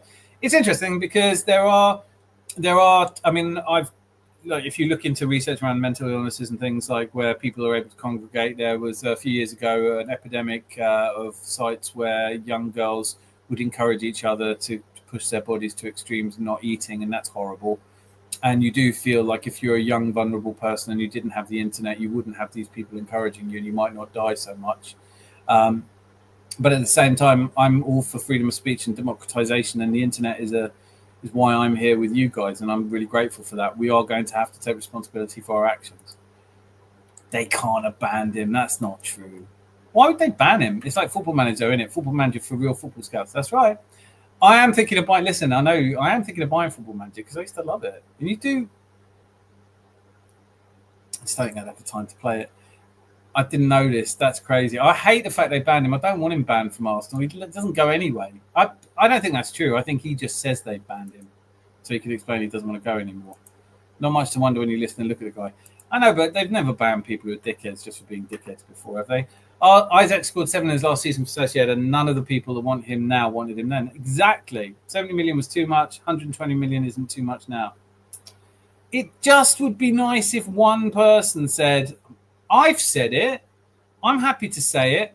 I'm denied about it because I take this shit really seriously, as you can tell. We all do. I sit there and think, well, would I have... And I finally closed the book and I went, no, I don't want Isak. I don't think he's going to make it in the Premier League. I was wrong. It's almost like I don't know what the fuck I'm talking about. I'm allowed an opinion, though. But if one of you said, look, my life depends on getting the next player signing absolutely 100% right, I can listen to you or Andrea Berta and his team of staff. I probably would go, just vote Lee Gunner. He knows everything. Danny Welbeck is a better footballer than Salah. He won't ever live that down. He's doubled down on it. He said it again. He said it again not that long ago. He said, I still think it's true. And you're like, sorry. All right, then. Yeah, no, you're right. You are right. You're absolutely right. Sorry, Lee Gunner said that Danny Welbeck's better than Salah. Yeah, and he doubled down on it. He's repeated it. He said, I still think that's true. I'll find you a clip. This is why some people you just think, when people like that speak very confidently, young idiot men go, I like him. He speaks his mind. Go, that's not hard. Why do you like him? Because he can. That's like saying I like him. He knows the alphabet. Oh, okay. Maybe your standards are slightly different than mine. He speaks his mind, but he doesn't know what an insect and a mammal is. Yeah, he speaks his mind, but he used to sell double glazing. That's literally all he's done with his life. But do ask him about football transfers. There we go. I'm not going to share this because this is a guy. I think there are times where it's almost impossible not to admit you were wrong, right? There are times where it's almost impossible to not just go, that wasn't my finest moment, that one. Yeah, all right, okay, that one I might have got wrong, right? There's a point where you don't have to be a football genius to realise that this all-round footballer than Mohamed Salah. That ain't even debatable, mate. By the way, it's not actually even debatable, mate. An all-round footballer than Mohamed Salah. That ain't even debatable, mate. Mohamed Salah will always win the polls. He would always win the polls. He would always win the favourable, like in the comment section and blah blah blah, because of the output that he has and the trophies that they've won, which I accept. I get it. That's cool. But overall, with technical ability, dribbling, first touch, well, Danny Welbeck's better on all. Danny Welbeck's overall footballer. Yeah, he is better overall as a footballer than Mohamed Salah. But Mohamed Salah like I said, is very limited, but plays in a team that is light years clear of most teams on the planet and has electric pace, which helps to all-round footballer than Mohamed Salah. What do you say to that? What can you say to that? Like, mate, are we being serious? Is this as serious as you can be right now? Mo Salah, oh yeah, an output in winning trophies and things. Yeah, he's better than Danny Welbeck. But yeah, I mean, goals and assists and passes and ball carries and penetrating movement and speed and technique and dribbling through the Man City defence to score that goal. I mean, shall we just do a really quick comparison of the two of their, you know, like, do I need to do that? I mean, Mo Salah is spoken about at Anfield, which is a cathedral of football. Anfield is, they know their fucking football. They've had some players there, right? They've had players all my life, whether they've been a great team or not. Liverpool have had great players. McManaman, John Barnes, they've had players. Mo Salah, they think, is one of their best ever. You find me the club that thinks that about Danny Welbeck. It ain't Man United, it ain't Arsenal, and it isn't even Brighton. You know? He's doing a good job. Even Danny Welbeck doesn't understand this fucking comment. Like, there's a point where you get to, you go, Lee Gunner, we're now going to get everyone who agrees with you to stand behind you. Oh, hang on, they already are. Fucking, what are you talking about? Like, this isn't, it's undebatable. This is a man who's so narcissistic. He can't even understand why someone would not understand that. I don't know how you. People have said to me lots of times, I'd love to see you debate Lee Gunner. What's the point? What's the point? If someone said to me, who do I prefer out of Danny Welbeck and Salah, I would say Danny Welbeck because he put an Arsenal shirt on. But if someone said to me, who's the better player, I'd say Salah. Well, I would just say this, all right, Lee Gunner, and I'd love to make this come true. We're thinking of executing you because we could repurpose your carbon into something useful, right? Pencil. A pencil, awesome. A skinny pencil. A paperweight, or just some dust. You know, you never know when you're going to need dust. But we want to give you a chance to save your life. So we're going to let you pick 11 players to play in a special team. And if they win, you survive. But you can only have Danny Welbeck or Mo Salah. Your choice. Prick chooses fucking Mo Salah, and you know it. He just finds himself like all idiots backed into a corner. And where the only get out is to go, all right, yeah, okay, I might have misspoken on that one. He doesn't, because he can't. And you see this all the time with narcissists where they say something, they aren't able, they say ridiculous things and they don't care. I still love to see Jesus fully fit in an Arsenal shirt again. I would. Back a player till they prove otherwise, 100%. Zinni links to Everton, I believe. I think we're asking for 8 million. It's kind of sad. I don't rate Havertz, but I do want him to succeed for Arsenal, as unlikely as I think it is. I get that is how I feel about players. I actually like Kai Havertz, but I totally get that people don't see it, because I'd be lying if I said he delivered what we want him to. But I hope he can, and I know that when I'm talking to somebody who also hopes that, but says honestly, I don't think he will, you respect that. You have to. I've even cheered Grimondi. I cheered Grimondi until the day he kicked a burger out of my hand practicing shots, and I was in the North Bank lower. And this Grimondi kicked the ball right at my burger, and I didn't even see it. You never see the ball that hits you. But the guy sitting down that I was walking past at the time sprang up and went, "Oh, you fucking idiot, look what you've done." And I was like, he's shouting so loud, he can't be shouting at me. I'm just walking past him. And I looked at him, and he's got a burger running down his thing. And I looked at my hand, and I went, "Oh, wait." And my mate is pissing himself laughing, going, that was just the funniest thing. We used to call them Grimondi burgers after that. Gilles Grimondi was practicing. He was on his own, no keeper in the net. He was practicing into an open net. He kicks the ball, not only over the net, but halfway into the North Lower. It's the funniest fucking thing. We were watching the Sky Sports just to see if they'd caught it on the used to do the CCTV. Oh, it's the funniest thing. Grimondi burgers. He used to call it, do you want a Grimondi burger? I was like, yeah, I do. I had to go and get another burger. This poor bastard was wearing my burger and beer. He didn't say a fucking word to me, by the way, which I was pleased about. He looked very unhappy. I cheered Skilacci. No, don't be silly. Come on. You've gone too far now, saying Skilacci's better than Sol Campbell. To double down on it. Nathan, the ultimate utility player. Fresh drip art, I don't rate him up front at all. I think he actually makes everyone finishing worse when he plays up front. I do like him in midfield, though, even though it's controversial. Yeah, he's that controversial kind of. No one really knows where to play him. He's he is that sort of floating player. Fuck, we're getting old. Yes, we are. Remy Gardner. Havertz is really good off the ball. I like his flicks and tricks and touches. And I think he's a good footballer. I like him, but he wasn't brought in to be a striker. That's on Arteta. Again, I don't know how much Arteta gets to say where to play, but you bring a player. If they said to him, "Look, we think he's got this player profile. He can do these things. Do you want him?" You bring him anything. It's not necessarily where you're going to play him. It's more what can he add, and we have to change things around. I don't know if we brought him in as a striker or a midfielder, but I do know that he played for 3 Chelsea managers and he was always a forward. So it does seem weird to say that we bought him to be a midfielder. I think we bought him with a view that he might be able to play across the front 3 positions. He played right wings through the middle, and he's played on the left wing. So that's a utility type player, and we know that Arsenal favour utility players. Yeah, freedom of speech isn't freedom of consequences. It kind of should be, though. You should be allowed to say whatever the fuck you want.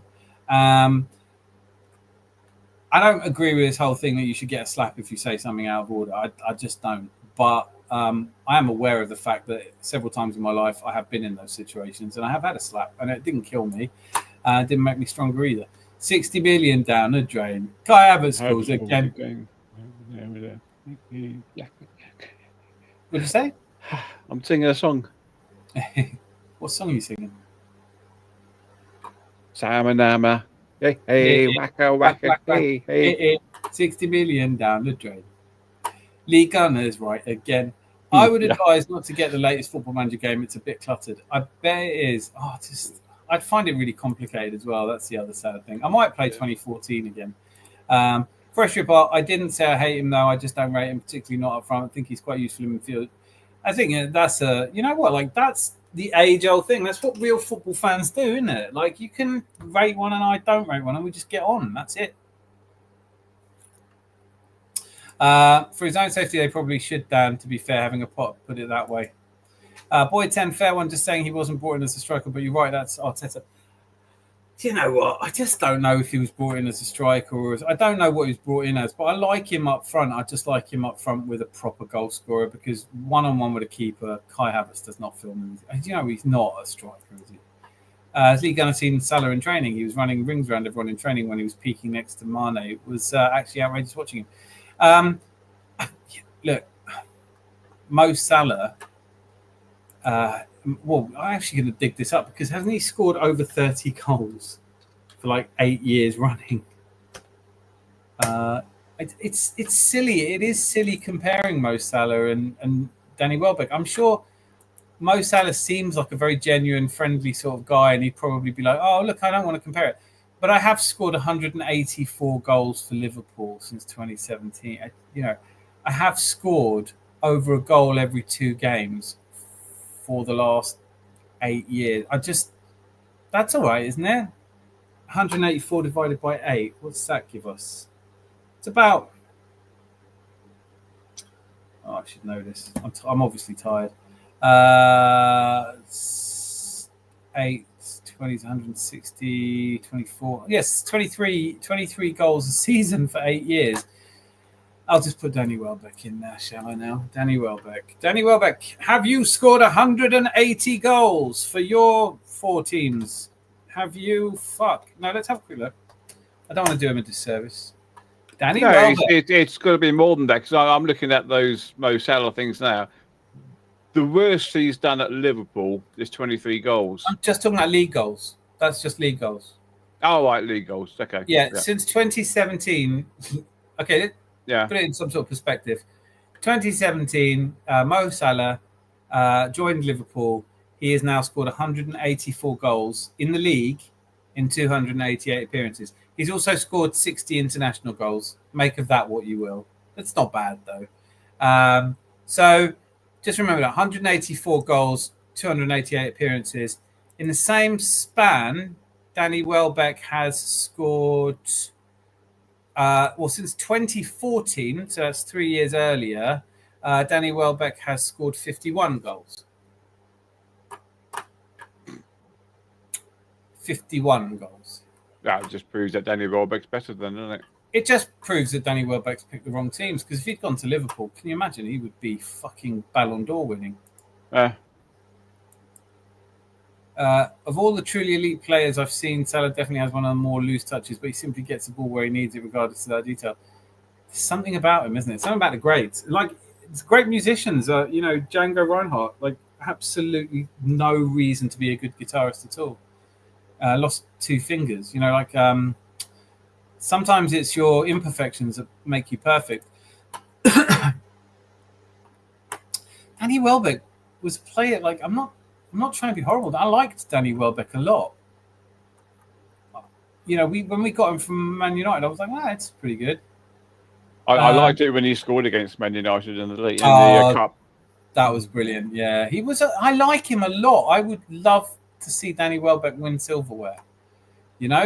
I'd like to see Danny Welbeck win something. I mean, he won the Premier League with Manchester United. He didn't play a lot of games. He won the Football League Cup 2008, 2010, and the Community Shield and the FIFA World Club Cup.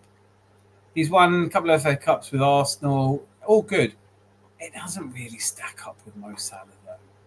Do you know what I mean? Mo Salah's done a little better. That's all. Champions League runner-up twice, Super Cup, World Club Cup. How can you genuinely think that a man who scored 4 times more goals is worse than a guy who scored 4 times fewer? I mean, isn't that really? It's not even debatable. I don't know why we're debating it, Andy. Stop it. All-round footballer. All-round footballer. What does that even fucking mean? Like, if you had to put one of them in goal, Danny Welbeck would be better. All right. He probably would be, actually, because he's taller. I think he would be. I think it's Mo Salah. One thing I've always said about Mo Salah is he may have won the title twice with Liverpool, which in hadn't happened in 30 years. He may have won the Champions League. There's lots of things he's won: cups and trophies and medals and golden boots. Because Mo Salah has some golden boots, and Danny Welbeck is still waiting on his first one. His 8 goals last season didn't qualify him for some reason, but it is true though. I have always said Mo Salah, despite all his glorious achievements, he's shit in goal, and he can't ice skate. I don't know if that's relevant, but I'm throwing it in there. R.I.P. Dan's burger. He hardly knew you. I didn't know. I literally hadn't even taken a bite of it. The Grimandi burger. Grimandi kicked your burger. He literally fucking kicked my burger, and I didn't get money back. My mate Chris was like, "You should write to them. They might give you your money back." I was like, I wonder if they would have. If Lee Gunnar was on film saying that he desperately wanted Isak at any price from Sociedad, I'd probably be watching him now. But he said the opposite. Yeah, no. To be fair, I'm being harsh. He does say he kind of hedged his bets and said, "I don't think we're going to sign him because he's too expensive." And he hasn't exactly scored a lot of goals in La Liga. And Lee Gunnar will always demonstrate that he's a La Liga specialist. Got that one wrong. He wanted Isak. He didn't think Arsenal were going to do what was required as always. We can have that conversation because I've watched that clip a lot of times. He doesn't say at any point that he rates Isak. We can pull it up, have a look at it. He doesn't say. He does. You're right. He does say he doesn't think Arsenal will do what's required. But did anyone think we should spend £63 million on Alexander Isak? And if they did, why are the same people now saying we shouldn't spend money on Benjamin Šeško, who scored more goals than Isak had? I don't make any sense to me. I've seen a film of him saying otherwise that was clipped up from streams back then. No, they are clipped up, and the actual full video is available. You can go back on his thing and look at it. I actually recorded it.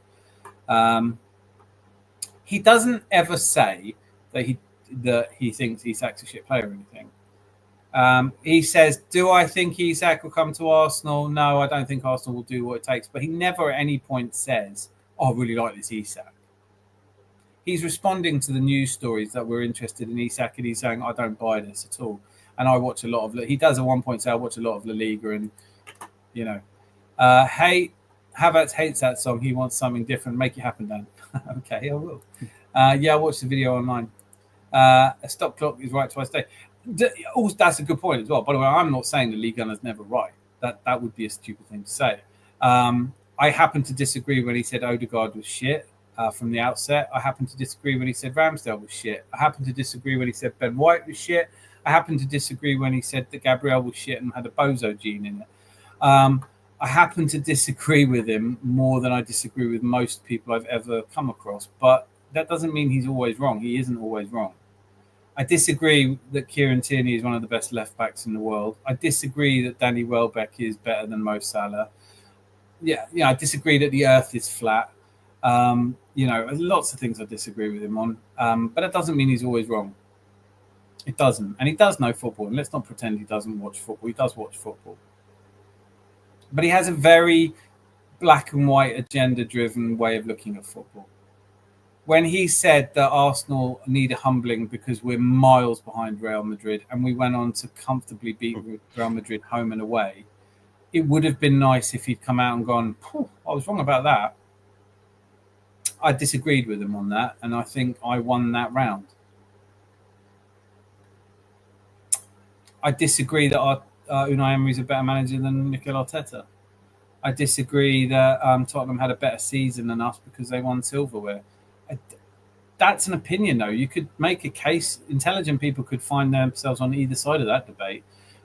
But the point is to have so many opinions and to be wrong and still never doubt your own opinion.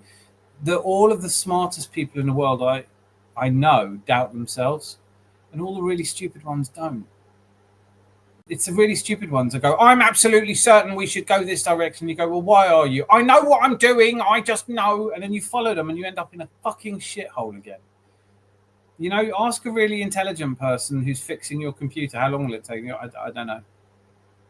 Well, you fix computers like this. I don't know what's wrong with it yet, so I can't tell you how long it's going to take to fix. But give me a rough estimate. I can't give you a rough estimate because I don't know what's wrong with your computer, so I don't know how long it's going to take to fix. That's what a smart person sounds like. Lee Gunner would be like, yeah, just give me 10 minutes. And that's how you know he's a dickhead. We forgot that you were here. We forgot that you were here. Not one of Lee Gunner's better opinions. It's true. It's fair to say. Lee don't have opinions. He has minions and they talk waffle. Guy is a Swiss Army knife. Yeah, that's probably fair, but mutants is one of my favorite expressions. Like, honest to Christ. Welbeck is more versatile than Salah and does more of the dirty work. And a lot of people don't know this about Danny Welbeck, but he does cook a mean omelette, and Mo Salah can't. So if we're talking about total overall usefulness, I think it's a no-brainer. It's not debatable, Dan. I know I keep forgetting. What kind of a moron says something that is his opinion is not debatable? Have you ever said that? Zandy, have you ever said, this is my opinion and it's not debatable? I'm not sure, and it's not debatable. Yeah. So I have then. Yeah, just then. I have no idea, and that's not debatable. Yeah. Everything's fucking debatable. Every opinion is debatable.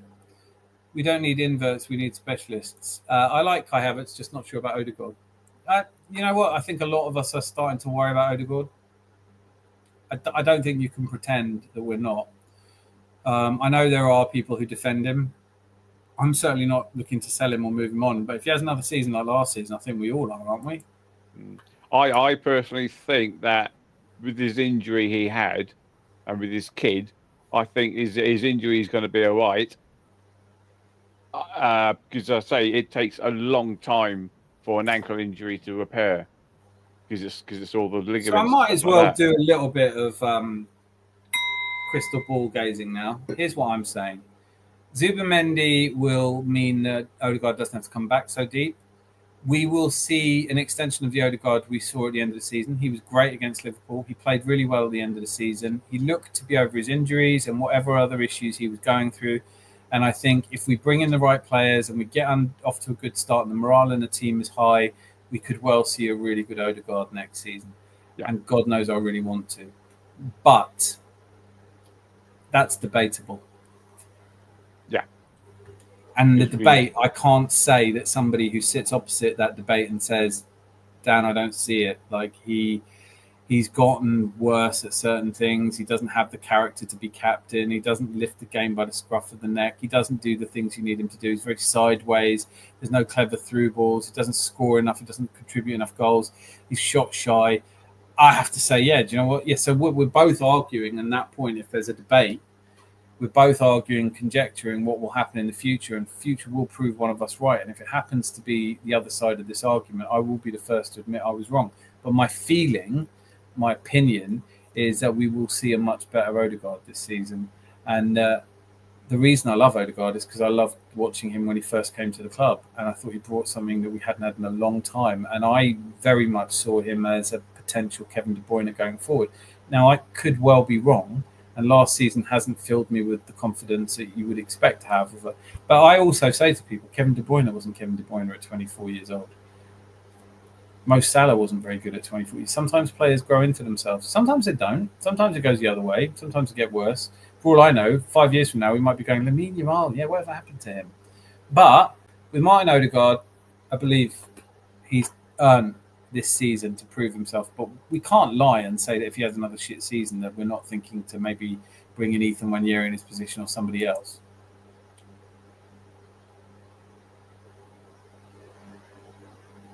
Welbeck has carved out a fine career, but it shouldn't be a debate. It makes Welbeck look like worse in a fight he never picked. I think that's so true. It's like Welbeck would be going, wait a second, fuck off.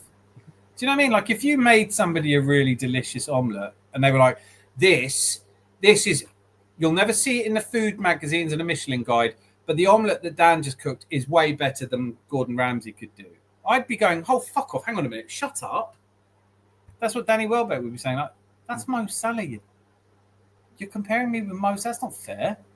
I've had a really good career. I earn a lot of money. I've looked after my family. I've dedicated myself with love to a sport that I'm passionate about, and I've done a really good job. I don't have to be Da Vinci, do I? Slightly off season, got way better towards the end. Player of the season, 2 years on the trot. Yeah, that's how I feel, Nathan. You perfectly summarised how I feel. For what Hairflix, he was shocking. He wasn't shocking for 2 seasons. He was shocking last season. It wasn't even shocking. He just wasn't what we wanted him to be. I've always wanted Isak ever since I've seen him last season. I remember KDB at Chelsea. He was a baller. I knew he'd have an impeccable career wherever he went.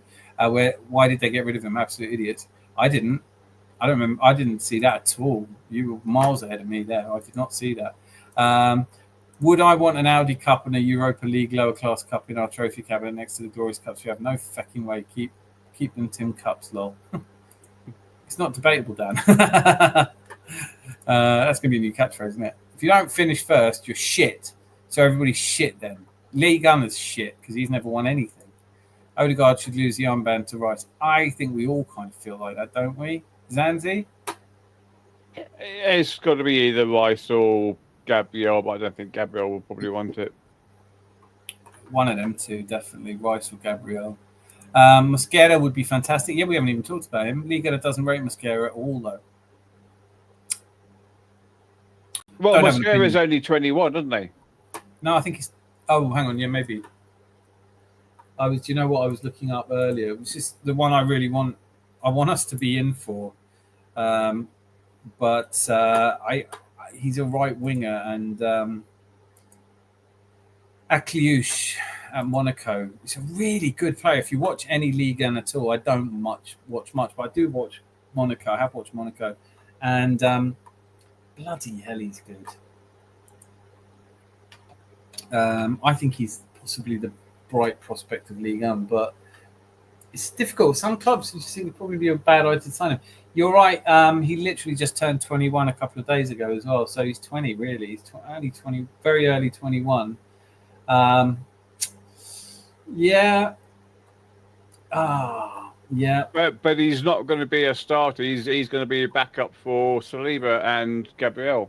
Yeah, no, I get that. I wouldn't expect him to, he's about the same age that Saliba was, though, when he got a bit of a go, hasn't he? So I don't know. I can't really have an opinion on Mosquera because he comes out of nowhere for me. From the stuff I've seen, though, or not seen but heard about, is people are saying that he's very clued up on knowing where he should be. Yeah. I mean, I don't know how you measure it because the things I look for are touches, tackles, clean sheets, stuff like that. He does look good. He doesn't win his duels though. Man, neither does Saliba, to be fair. I think he's is he left or right footed? He's right footed. It's funny because he does seem to, looking at where he's played last season, it is left-sided bias. He does play on the left of Valencia. I don't know if that's because maybe they play a 3 at the back or something. I don't know. I really don't have an opinion. I would say if Andrea Berta, Stat DNA, and our team of scouts like him, yeah, right then. Yep. I'm not going to argue with them. No, I haven't got a basis for it, have I? Come in there and go, I don't like him. He's not Lee. I want Danny Welbeck back here. He's not an all-round player like Danny Welbeck. The quick, fast media, the quick, stupid out their opinions, that's who he caters for. It's true. You just know that eventually people get tired and grow up and go, very stupid people. It's one of those things. Like, it's me being really patronising now, but you know when you've got a friend and they find something funny and you just think, I stopped laughing at that when I was 12. It's like people go, have you seen Mrs. Brown's Boys? That's a bloke, you know. And you go, yes, yes, I don't enjoy that. But you know, that's me being super patronising. But it is like people who watch Lee Gunner and then quickly regurgitate everything he said in other sites, like Boss does on here. You know, we need to sack Arteta. It's like there's a market for everyone, but those people grow up and get tired of you. And ultimately, the problem I have with Lee Gunner isn't his bullshit opinions and his stupidity. It's his constant negativity, angry and negative about everyone, which is a trademark narcissist. I want to be an X-Man. I thought you were an X-Man. I'm sorry, I just assumed you were an X-Man. Yeah, I have. I don't know. It's a good question. Favorite Marvel character? I was about to say Wolverine, which is like so obvious, isn't it? So obvious. I need to be less obvious. I like Rogue. Go on then, I'll take Rogue. Elite. What's the point of elite sport? Elite sport is to win trophies. There is no other point to elite sport. If you do not win trophies, you must stop doing elite sport and do YouTube instead. Just checking VAR on your comment. Check over. Bit harsh, mate. Lol, yellow card. Oh, mate. Can we do that? Can that be a thing now that we just VAR people's opinions and just go, yeah, just checking that. We're drawing the lines now. Yeah, you're over. Sorry, that's a tough one.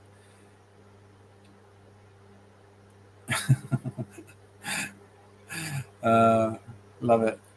You guys are still at it. Arguably the 4th best team in Europe. How'd that happen, huh? Magic! I think Odegaard would be better without the armband. We'd love to see Rice or Magalhaes as captain. I agree with you, but the problem is you can't really take an armband off someone without it being a big thing, you know? Lee is a butt bunch. Just saying. I kind of had an imagination of a minion doing butt munch. Sorry for being aggressive. Lol. Don't be. Fresh, you bloody hooligan, you. Your captain shouldn't be droppable. Rice plays every time. Odegaard sometimes I think he's droppable. Yeah, that's a really good point. Even when we signed Rice, though, most of us were like, is this going to be awkward? Because he should probably be captain. Danny Welbeck, the most complete player of the last Premier era. Yeah. I heard he's won a Ballon d'Or, but he just doesn't like to boast about it. Nathan Lee watches both La Liga and Premier League. No, he doesn't. He really doesn't. I'm sorry, he doesn't. Because whenever he has an opinion on someone, it's entirely derivative, and it's the same sort of opinion I could have. And I don't watch that much La Liga. I'm an X-Man. Well, we'll see, won't he? Because he thinks Mosquera is not very good. So we'll see. Oh my gosh. What's my power? I thought it was, aren't you like one of those telepaths? Can't you just read what's going on in Lee Gunner's mind? Isn't that your superpower? I'm not a narcissist. I'm Put a pin in it. That's a great comment. I'm not a narcissist. I'm way better than that. That's that line, Malcolm Tucker in when he goes, "Don't you ever call me a bully. I'm so much worse than that." Boy Tindian, come on, you bloody mutant. That's fair. Favorite Marvel character is Franklin Richards. If ever they make a movie featuring him, who's that? I don't even know him. Taking Jacka's armband helped him too. It did, you know. It's a very good shout, Cole. On that bombshell, I've got to go, man, because I've enjoyed this too much. You have seriously unhealthy obsession with that, man. I don't care. Stop tagging me to tell me what Lee's hard had for dinner, bro. Yeah. Should we just blanket ban him? Zanzi, are you still awake? I am. Thank you for being here with me. I'm still here. Thank you. It's not the same with body and spirit. In body and spirit. Telepath does sound like a terrible power. I'd be so upset hearing everyone's thoughts. Feel bad for fictional telepaths. Yeah, actually, it's a shout. I reckon you can fire lasers out of your ass, then. That's your superpower. Zanzi, thank you. I'm going to put the last orders bell up, and we'll just, they all observe that. You wouldn't be very accurate, though, would you, firing lasers out your ass? No, but I don't think you'd have to be. People would still avoid you. All right, yeah. No one's going to be like, don't worry, he's not that accurate. It's fucking... His arse laser's not that accurate. Yeah. Which it could go off anywhere. It's a guy with a mirror like that. Yeah. I might mock that up as an AI. Bless up, everyone. See you next time. Stay safe down in Zanzi Legends. Thank you so much. Lasers, great show. Hey, Gary's been here all along. You star, Gary. Come on next time. Thank you, everybody. Until I see you again, be lucky. Lots of love. Bye. Arse lasers.